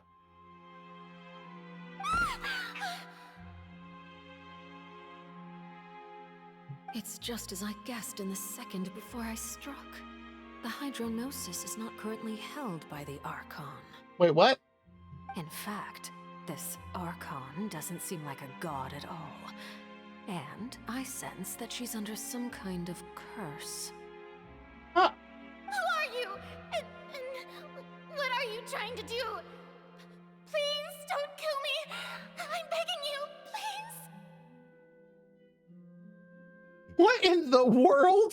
The fear in her pupils is genuine, so perhaps she's not bait after all. Either way, targeting her has lost all meaning. I left the scene with ease. Nobody came looking for me, and nobody could serve as a witness to my near assassination of Focalor. I suspect even Farina dares not mention this incident to anyone. Not long after, my informants confirmed what I had guessed. After returning to her quarters, Farina quietly cried alone. She was so scared that she could not sleep that night, nor could she even bring herself to eat her cake. Wow. There's no doubt that there's something wrong with her. I began to entertain the possibility that she is not the true Hydro Archon. Perhaps Iudex Neuvillette is actually the genuine article. After what he did down the bottom of Meripede. I have to find the Gnosis. If the Neuvillette hypothesis is correct, he is probably in possession of it. Alternatively, it might have been hidden in a place that's hard for ordinary people to access. Yes, Father. My dear children, please speak. News from the Fortress of Meripede. Master Child has gone missing. On top of that, the contacts and guards we bribed at the fortress have all gone quiet as well. Probably the handiwork of that Ridesley. I'm afraid so. This is a good opportunity. The value of a Harbinger is much higher than most would imagine. We now have an excuse to exert diplomatic pressure on the Fontaine authorities. Oh boy! Set up a meeting for me. I would like to meet the Hydro Archon and Iudex Neuvillette. Oh, and I have an additional mission for you three. Yes, Father. Tartaglia's disappearance was not a part of my plan, but I can use it to make a breakthrough. With this as my excuse, I can ask for an official audience and continue my investigation of Farina and Iudex Neuvillette. Ah, that's why she wanted to meet him. The initiative belongs to the House of the Hearth. My wish to investigate the Fortress of Meripede will be a front. Linny and his group will be responsible for the actual intelligence gathering. Interesting. You should know the rest. Linny's group is quite close to you, so they wouldn't have hidden anything from you. You attacked the Hydro Archon? It wouldn't mean anything, even if you shouted it from the rooftops. After all, even Farina herself is still pretending that nothing of that sort ever happened. True. Alright then. I've now had 2 chances to enjoy tea with Farina. I have to say, the leadership of Fontaine is even more inscrutable than I had imagined. I once surmised that Iudex Neuvillette must be the Hydro Archon, but now, that doesn't seem right to me either. I am a servant of Her Majesty the Tsaritsa. Over my years of service, I've learned how a real Archon conducts and carries themselves. Whether Iudex Neuvillette or Farina, neither fits the bill. It's hard to imagine either of them as the Archon. Of course, That is all just how I feel. Gut feelings often do not require justification. It is, however, quite amusing to me that after all my years working in intelligence gathering, I've come to realize I am at a complete loss regarding the identity of the god of the land of my birth. Don't you think Fontaine is quite intriguing? A catastrophe looms, yet many secrets have yet to rise to the surface. It looks like Fontainians will have no choice but to save themselves. Ultimately, though, one must survive in order to do anything else. Should the need arise, I would be happy to cooperate with you. So that makes, what, 3 Harbingers that have outright worked with us? Or at least said that they would? You don't need to commit to anything right now, of course. I have a feeling that the situation will continue to evolve. And as your name is often connected with noble deeds, I'm sure we will work together. Oh, hey! Hi, Nouvelette! He certainly returned quickly. You must want to catch up with each other, so I'll leave you to him. Nouvelette, is it over? For now, yes. But this issue will prove quite thorny in the long term. I'm concerned that sooner or later the prophesized events will occur. Oh boy! Thank you for protecting Farina. To put it simply, I used my power to force back the primordial sea and reseal the sluice gate.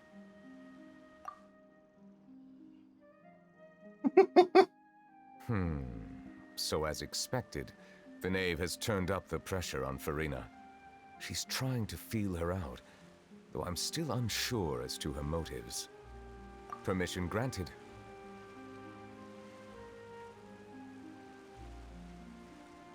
Whoa. It can't be that you're the real Hydro Archon, right? But that's just a speculation. What a point-blank question. You can't tell us? Then that's okay. We can talk about something else. We won't try to force you. You guys in Fontaine are super strange. If by the phrase, you guys, you are referring to Farina and I, then although I'm not sure just what you are trying to imply, I must clarify that I do not share her positions on a multitude of topics. Oh boy. I believe so. The fortress has a long and complex history. It has seen much grief and suffering. And now, another catastrophe will soon be upon us. I mourn this turn of events. Huh? Why is it raining all of a sudden? The clear sky suddenly filled with dark clouds. The rain became heavier, light rain soon growing to a downpour. And just moments before, Nouvelette had just mentioned his sense of grief. Thinking back to that legend and what Fremine said, it said that a dragon of water once resided in Fontaine. Every time it weeps, the skies will cloud up and pour out rain.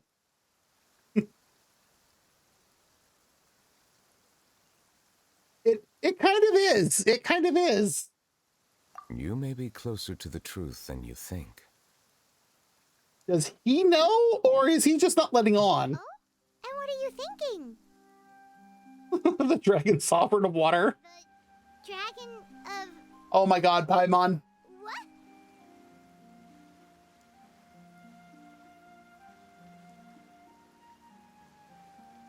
How? Sure, why not? Huh? Please do not be so surprised. Oh, there's Farina. Farina? Nouvelette! Nouvelette, are Yeah. you listening? Also explains his eyes. My apologies. We were just guessing randomly. We didn't guess right, did we? You're not actually the dragon sovereign of water, right? Well, if you don't want to confirm or deny... Well, I mean, because the dragons came first. And that's what all the wars and everything that were about that came to the Seven.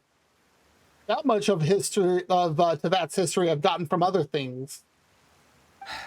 You guessed correctly. I sincerely hope you'll be able to keep this a secret for me. Right, of course. We'll definitely help you keep it a secret. There's still something Paimon wants to ask you, though. Please, go ahead. Well, if you are the Dragon Sovereign of Water, and you were able to force back the primordial sea from the fortress, then since Fontaine's prophecy is all about seawater, couldn't you just use your power to solve the crisis?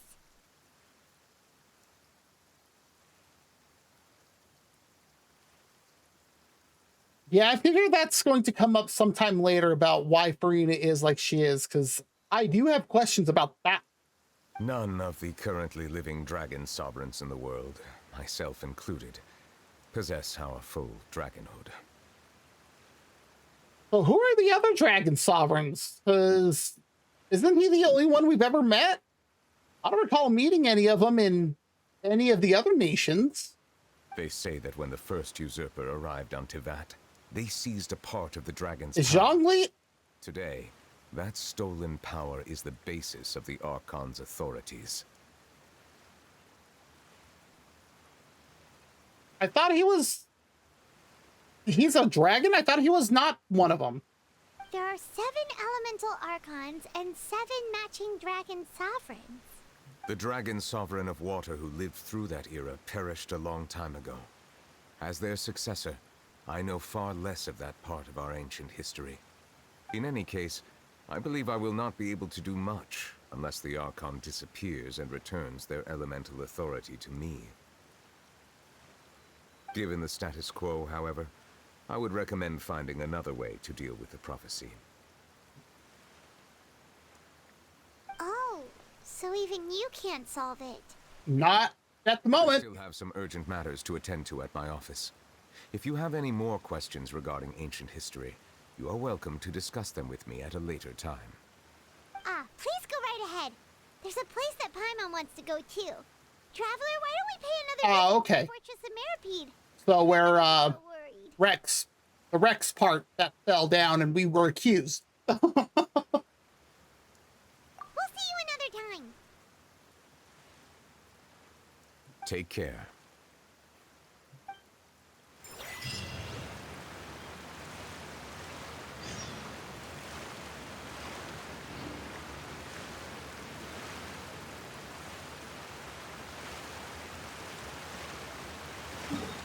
Here's what we're gonna do. Actually, since we're right here.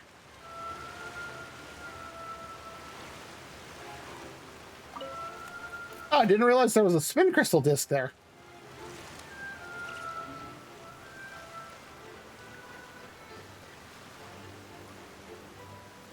Oh, okay. Okay, never mind. I don't have enough. We're just gonna pop in here. Because I've been live for almost 8 hours. We should be able to see the stars It's tonight. just after 1 a.m. for me, and I do have work tomorrow, so... Oh, and I apparently have an achievement. Learned of Nuvalet's true identity. Yep, there we go.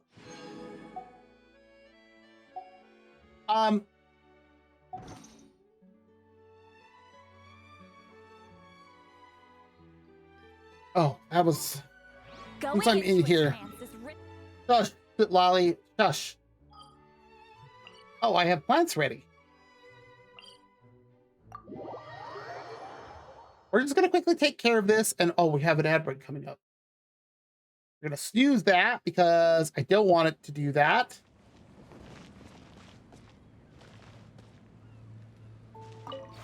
That makes sense, because Zhongli himself is... Thank you, Tubby. Zhongli himself is still, like, super old, isn't he? Oh, Varessa and Mizuki are almost done. Sweet.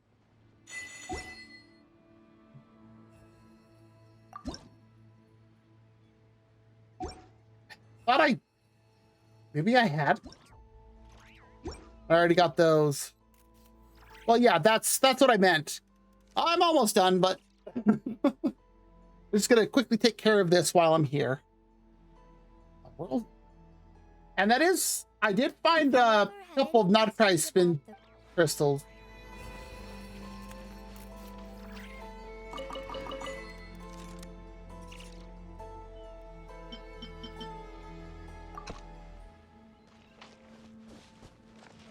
That's a lot of pages.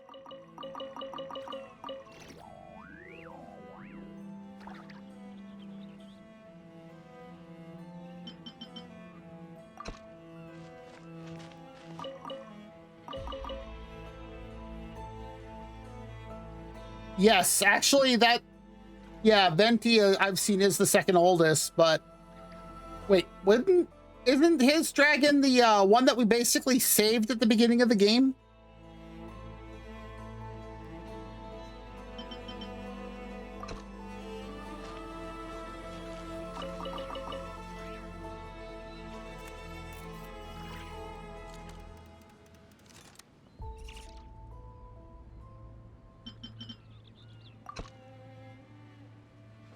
And yes, I purposely did put Farina and Father right across from each other.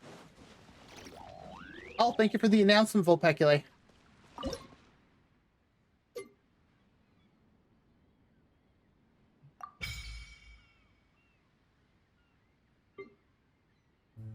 Limpide et le sanglot d'eau?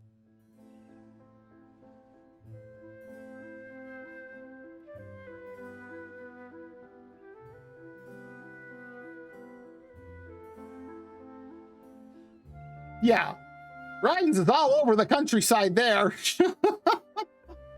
Isn't that also part of... No, I'm thinking of something else there. Never mind.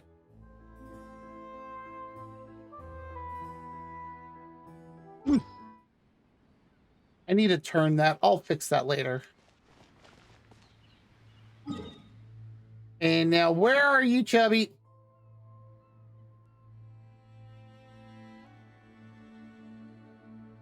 Of course, you're way the heck over here.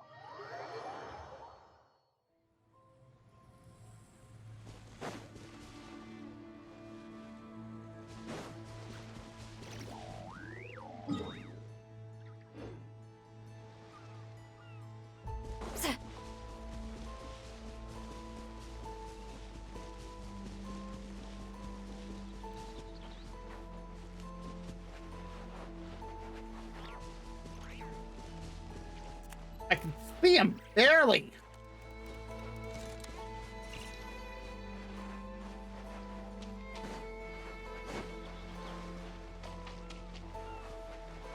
And I hate that there's, like, not actual buildable stuff out here.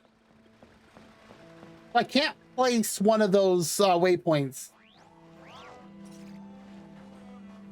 Yeah, that makes sense. The one before you.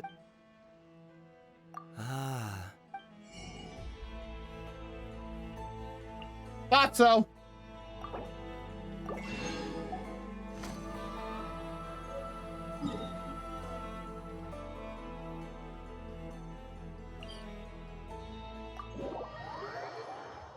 I don't know what it is about the Nod Cry music.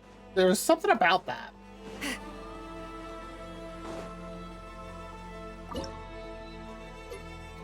Oh, Zinazuma.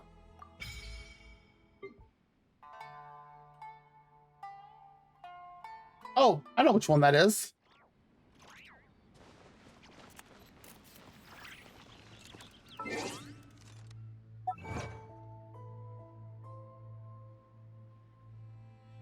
Where?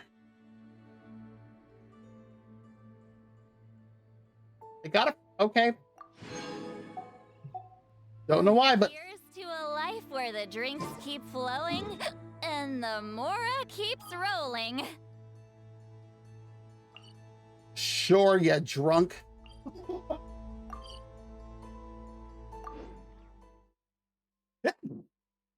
Oh, wow.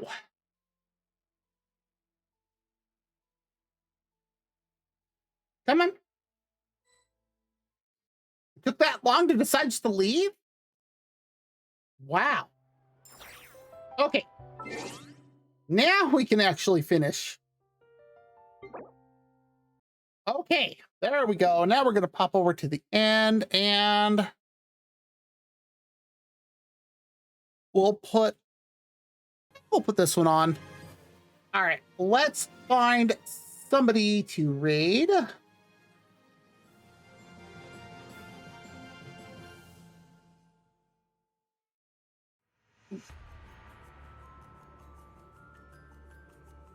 Oh, I'm glad I had stuff muted because I refreshed Twitch and that was loud.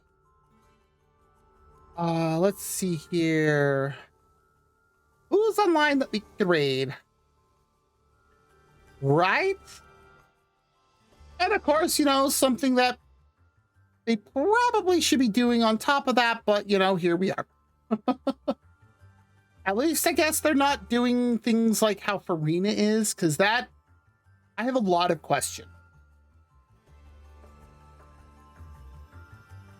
Let's see who's on.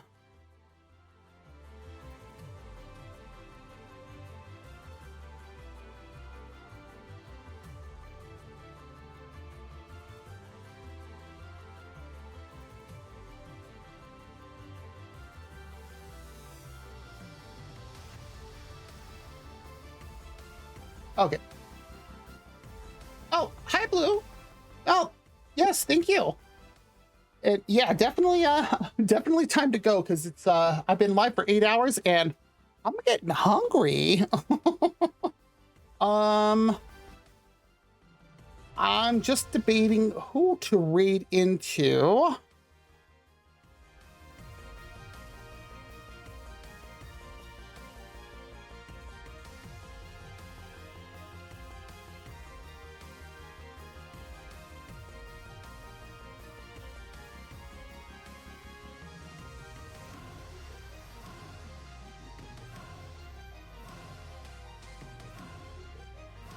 Yeah. Although that electric field is, some of it is very interesting. Wow, out of everybody I'm following, only one person I did see Sarah's online.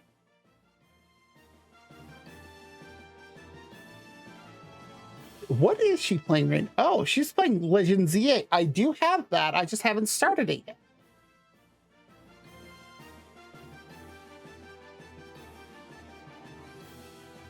Yeah, why not? I haven't raided her in a while.